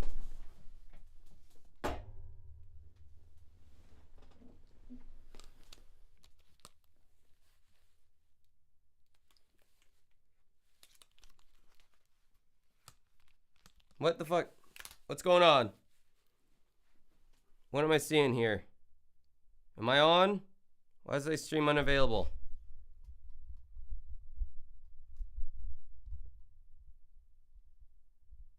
Can everybody hear me?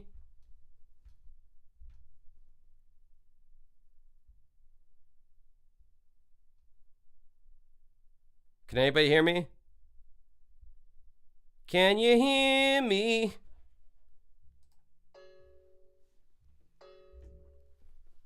All right. All right. By the way,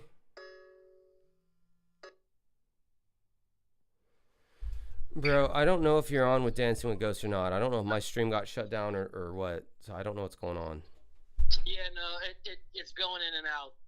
Well, what the fucking A? Right now, it's just like You went to the bathroom or you went to get your phone, and it came back up for like 2 minutes. We were just staring at Corey, and then it went back down.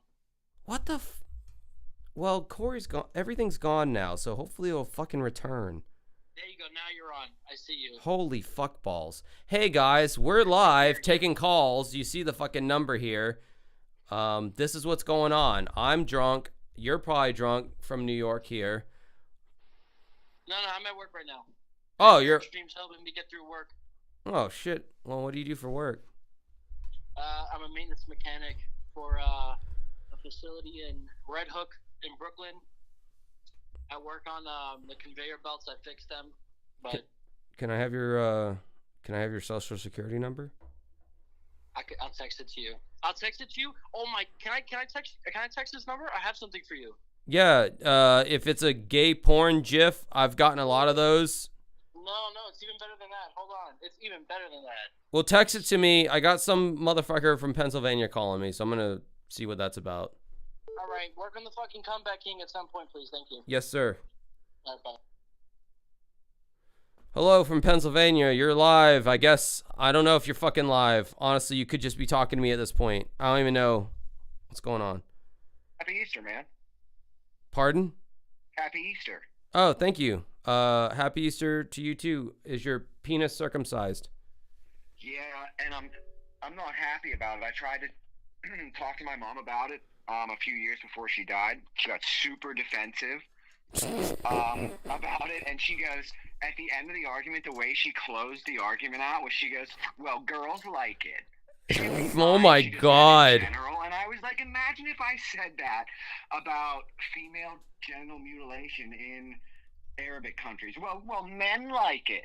Could you imagine? I just like how you like preface the whole thing with like before my mom died, and then you proceeded on with this very uncomfortable conversation that you had with your mother, and you're like, by the way, she's dead. Yeah, I didn't want you guys to try to get me to resurrect the argument. Little Easter humor for you. Oh, Jesus Christ. This guy should be my co-host.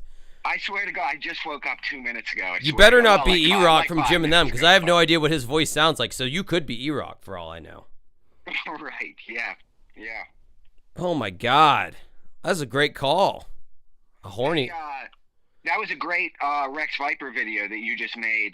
I liked how, even though your thing is kind of trashing them, you were pretty nice. You were pretty nice to them. Bro, the band sounded tight. I mean, what can I say? I'm not gonna just make views or make videos and lie on bands like if they're legitimately like decent. Did this fucking stream cut out again? You know what? I can't tell because I'm on my phone and my YouTube freezes it when I'm on my phone, so I can't tell. But it was going in and out that whole time, dude. I'm just looking at my phone right now because I got my computer doing one thing, I got my dick doing another thing. Right. I'm trying to fucking jerk off. I thought when I first saw that screen, I was sure that you just put that screen up like as a joke. No. These motherfuckers strike me the fuck down like with a great vengeance, like the Samuel L. Jackson line. That's crazy how they can detect that. Oh no, they have a whole thing. Out of all the streams going on, I mean, why? What does it matter? It's a legal thing for them. I know, but come on, man. I just hate how I guess I don't know. I don't want to sound like a hippie, but how money driven everything is. Like, we're watching a music video at 3 a.m. Like, what is, you know what I mean? The Smashing Pumpkins aren't losing money from that. Yeah, a lot of times it's not even them, it's their fucking label. And of course, I mean, I understand. I understand it, but I just don't like it, Yeah, it's fucking gay. I hate it. If it were my money or my own record label, I'm sure I'd be like, no, shut it down. But, it's easy for me to say, like, from my bed. Well, shit, man. It's nice to talk to a sober person because I'm definitely not at this point. But... Oh, I'm 100% sober. I haven't been not sober for like 2 weeks. Hey, chat, can you guys fucking tell me if you can see me or not? Am I on? I don't even know. I'm lost at sea right now, and I'm talking to this guy, and that's fine. He seems nice enough, But like, No, you're on. You're on. I just played it. okay, cool. I mean, at least over here, I don't want to speak for everybody. Why aren't more of you cowards calling in? I know you're good and fucking drunk. Get some balls. I know. I couldn't believe you answered. I figured everybody would be calling in. Well, they usually do. I don't know what's going on. I feel like that's why I feel like there's a glitch in the Matrix or some shit. Okay, we bro, just do you wait. wanna No, hear never a mind. Gnarly injury story. Yes. Okay, like the reason I'm even awake right now. Okay, so late 2017, I'm working at this industrial bakery. My job is to unload mixed cookie dough from this giant mixer. Giant, I mean. So I'm reaching up, taking out big armfuls of dough and putting them into a bowl. So I reach up and this fucking giant fan blade grabs my hand and twists it like into the mixer. And this mixer twisted and ripped off my fingers. What? Yeah, dude.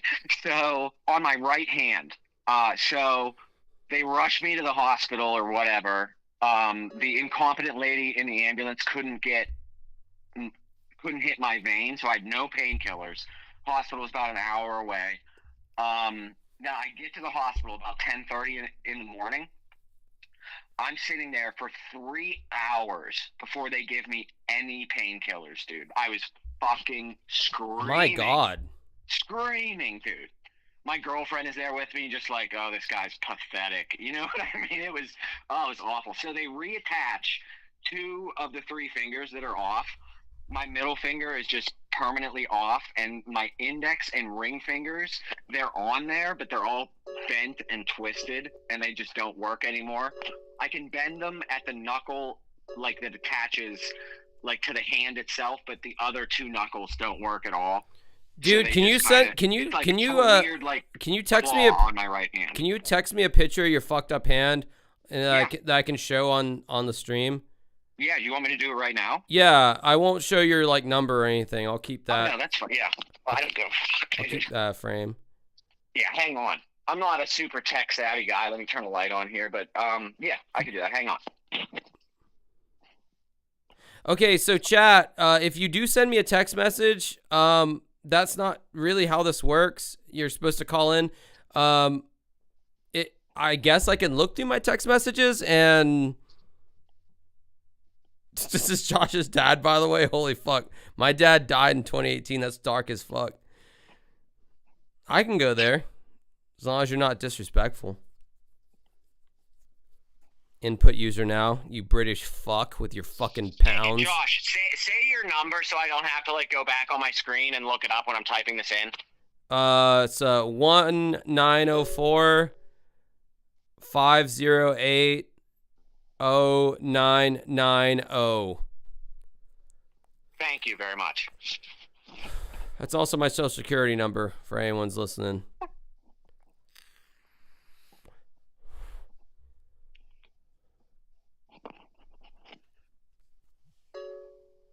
This text says E-Rock is gay. Is there any truth to that?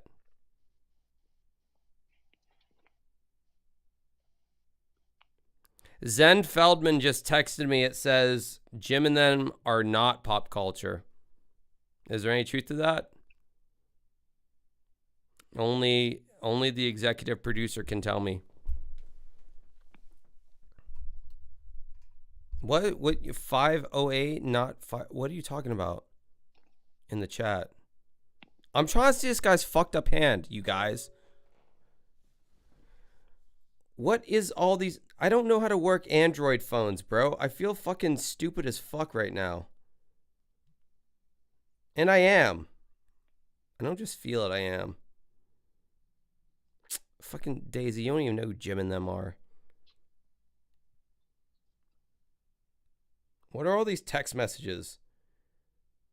Who keeps sending me gay porn gifs? A night of hopes. Okay, that's spam. What the fuck? God, I hate Android so much. God, I hate this operating system. Josh, did you get it? Oh, there's the Aaron with her fucked up grill. Yes, I see it. Matt Hibner. I'm acknowledging you now because I'm drunk enough. Chocolate penis. My hair is pink.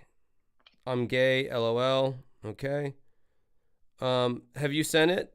Have you sent your I did. All right. Hold on. Let me see.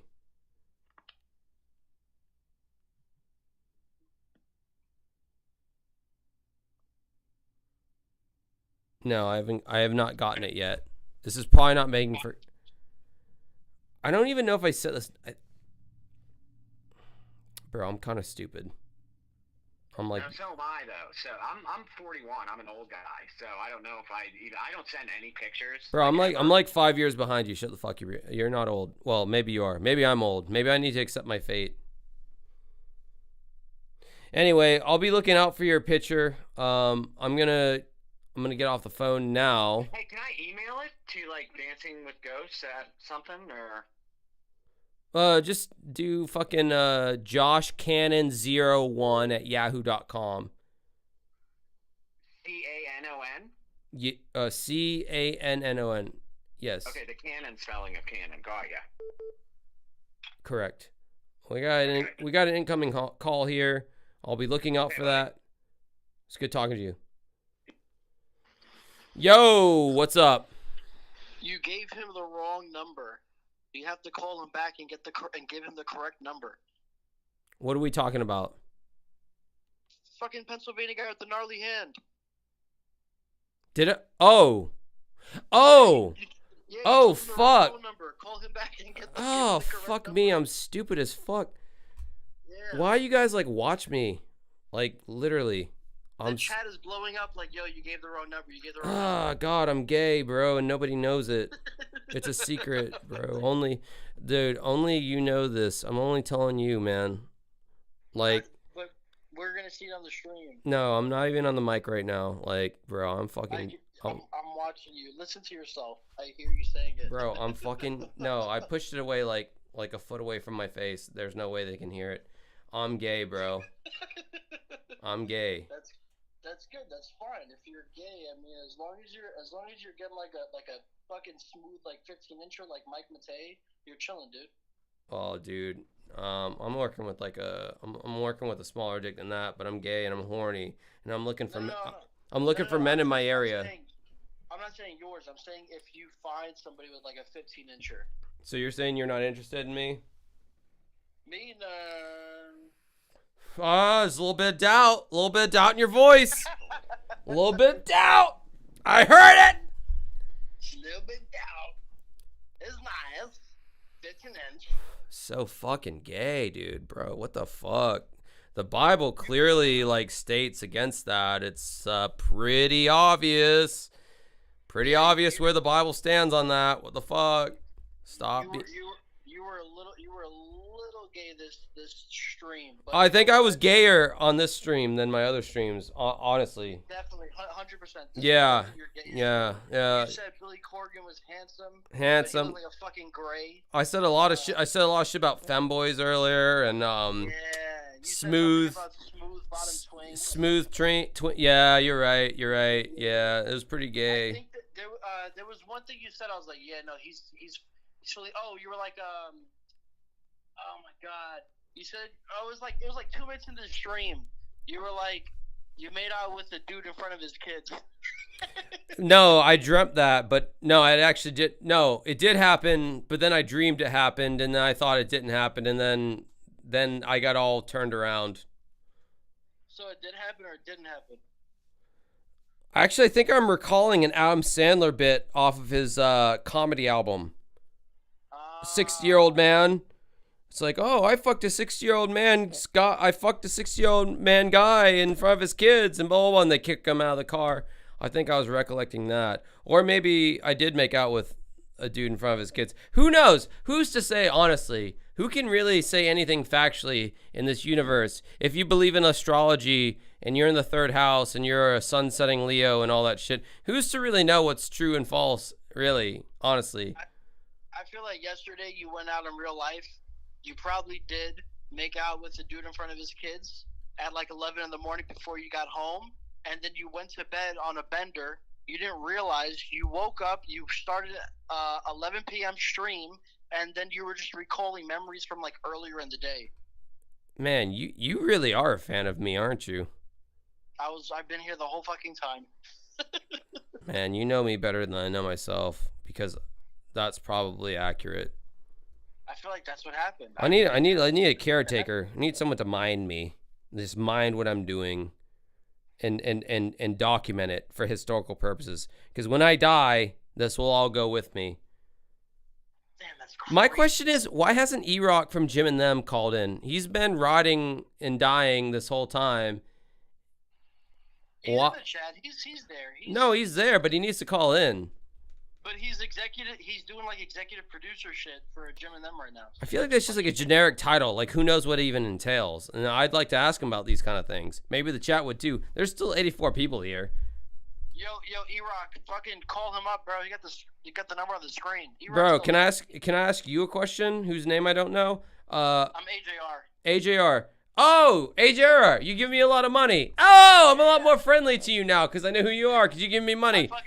I grift, bro. I'm a fucking grifter. Hell fucking yes, brother. When you stream is my payday. So I'm like, all right, I got like 50 bucks. Fuck that. Yeah, hell yeah. So, are Jim and Them pop culture? You know what's funny?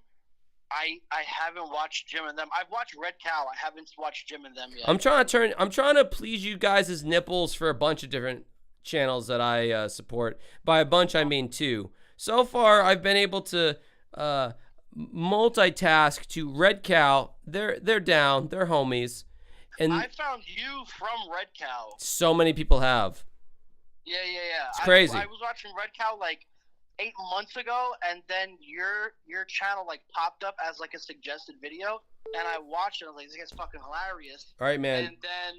And then like I caught like a live stream like 2 months ago, and then I'm like, oh, this was that guy I watched like 6 months ago.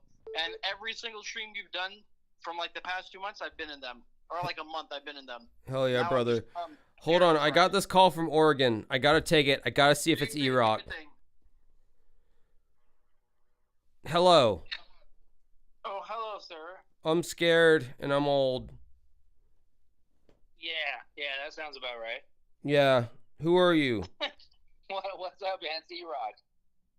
Hey, it's E-Rock. Hey, he called in. What's up? Oh, we're all drunk and shitty now and messy. Yes, sir. Yes, sir. My God. All right, E-Rock.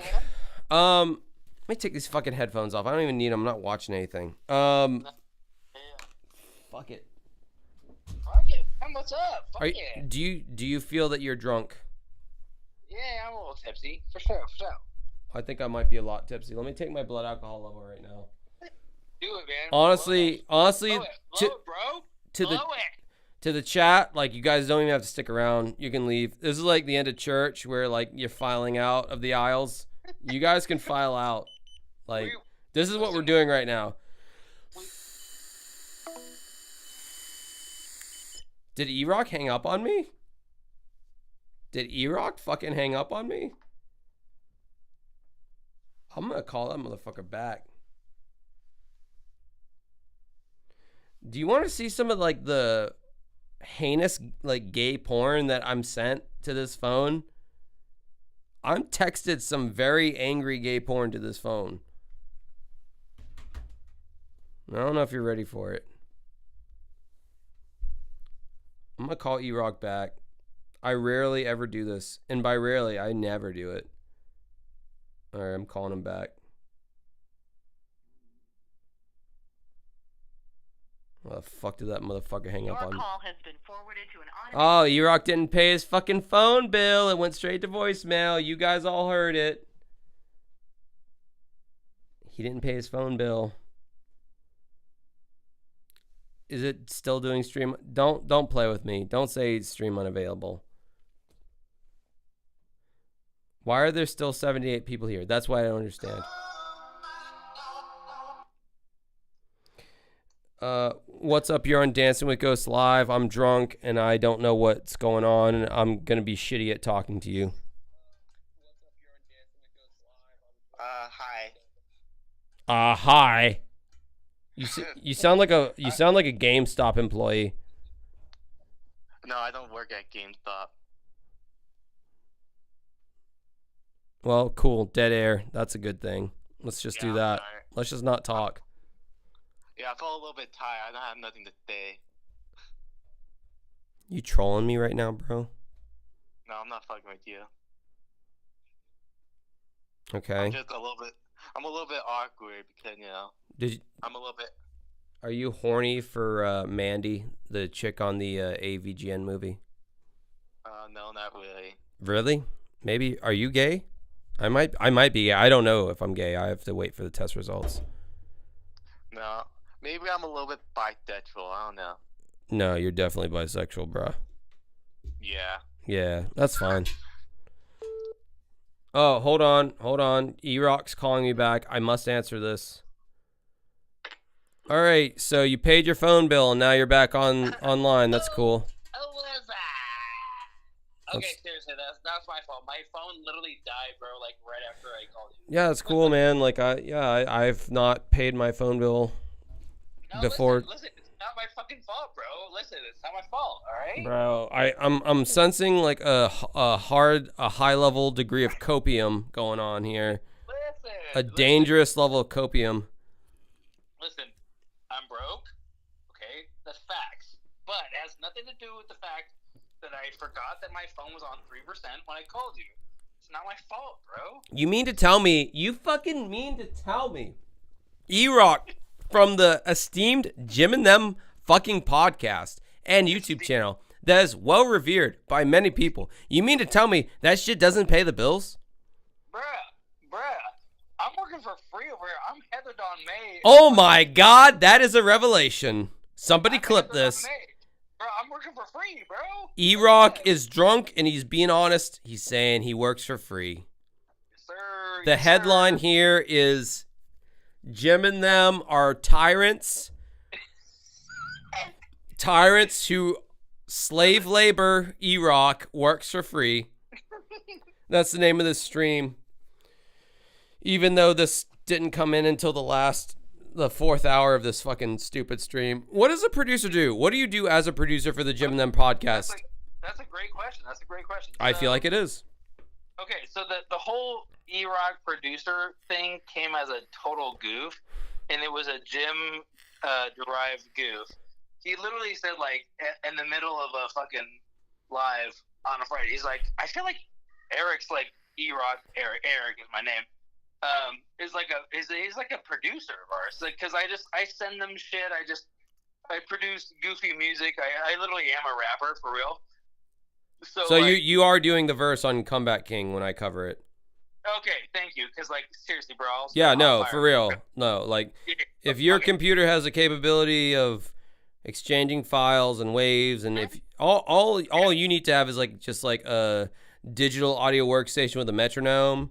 Just record it to the metronome, that tempo that I gave you, and anyway, that's sorry, I'm drunk. Shop talk. That is what.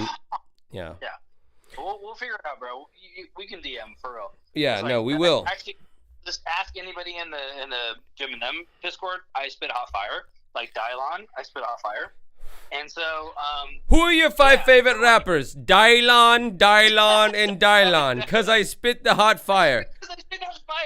Yo, man, I got bad news for y'all. We shutting the studio down again. Ah, damn. I do shit. I shit the studio down. Dude, no, P Diddy always shutting down the studio, bro. Bro, I shit at studios. I just do. So no, for real though, I do spit hot fire and all up in the booth. Like, in fact, I'm actually known in the Jim and Them community as E-Rock in the booth, BOOF. I get how black people talk. You don't have to explain it. Hey, listen, whoa, bro, pause. I didn't say anything. Whoa, didn't say anything about that.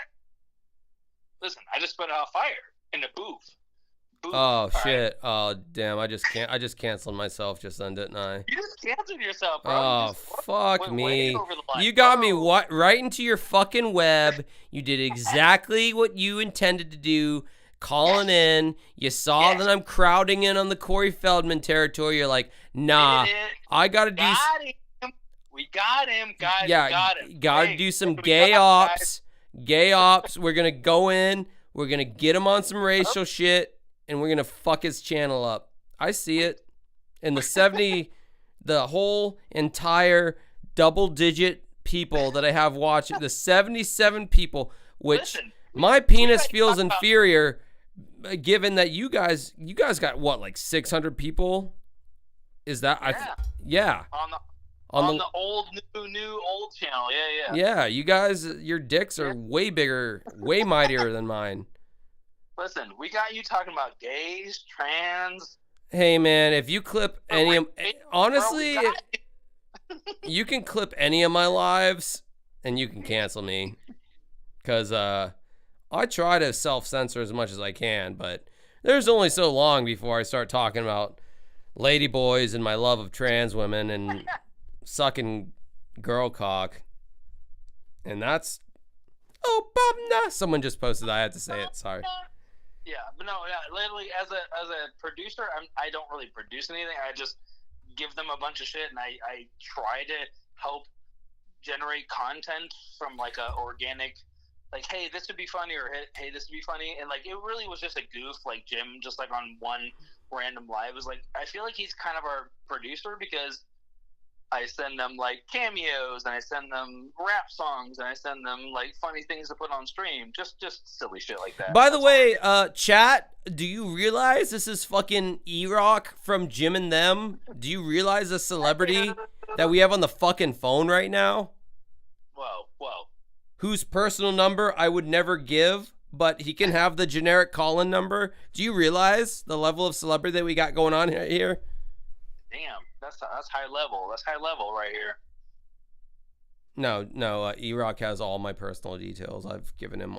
Oh, he's doing He's actually going to file my taxes because I don't feel like doing that shit. I hired him to do it. I have your PIN number. It's all good.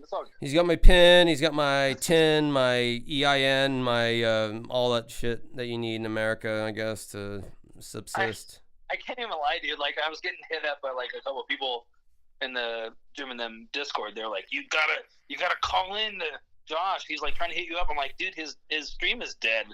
Like, I was trying to watch your stream, bro, but like you kept getting shut down by fucking Corey and fucking Billy Corgan, whatever. And I was like, no, I'm good. Like, no, you call in. He's asking to call in. I'm like, all right, my bad. I want everyone to see my weird leg. I switched to full camera right now. I want the chat to comment on my thigh that is visible. It is not hairless, but it's not hairless. I shaved my legs, so it's in a weird in-between transition. You see Justin's weird face, and I want you guys to just comment on my appearance and have any. If you want to see my spider veins, I can show you those. I've got some wicked varicose veins. I'm sorry, E-Rock. I'm talking to chat right now. I'm trying to nourish them. You're too young for that shit. Come on. No, bro. I got some wicked varicose veins. I'm not even from Massachusetts. I'm using the word wicked. That's how you know it's serious. Like, I'm not even from, like, the fucking north, whatever the fuck. It's real serious. Damn. E-Rock, you need to produce me a soundboard because I really want that. I feel like you guys have that, and I want it. I want it for my streams. I only have that from the blessing of Jim. So if I can get that for you, it'd be from Jim, for real. So are Jim and Mike just so fucking high and mighty that they can't be fucking bothered to even piss on Dancing with Ghosts? Are they even aware of who I am? Why am I getting E-Rock? I love E-Rock. But like, where's the top billed talent? Where are they at? Are they ignoring me? Do we got beef now? Did you hang up? Oh, he hung up on me. That's a rage quit. That's what we call a rage quit in the industry. It's not actually a rage quit. I think his phone died. Comment on my leg. Tell me what you don't like about me physically. I talk about everyone else physically, so it's time for me to get a beat down. Let me read the chat. Oh, Josh Leg. Took a break, came back. Shouldn't have done that. You shouldn't have come back. You shouldn't have come back. Go away! You shouldn't have come back! Fuck! How many fucking times I gotta tell you? Don't fucking come back. Anyway, what else we got on here? Wholesome entertainment. Thanks, Kevin. I don't know why 84 people are still here. It's late as fuck. You Americans are fucking nuts. I need another sody pop. Yes, that's what I need. If E-Rock calls back, I will be with him soon. I'm getting drunk tonight. Oh, no.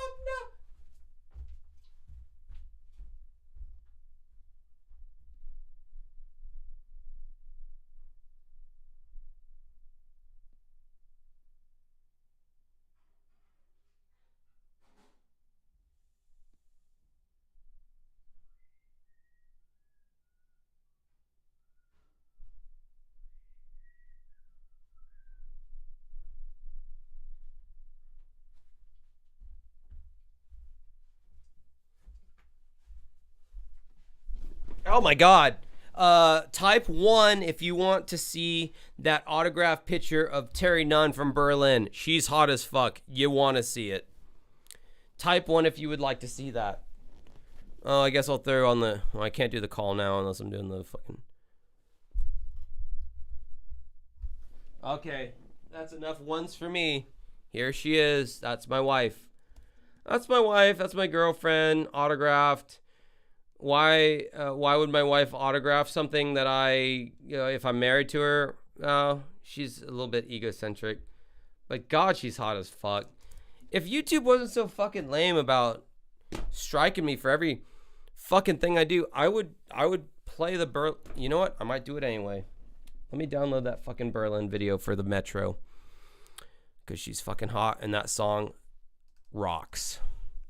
Berlin Metro. All right, here we go. Let's do this shit. Well, let's get canceled one more time. One more time for posterity.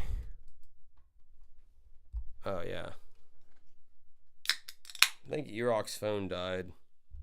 Or maybe E-Rock died. I don't fucking know. Is my call-in phone still? This phone's so gay. Gay in a good way, not in a slanderous way, but gay in two men having butt sex is like good kind of way. If you know what I mean. All right.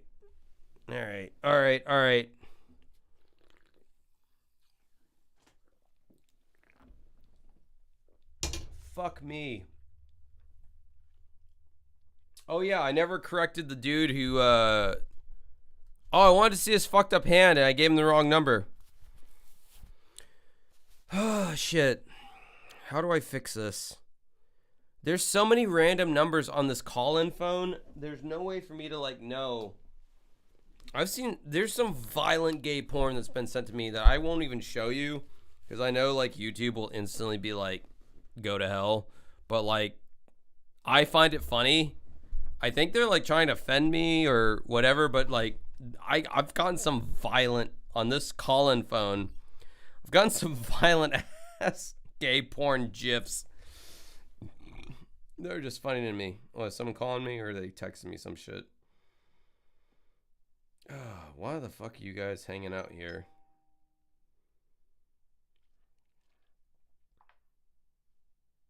What's going on?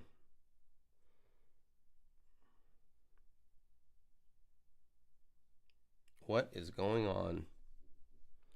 Oh my God, the test results have come in. I'm gay. Fucking knew it. I fucking knew it. Why does it say? Do I have a voicemail? Well, let's see what kind of psychopathic voicemail this is. What is this? The number doesn't Daja work anymore? Really? Does the number not work anymore?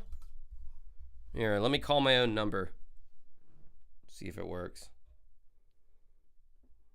Or if E-Rock's just stupid. Hi Josh, it's Kevin. Your stream keeps cooking out, but it's still going. I'm tired, but maybe I'll call. Alright, cool.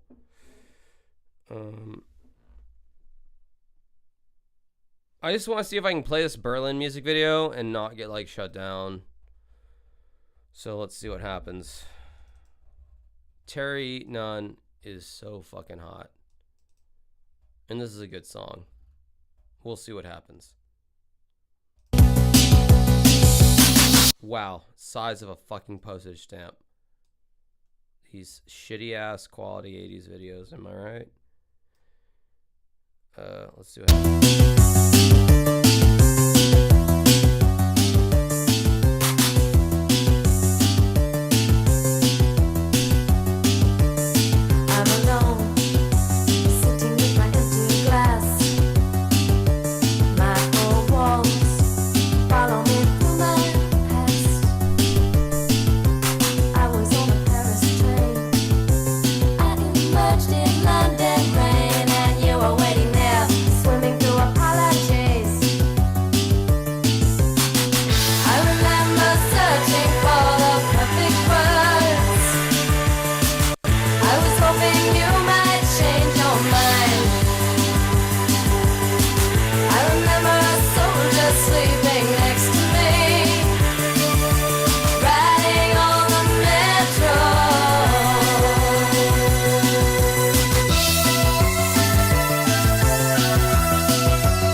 Can I just make the comment, like, I feel like she's hotter, like, now, for some reason. Like, I know she's, like, old and shit, but, like, I think she's, like, hotter now than she was back then. Like, I really hate that, like, 80s, like, teased up hair look. I never liked that. The emo look I definitely like. But, anyhow. We spoke a one time in France.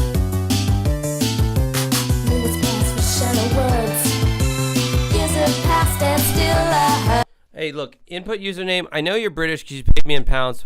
Fucking call so we can hear your weird, silly accent. And I know you fuck with my shit. I don't know if it costs you a lot of money to dial internationally. I don't know if that's still a thing or not, but you should call. I want to hear silly English accent calling in. If you are British. If you're not, then yeah, E-Rock, fucking call in, bro. I don't know what the fuck happened. Fucking call in. But oh, I can see it now, smiling as I pulled away. I remember the letter wrinkled in my hand. I love you always filled my eyes. I remember. Hold up.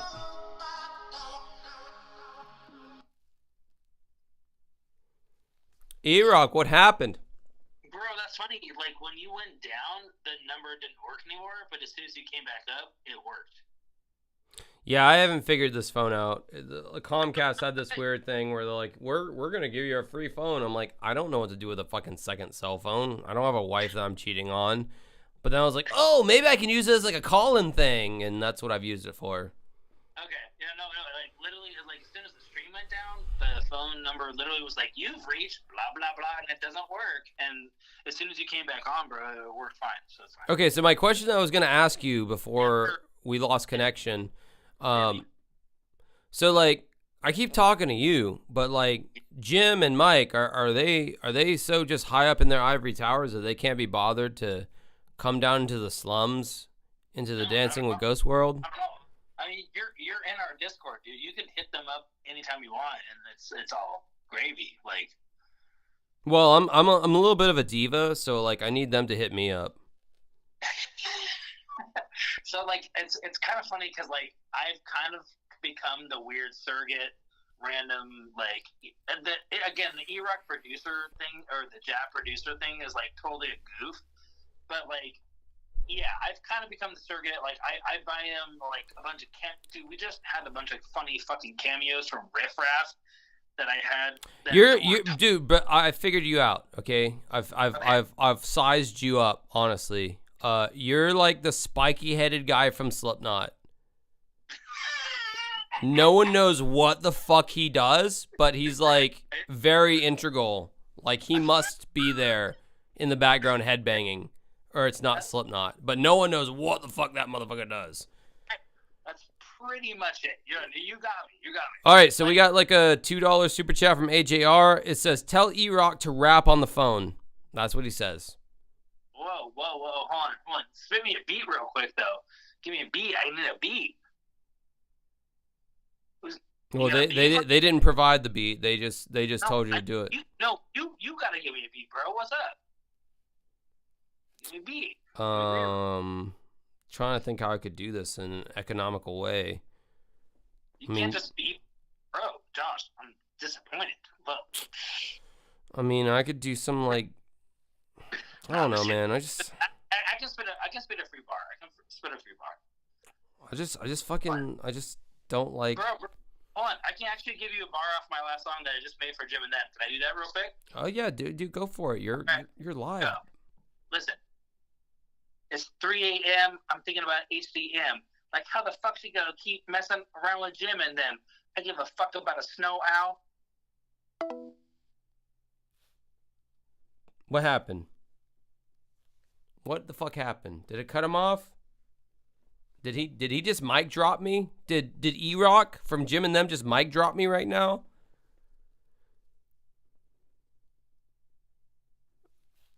What happened? Jim! Or E-Rock, rather. Pay your phone bill, bro. Stop being a degenerate. And pay your fucking child support while you're at it. Which I assume you may have. I don't know. Maybe. Oh my god. These fucking E-celebs, they're very temperamental, as you can see. You never know what they're fucking gonna do. Guy's calling in, he's calling out. I'm trying to play a fucking Berlin video. My shit gets shut down, it gets restarted. I feel restarted. Or no, not retarded. Restarted is what I meant to say. Do you guys want to press 1 if you want to see the Terry Dunn sign thing again? The picture of her that I have over here. Press 1 if you want to see that again. And by press 1, I mean you should probably press 1 because you're going to want to see that.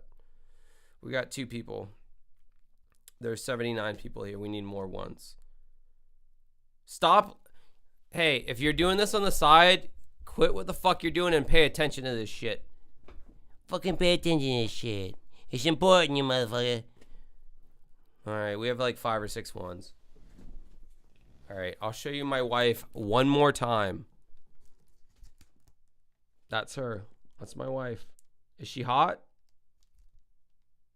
Do you think she's hot? Are you jealous? Just look at her. She's beautiful. Well, hate to say it, she's not my wife. And I'm gay.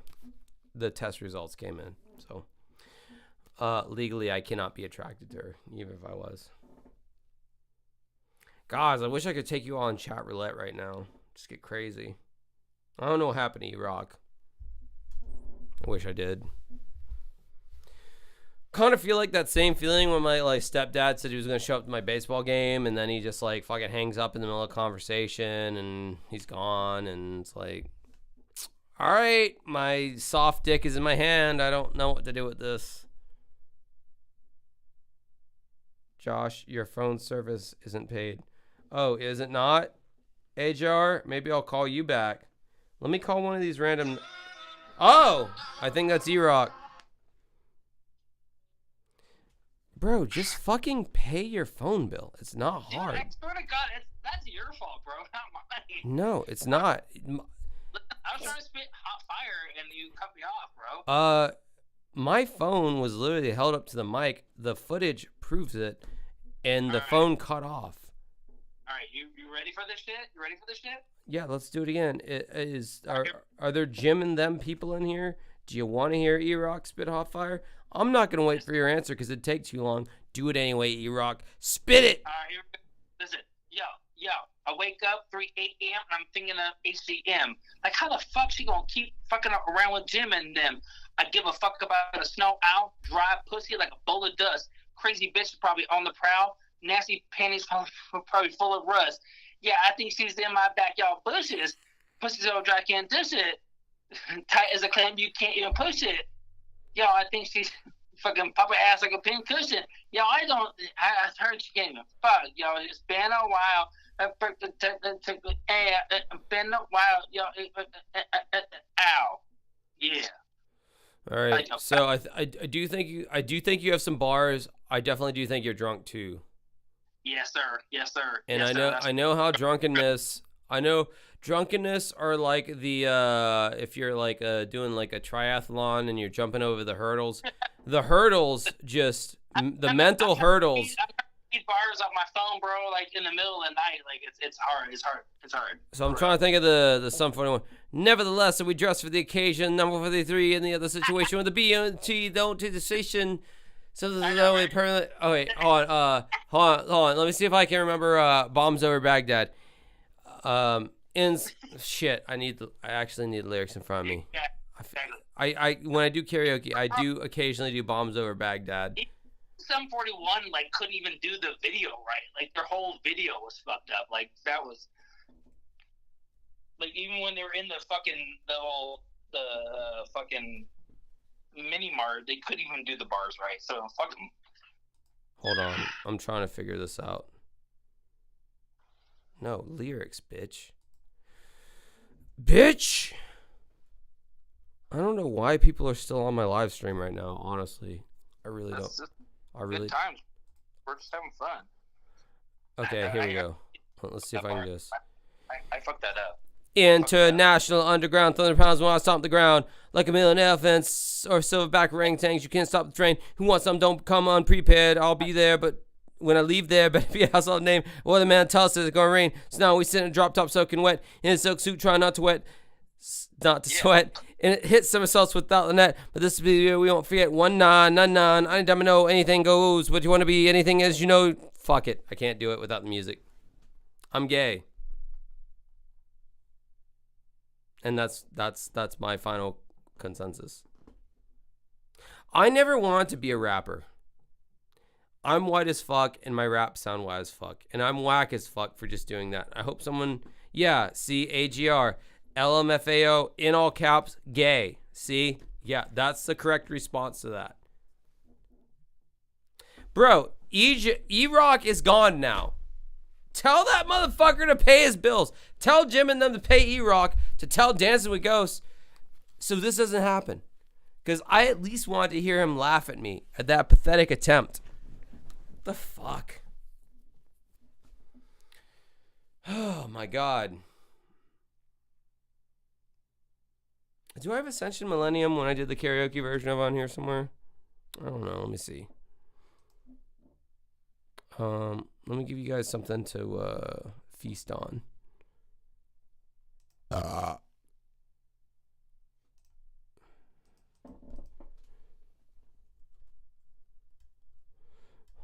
All right, let's do this. Let's do this poll.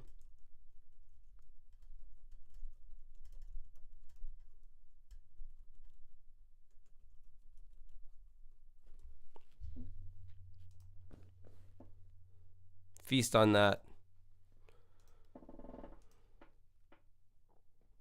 Yeah, it's probably not on here. Damn.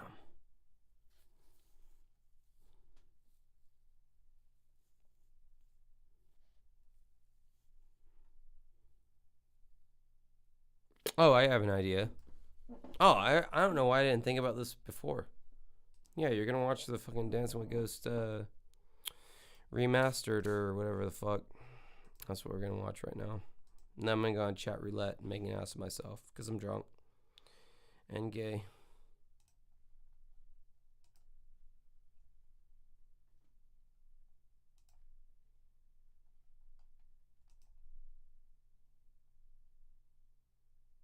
Yeah, a lot of people saying no.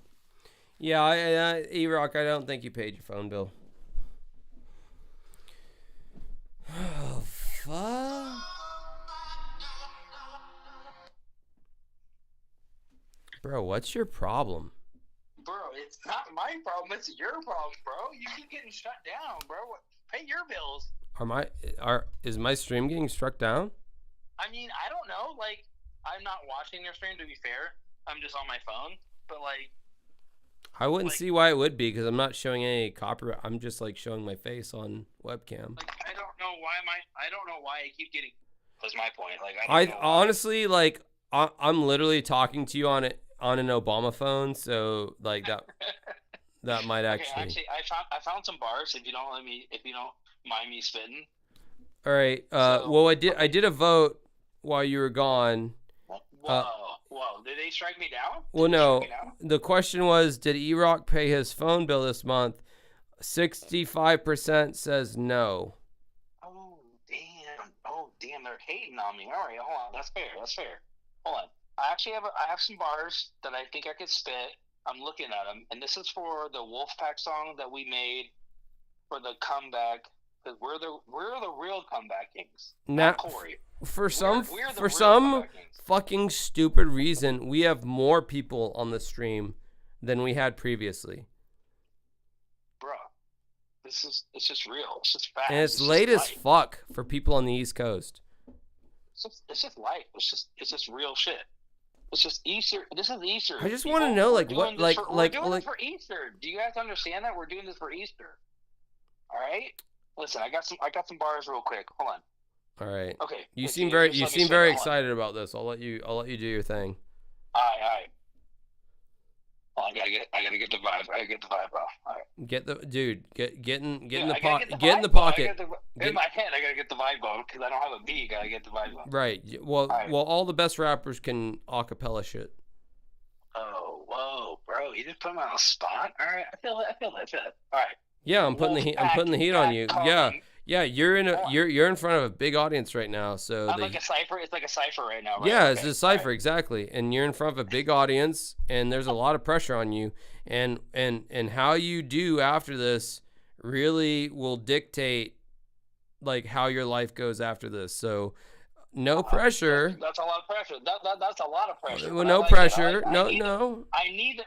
Josh, I need the pressure, so do that. There's no pressure. Big, beautiful rap bars. Big, beautiful breasts in front of my face, pissing on me. I like it. I'm into it. Some people don't like it. I like it. You're the best rapper. I've heard you're the best rapper. No one's heard anything like it.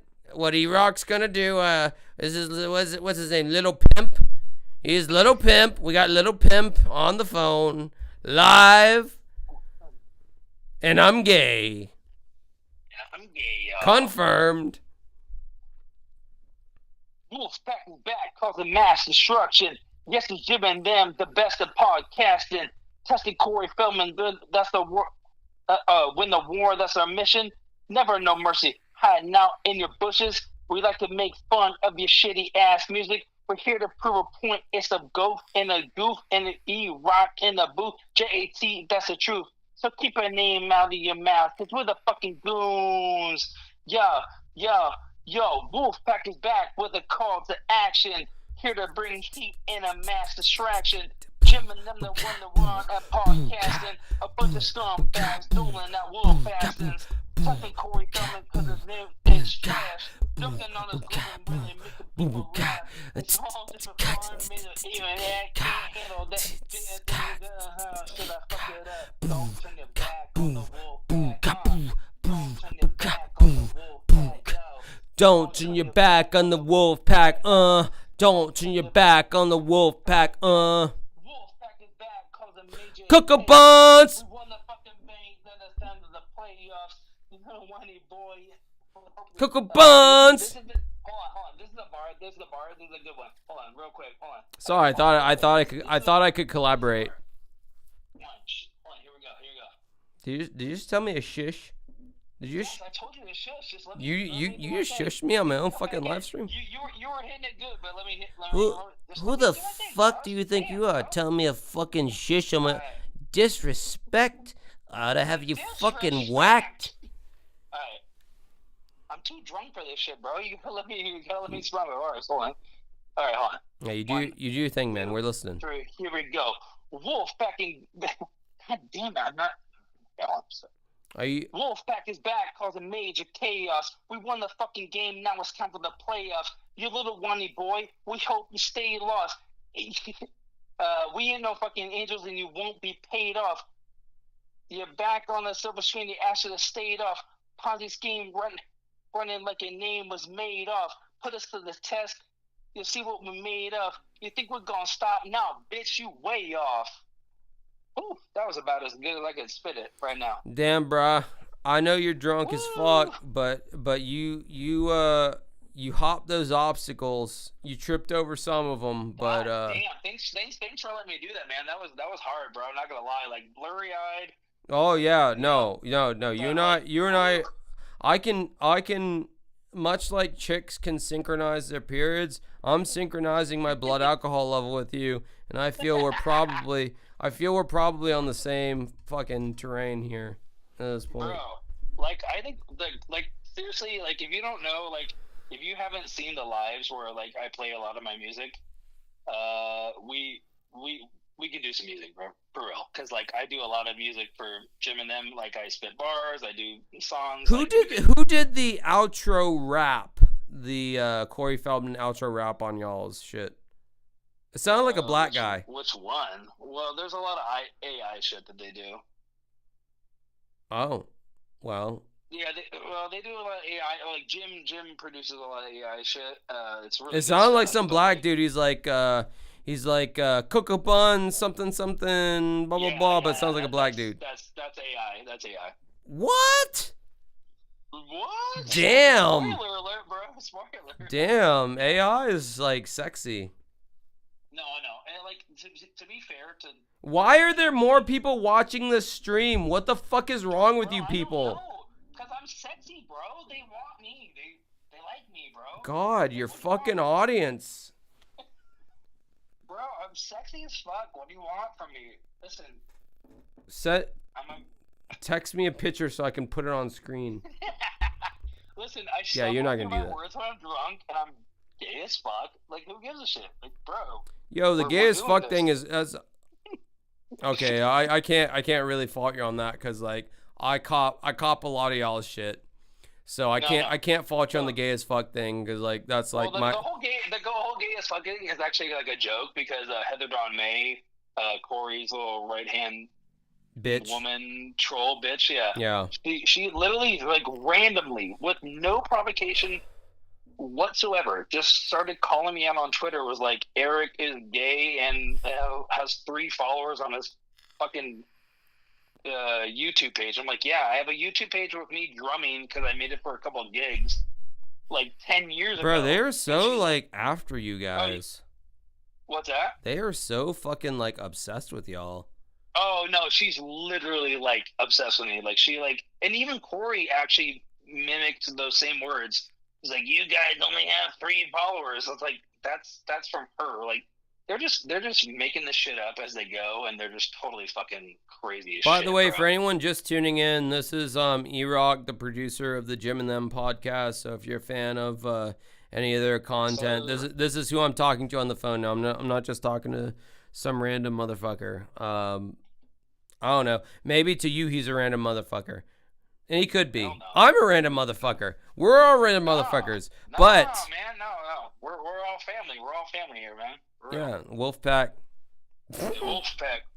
I don't know about any of the Wolfpack shit, but you know, I put my stamp of approval on them, I guess. You know what's funny about the Wolfpack thing, dude, is like if you go back in the Jim and Them lore in the video, so like again, recently we got the channel back up, but it was the old channel. So the old channel is the channel that's been up since 2007. It's like almost 20 years of content and amazing, funny videos, just really goofy videos, a bunch of stuff that's non-Corey. Yeah, I saw. I scrolled through it and I saw like I was like, wow, there was a point where they did not talk about Corey Feldman. You were talking about like Kanye West and Right. Yeah. And then they found Corey. They leaned into him. They're like, okay, this shit's getting views, and also people are like really digging it, and it's funny, and it's lolcow and whatever. And like Corey just constantly puts himself out there to be made fun of. So it's like, well, fuck yeah, we're gonna keep doing it. And so, but the wolf pack was like a separate thing. The wolf pack was like a real thing. Was like, we're trying to take down Corey. Yeah. We're trying to expose him. Yeah, you guys had nothing to do with that. That was a separate. Nothing to do with it. But like when the IG rant thing came through, like I don't know how much we've communicated with you through that. Like you've seen the whole IG rant thing, right? I don't think so. Oh fuck, dude! How have we not talked about this? Yeah. You guys don't talk to me. You guys hate me. Whoa, bro. I'm being a girl, dude. I'm being like dude. I'm being an insecure girlfriend right now. You guys hate me. No, that's fair. That's fair. Yeah, you guys hate me. You're a friend of the show. We love you. We shout you out all the time. I just sometimes I just like to hear it. Sometimes I just need to hear it. You know, Jim and them. I just need to hear that you love me. Because if not, I'm gonna kill myself. If you don't tell me you love me, I'm gonna put this butter knife on my wrist, and I'm gonna die. And maybe then you'll finally be fucking happy with your fucking whore girlfriend, Corey Feldman. Why do you just fuck her? Why do you just fuck her then? Just fuck her. Yeah, just fuck her. Fuck it. No, but for real, like, no, you are a friend of the show, obviously, and like, dude, you don't know about the IG rant? You don't know about the Corey Feldman IG rant? Is that real? Is that something that I would have only known about if I was following you on IG, or is this something that's made like? Or Corey, okay, dude, oh my god. I mean, maybe I do know about it, but if you expect, actually, hold on one second. One second. This is the douchiest thing I'm ever gonna say in my life, but I need to grab my other vape. I know that's but it's 100% real. And the chat can. Grab your vape. Yeah, I need to grab my other vape. It's my douchier vape. God, I'm such a fucking douche. You're a whore, bro. You're a fucking whore. Whoa, not only am I a whore, but I'm a fucking douche. Grabbing another fucking. I'm just glad the phone isn't cutting off like 10 seconds later. Well, you paid your fucking phone bill finally. Go fuck yourself. So if you want to look this up right now, bro, you can. Dude, I'm not back yet. I'm not back yet. Gold. If you haven't looked this up already, Corey Feldman, I think it's still up on his IG. Look. Corey Feldman's IG. He literally went on a Bro. I said I was gonna go away and I was gonna come back, and then you started talking as if I was still here. I'm sorry. Bro, I'm sorry. My bad. But now I'm officially back in the sense that the live people can hear what we're talking about. Because you were just saying stuff and I set the phone. Now I have my other vape. I'm gonna show it to the chat. This is the Big Daddy Master here. This is the Big Daddy Master. This is the big douchebag vape here. So I'm sucking on this now. I do have 2 vapes. And fuck you guys for judging me. Because I'm sure you might. You probably have something that you're embarrassed about too. I've got a lot of things I'm embarrassed about, and I've admitted most of them on the stream. One for the plug and one for the low, bro. It's all good. I got 2 vapes. Exactly. One for my butt, one for my hose. Exactly. No, so okay. Literally, if you go to Corey's Instagram, I think it's still on there. Accessing Instagram on a desk or a laptop it's so annoying. It's a pain in the anus. Corey's ex, and it's a Courtney? Like a rant. It's just a rant. Are you talking about Courtney? No, Corey. No, you said his ex though, Courtney Feldman. Oh no, on X, like Twitter. Fuck, I hate X. Whatever, it's Twitter. It's a Twitter rant. This is something that you guys did? No, it's what he did. Bro, I'm fucking drunk, man. Just work with me. No, I'm working with you, bro. I'm not trying to judge. No judge. Just give me some. Did you hear how much I stumbled? Hold on, bro, for real. Did you hear how much I stumbled through my raps? that I've written down and done a million times, and I stumble through them. Of course I'm drunk. I doubt you, bro. By the way, anybody just tuning in, we are talking to E-Rock of Jim and Them podcast. So if anyone's a fan of Jim and Them podcast, you might stick around for this. I'm sorry, I've been hyper focused on talking to. There's some dandruff on my phone. I've been hyper focused on talking to E-Rock. So sorry that I've neglected the chat, but I mean we're collaborating right now. We love you. We love you. And I mean, honestly, this has been like a 4-hour fucking whatever the fuck. So I mean, anyone who's still here, it's like you're the real ones. Dude, bless up, man. I'm just glad to talk to you, man. Like I've been wanting to talk to you for like the last couple like weeks, months. I've been wanting to I've been wanting to I've been missing you because of the. Bro, I've been missing you. Overlaps. I've been missing you. I don't even know you, but I've been like. Gay, bro. Whoa. What do you not? What? It's too gay. It's too gay. What's wrong? What's wrong with that? Whoa, put that away. Honestly, what's wrong with that? What? No. What's wrong with that? Listen, Josh, don't tell everyone that we're gay for each other. Just stop.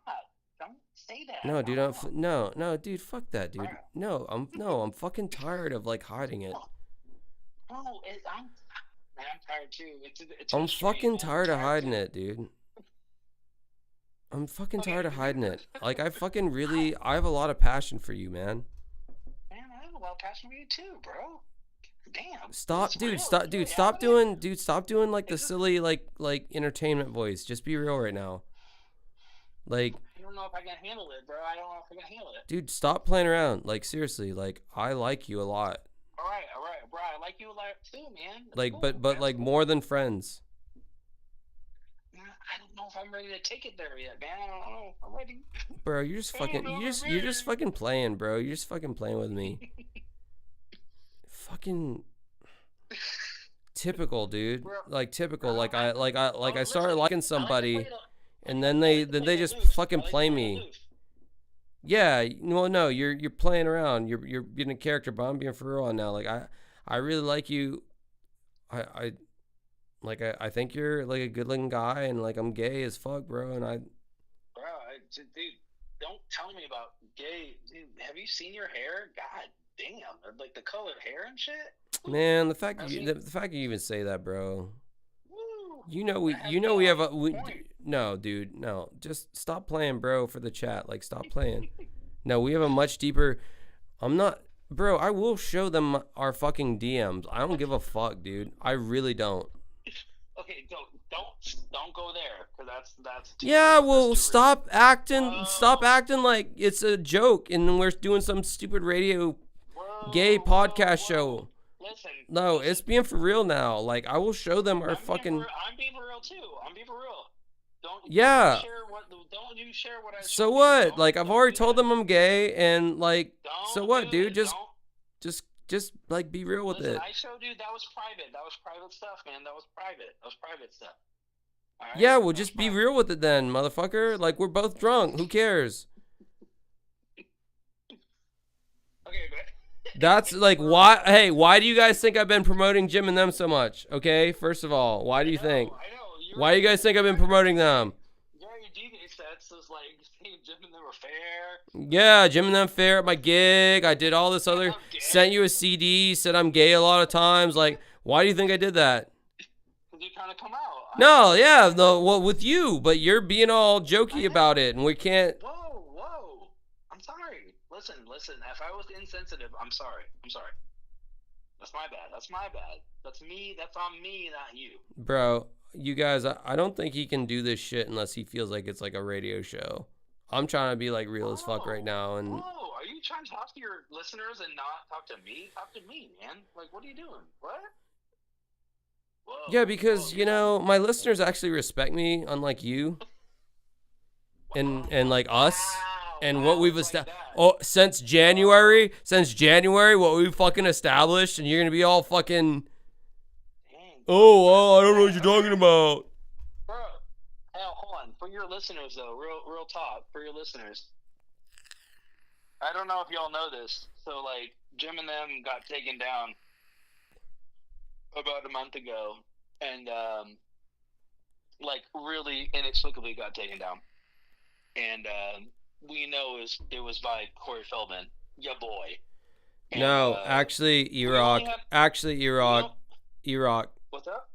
What's up? I hate to acknowledge you by your stage name because I know you're playing a part right now, but that was me. Because I'm tired of your fucking shit, dude. Honestly, it was. You took us down?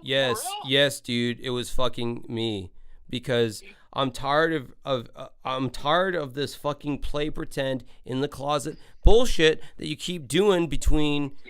Is such bullshit, bro. I'm tired of it. I really am. I did it, dude. It wasn't Corey. Okay. Corey doesn't even know who the fuck you guys are. I'm sorry. That's on me. Listen. Yeah. That's on me, man. Well, you know what? We got everyone here in the room. Everyone's here in the room. Sorry, man. That's my bad, man. Like I didn't. Oh my God, he's still doing a radio. He's still doing a radio bit right now. No, I'm not. I'm not doing a bit, bro. Like what the fuck? I'm not doing a bit. Like this is me from the heart, man. Like I was trying to do a bit. Sounds like you're smiling right now. Sounds like you're giggling. Because I'm nervous, man. I'm nervous. No, bullshit, dude. You're on Jim and Them. You're on... No, bullshit. Bro, no, I need the chat to hear this. I need the chat. I'm glad you guys are here, actually. Actually, I'm glad you guys are fucking here. Bro, you just do it like this. You just do it like that. All right, that's fine. If you want to You guys know I've had this extra phone to call in, right? Yeah, well, guess who was the first... Guess who was the first person to text me? It was E-Rock, and we built a fucking relationship. That's true. That's true. Yeah, keep chuckling. Keep chuckling about it. We got taken down. And I was looking for help, and I was looking. Yeah, it started out. Yeah, it started out as we were exchanging YouTube tips about how to do the thumbnails and all that shit. But then it got personal, and then it got fucking sexual. Yeah. It just did. And we didn't need to talk about it on air, but you want to talk about it. Okay, that's dude. Fine. That's fine, dude. Yeah, well, you did it. You did it because I'm tired of being, dude. I'm tired of hiding. Honestly, I'm tired of hiding.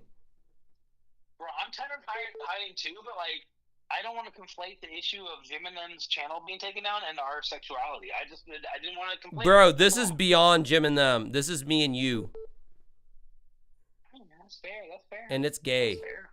It's really gay. It's really gay. It's extremely gay. No, I'm just fucking around with y'all, you guys. I'm just fucking around. Yeah. I'm not gay. I've never even seen E-Rock. I don't know what his penis looks like. I mean, maybe he's cute. I don't know. I don't fucking know. I don't give a fuck. He definitely knows what my penis looks like. Listen, everyone who's listening right now, he knows what my penis I kind of prefer tits, honestly. Well, E-Rock may have tits. I don't know. Maybe he does. Maybe he doesn't. Who knows? You asked for the dick group pick though, right? Hey, can you just tell me, like, that little bit that I just did, like, what like, how would you judge my acting skills just then? I was actually really good, dude. I'm not gonna lie. That was actually really fucking good. Thank you. Like, yeah. Like, I'm dead serious. I think you and me, like, doing some songs together could, like, work out really fucking well because I fucking hate acting. I love music, but I hate acting. And but everyone's like all my teachers and shit in high school, like, oh, you should be an actor. You should be in drama, blah, blah, blah. I just fucking hate acting. I never wanted to be an actor. I just think it's gay. Yeah. I mean, not gay in the bad sense. Not gay in the sense of, like, but gay in the good sense of two men having sex together. No, dude, I did, like, gay in a good way. In high school. I did drama in high school, so I know what you're talking about, which is like you're willing to commit to the part. That was really fucking good. So like, I need validation, so I appreciate you saying that. Yeah, when I do songs, like I say like really weird, nasty things a lot of times because I'm just like playing a part. So like I'm willing to like go all in on a fucking Corey diss track or whatever it is, and it's all for fun. Not even asking you like a silly question. This is just how fucking stupid I am. Do it. And you might be aghast at how stupid I may be. No, it's not. It's not stupid. So whenever I go on a Jim and Them YouTube clip, which I've seen many of, are you ever like in any of those? Yeah, I'm in the latest clip, which was the last Thursday. Well, so we had our live on Friday. The last Thursday clip was literally almost all about me because I bought a cameo from Jameson Newsom or Newsom, or whatever the fuck his name is, the Frog Brother, who is. I basically try to do as much shit as I can for Jim and them to troll the fuck out of Corey. So I bought a cameo from the Frog Brother that's from Lost Boys. He's on Cameo, and I bought a cameo from him, and I basically asked him, so if you ask anybody on the internet right now who is a friend of Corey Feldman to say Jim and them are pop culture, they won't do it. But I was able to get Jameson to say, hey, Mike, Jim, Jeff, you know, glad your YouTube podcast is back up. So I basically asked him to say a really general message, and he did it.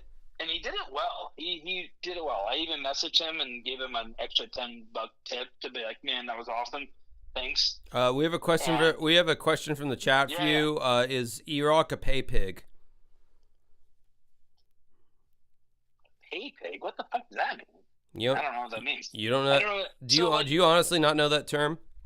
No, I actually don't. What is it? Dude, come on. Stop fucking around with me. No, I really don't. I really don't. Like, you don't know what pay pig means? No, I don't. Hit me. All right, I'm gonna entertain the fact that you're saying you don't know what it means, and I'm gonna tell you what it actually means. I don't know what it means. It's some pathetic loser guy. This is my interpretation, so don't. This is my own. No, it's okay. It's some pathetic loser guy who simps for a woman, a hot woman, and essentially just gives her money, and she degrades him. And it's like, you're a fucking loser. Give me all your money, you fucking piece of shit. Blah, blah, blah. And the guy's like, yes, queen, or yes, whatever the fuck. And then they proceed to, so then. I mean, I listen, if you're asking my sexual preference, I would do that for a woman in a heartbeat. If she was fire as fuck, hell yeah. But no, like, am I that for Jim and them? No. Well, I think they were asking, like, if you were that for me. I mean, it's easy. All right, well, if you're looking for a hot woman to give money to, Daisy in the chat there, I'm pretty sure you guys can arrange something. I can attest that she is hot. Yeah, I mean. So if you want to, I mean, you said you're openly willing. I would never give a hot bitch money because, yeah, fuck that. It's like, yeah. I totally would, dude. I'm yeah. Oh, you're a sub. You're subby as fuck. Oh, I'm sub. Well, yeah, I do tend to be subby more. Okay, but let me just interrupt. Let me just interrupt you. Like by virtue of your show. Hit me. I know you've been drinking. We are live. Just I'm advising you as a friend. Just, you know, mind what you say because it is live, and you know, like as your lawyer, don't answer any of those questions. Honestly, don't answer any of those questions. It won't age well tomorrow when you're sober. And I'm not going to delete my stream because you don't like something you said. If you're asking if I'm more sub than Dom, then I'm more sub. Yeah, but that's real. I mean, that's fine. That's fine. As am I. Yeah. I mean, like everyone in my chat knows. They like I've made so many comments about sniffing girls' feet and them spitting in my mouth, and I mean, the chat already knows that about me. This is common knowledge. Yeah. This is not anything new. I've talked about Erin smelling her feet and spitting in my mouth, blah, blah, blah. They know that I probably have a subbier energy. There would be no headline. Josh has a subbier tendency. No date breaking or news breaking headline there. But I don't want E-Rock to on a separate stream to tarnish the Jim and them thing. I'm trying to preserve you guys. Listen. Here's what I proclaim. I love to be as open and airing as possible. Listen, I don't work for Jim and them. I'm a fan of Jim and them, and I work for them in the sense of that I send them fun things and I do fun things for them to create content. They do not employ me in any way, shape, or form. And oh, well, you're just a fucking guy then. Well, fuck it. No, we're just. You're a sick, twisted fuck. Friends. That's what I'm gonna say in the chat. Now that I've been given that information, E-Rock is a sick, twisted, submissive fuck who wants to smell women's feet, which I do too. Whoa. Yeah. No, I love this one. What about armpits? How are we feeling about armpits? All the feet. Listen, I love to smell the feet. Anyone's feet. You want to smell? Let me smell them. I'll smell them. We are both fucking gross ass individuals. No, it's good. Good stuff. Good stuff. I can't believe there's still people on this live stream right now. Honestly. How many people are on the live stream? Hold on, let me see. 74 are still here. I don't fucking know why, honestly. Honestly, Josh, I'm not even watching. I'm just listening to you. Or like, to me, it's just a phone call with you. Right. So if you're cool with that, I'm just talking with you. No, I'm looking at the chat and I'm not analyzing it, but Okay. Like if they're enjoying it, like we can just chat, man. Let's chat. Well, AJR says this dude's a phony. Whoa. Okay. AJR, that's fair. Listen, extrapolate on that. Why is I do have a polished voice, so I do understand. Like people would be like, "He's phony." Like, and even I'm not gonna lie. Like when I first started doing stuff with the Jim and them, and I would hear myself on live streams, like played back, I'd be like, "God damn, I sound phony as fuck." So I actually get that. $2 super chat from $2 super chat from Gagzuki. This guy is the Bobo of Jim and them. Whoa, what's that mean? What's Bobo? I have no idea. I mean, I know what it means in Southern terms. Like, if something's Bobo, it's like a knockoff. Apparently, that's a regional term because I've used the term. But I know you're Las Vegas. No. I'm in Portland, Oregon. Oh, right. Because okay, yeah. So so in the South, we have a saying like if something's Bobo, it just means it's like a knockoff. Like, oh, your Bobo ass shoes, Bobo ass fucking McDonald's, Bobo whatever. It's a. Yeah. Okay. I mean, I'm guessing Gagzuki's from the South if he's using the term Bobo. Okay, so that's fair. I mean, like when I first started interacting with Jim and them, it was last summer, late summer, and honestly, dude, I'm not gonna lie. Like, if your listeners don't know this, they should know this. Like, I was dealing with like a left chest wall tumor in my chest that was causing me like insane pain. It's not a high grade tumor, but it was like a fucking annoying ass tumor in my fucking chest wall. And I was having such pain that I would have to like scream into a pillow for like the entire day. I'd either be sleeping or kind of quote unquote sleeping or screaming into a pillow. That happened for like 3 months. And I found Jim and them, and they were like saving my life, man, because like it was like fun and funny and just silly, stupid shit. Like it was the Loserville shit. It was like funny Corey shit. It was like so fun, and man, it was like raising my spirits and just saving my life, man, because I was just going through some real shit. And like I finally got that tumor excised out of my chest in October. And now I'm just fucking loving life and living life, man. So like I understand like people being like, oh, who's this kid who's just like propping up Jim and them or like giving Jim and them a bunch of money or a bunch of time, and like, dude, like I don't give a fuck, man, because like they saved my life. Like it just changed my life. Like just finding them, and you know, you just find a channel that like gives you like promise and gives you hope, and that was them for me. And they're just really cool dudes, man. Like they're really fucking cool, and yeah, man. It's just everything changed, and Adam Ray was another really, really big one. I love Adam Ray, and it was just fun comedy shit, man. Just like anything funny comedy shit, just like really, really helped me through that time. So I really appreciate them. And you're another one too, man, for real. But like I just found, and anyone who was doing like Corey stuff in the Loserville phase was like a really cool vibe for me. And yeah, man, it was a really, really cool thing. So like it's funny, like for me to go back through those times to see what I actually still enjoy. You know what I'm gonna say? The only two people I still enjoy to watch, because I watch like Back to the Sofa, I watched some like other people that have reviewed his stuff, the low circle stuff. The only two people I still enjoy are you and Jim and them. That's it. Like the only two people that I still like enjoy. I'm like, oh shit, that's still funny. That's still, you know, enjoyable. That's still funny for me. The rest of the shit, I'm like, y'all are just dumb, man. You know, it's boring. It's basic. It's like not really enjoyable. So I feel like my penis is much smaller than Jim. Whoa.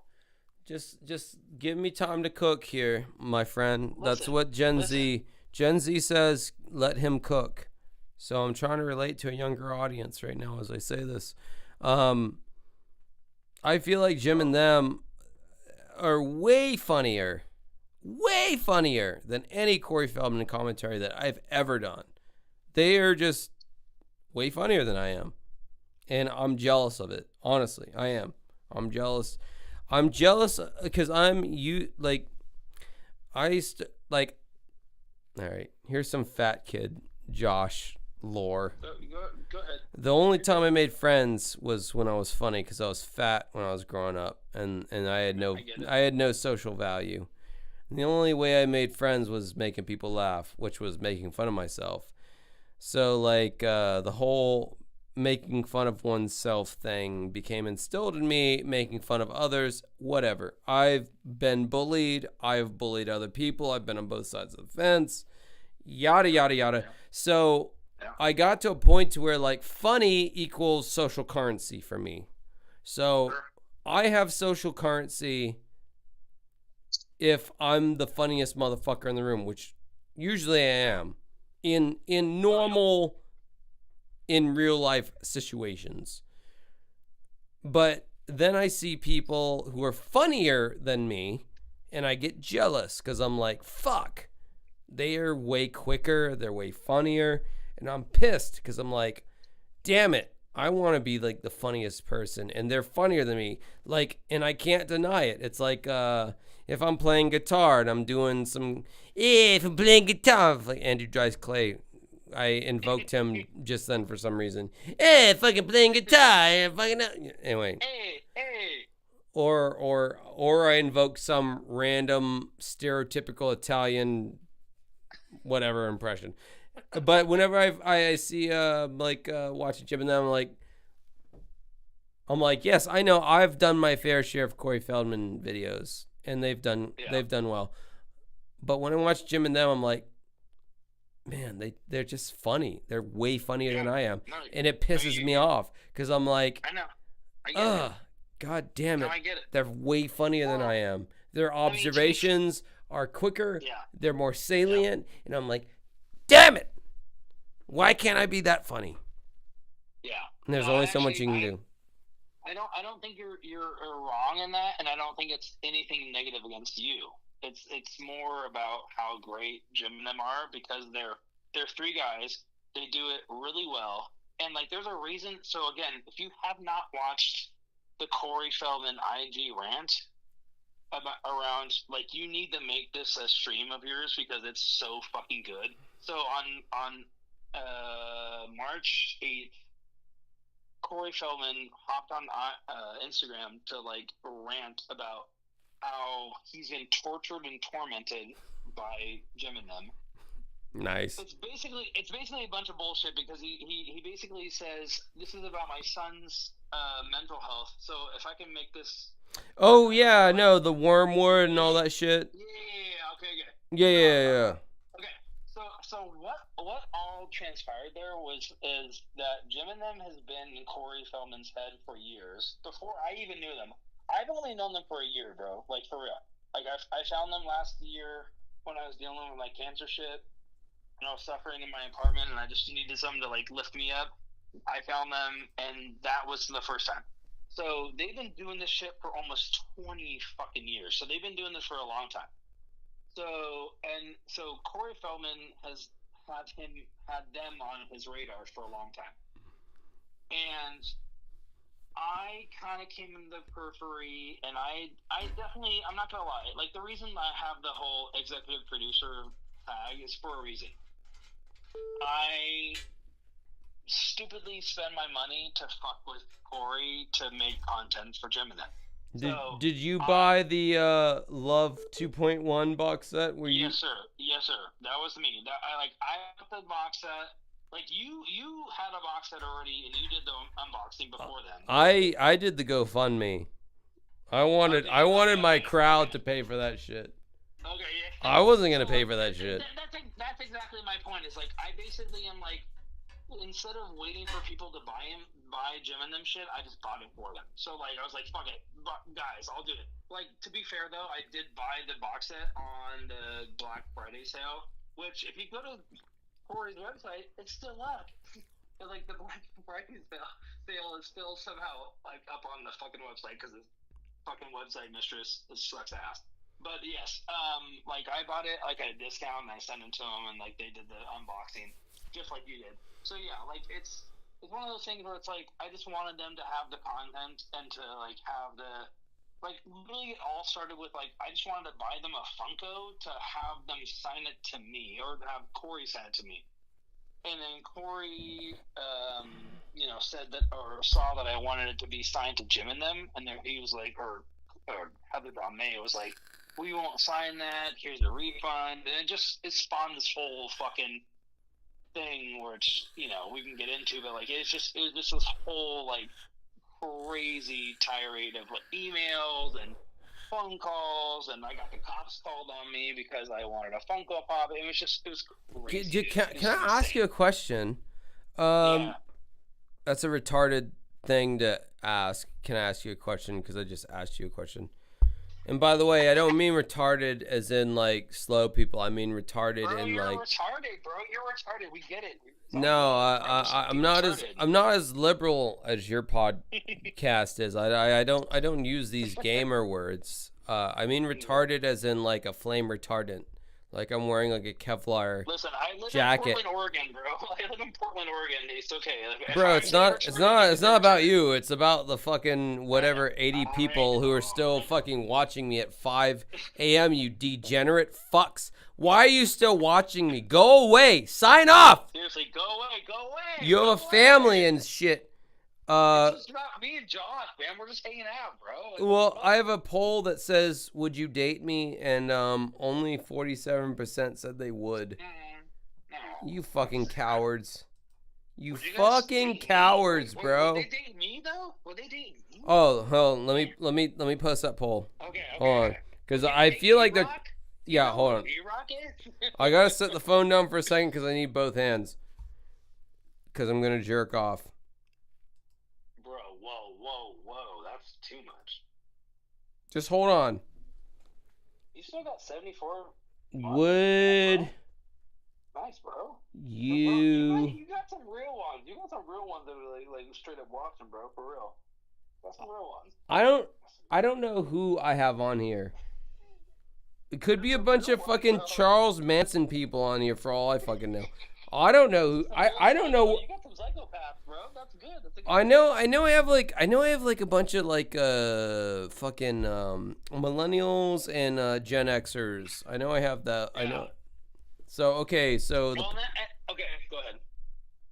Okay, first of all, is there like a picture of you that's like publicly available? Because like you're getting ratioed as fuck right now. No, yeah, definitely. Like you can, I can send you one on Discord, but yeah. But I have tons of pictures that are widely available. Well, that doesn't help me. I don't hide who I am. Like if you just Google Eric Michelet, my last name is Michelet. Like I don't hide who I am. Bro's drunk and he's docking himself. Bro, I don't give a fuck. I have nothing to hide, bro. Like this is like my biggest thing. Like when I was emailing HCM. Heather May, Corey Feldman's right-hand bitch-ass fucking chick last summer, and she was like, stop DMing me. I'm like, you told me who you are. I'm telling you who I am. Like, I have nothing to hide. Like, I am who I am. I'm a human male person in Portland, Oregon. I'll give you my address right now. I don't give a fuck. You want to send me a letter? You want to send me a DM? Like, I don't give a fuck. Like, I don't care. Like I hate the fact that Heather May has my address. Can I tell you this? 64% of people do not want to date you. But can I send a pic though? Like, but what's 30 up? Like, 36%. I'm pretty buff. Yeah. Send me a picture. Email it to me. I will throw it up on this live stream. Okay. Do I have your email, bro? Like, JoshCannon01@yahoo.com. And that's for the whole chat too. You fucking degenerate misfits with your disgusting gay porn gifs that you send me. Which I'm you know, It's really gay. It is really gay. I know. I'm a little low key. I was sending you gay pics. I forgot that. I was sending you gay pics all over. Dude, there's this one guy, I don't know who he is, but I got the phone that I'm talking to you on is my dial-in phone. It's not my personal phone number, but there's a guy who sends me all these super gay-ass GIFs, and they think that they're being shocking, but I'm looking at it and it's like, yeah, it's kind of hot in a way. So, like, I'm not even, like, they think they're, like, fucking with me, like, oh, that's gonna disturb him. It's like, no, that's kind of hot. No, actually, let me just look around real quick. Does that make me a feminist? If I'm like open to like gay, like male on male gay porn, does that make me a feminist? Like where I'm like open to everything and. I think it doesn't make you gay. Can people clown on the fact that my headphones are so worn out that it's like it's just felt now and all the. I don't know. Bro, this is as long and as gay as it's gotten. I can't believe these much people are still here. Alright, bro, I sent you a picture. Did you email it? Yeah, I emailed it because I forgot that we emailed. Yeah, I sent you an email. All right. It's me, all right. It's me and a goon pic. All right, chat. Here you go. Just wait a second. I'm gonna throw a picture of E-Rock, and we're gonna take that poll again. If you would date this motherfucker. Date me, please. I'm horny. I'm high. I'm drunk. Oh, bro, you're fucking stacked. I know, bro. I'm a personal trainer. You look like you kick multiple people's asses. Bro, you don't even know. I thought on May, who's Corey's fucking right hand troll, called me gay, the gay trader on X, unprovoked in any way, shape, or form. She literally was like, "This gay trainer." I'm like, "What the fuck are you talking about?" Like, she stalks me online, bro. Like, I don't even know this chick. I've only interacted with her through email, and she found me on X, and I never tweeted at her or anything like that. And she's like, "Oh, this gay trainer guy fucking loves Corey." I'm like, she hates me so bad. It's funny, dude. Like, for real. Like, Josh, you haven't even got all right. Shut up for a second. This is E-Rock, everybody. I thought he was a fat guy with a beard, honestly. Hold on, let me enlarge this. I got the beard, bro. What the fuck? I just thought that's what you look like. Dude, look at those ripped, bulging veins. The goons. Look at this guy. That's E-Rock. Look at him. I didn't make that picture. I made that All right, picture. so now I'm gonna pose this question again. Now I'm gonna do another poll because these dumb motherfuckers want to still stay here for some reason. I don't know. Let me make this poll one more time. We're just vibing, bro. We're just vibing. We're just hanging. It's just you and me. We're just hanging. You date It's happy Easter, motherfuckers. Like, what are we doing? We're just hanging. E-Rock. All right, I'm gonna start this poll again. I just want to. Now they have context. They've got context now. All right. Let's see how it goes. Yo. Let's see how it goes for you. Hit me up. I need likes. I need yeses. Come on. I need yeses. For my ego, people, hit me up. Well, for your ego, I hate to tell you, my audience is mainly male, and they're very okay. I'm really gay. I'm like hella gay, bro. Like, yeah, well, you got a lot of no's here, man. What the fuck, bro? No, I know. Damn. I think they want the face over the muscles. That's why they want to date me, or maybe it's because they're fans of me. I don't fucking know. Do I have fans? I don't even know if I have fans. If you have what? Do I have fans? I don't even know if I have fans. Bro, I'm starting to slur my speech. I'm aware of this. Are you having like a existential crisis right now? No, not at all. I don't know about fans. I don't know. I'm completely in control of my faculties. I know what's going on. I don't know why the chat's still here, quite frankly. That's the biggest mystery to me. Like, why? Bro, everyone's hating on me. You know what? Actually, I'm not gonna lie. I get this a lot. Like, people just hate me because, like, they ain't me. Like, that's just real. I'm just gonna say it right now. Well, hold on. Your ratios are differing. Now there's 33% would date you. Okay, people assume I'm a douchebag because I look cute and I have the muscles or whatever. But, like, I'm not a douchebag. I swear to God. Like, I'm a good dude. I train my mom twice a week. Like, I talk to my family all the time. Like, I do my taxes. Like, I'm a good dude. Like, and everyone just assumes that they see me. They're like, this guy fucking sucks, man. He's an asshole. I'm like, I swear to God, I'm not an asshole. I swear to God. All right, well, I got another poll I'm gonna do. The other bowl. I like doing the polls, man. I just like doing it. No, the polls are good. The polls are good. Actually, I always tell Jim, like, you need to do more polls for real. The polls are good. I don't even give a fuck about. It's better than random chat. Is E-Rock Piece of shit.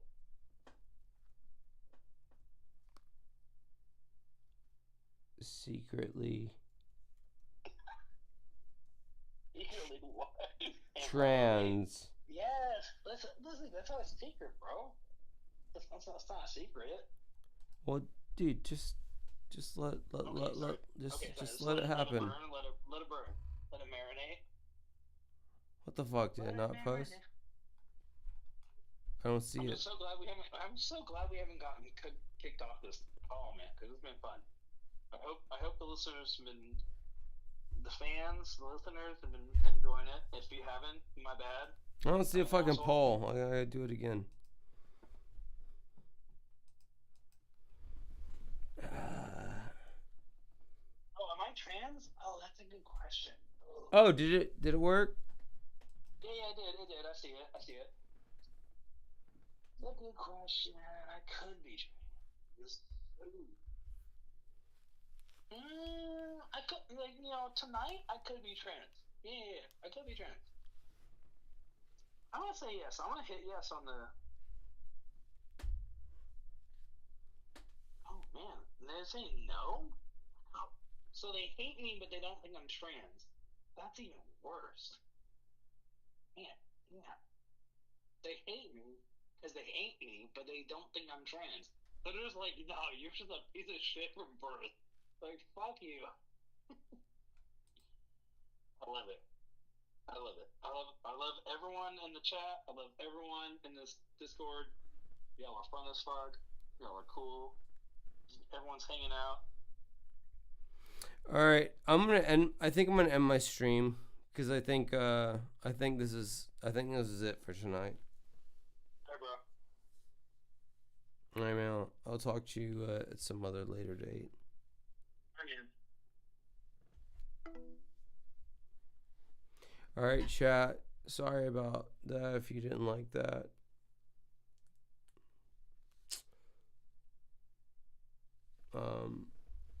Whatever. We will meet again. We'll meet again, motherfucker. We'll meet a fucking again. We'll meet again. We will meet again. Tomorrow we'll meet again. We'll meet again. Meet again. But until next time.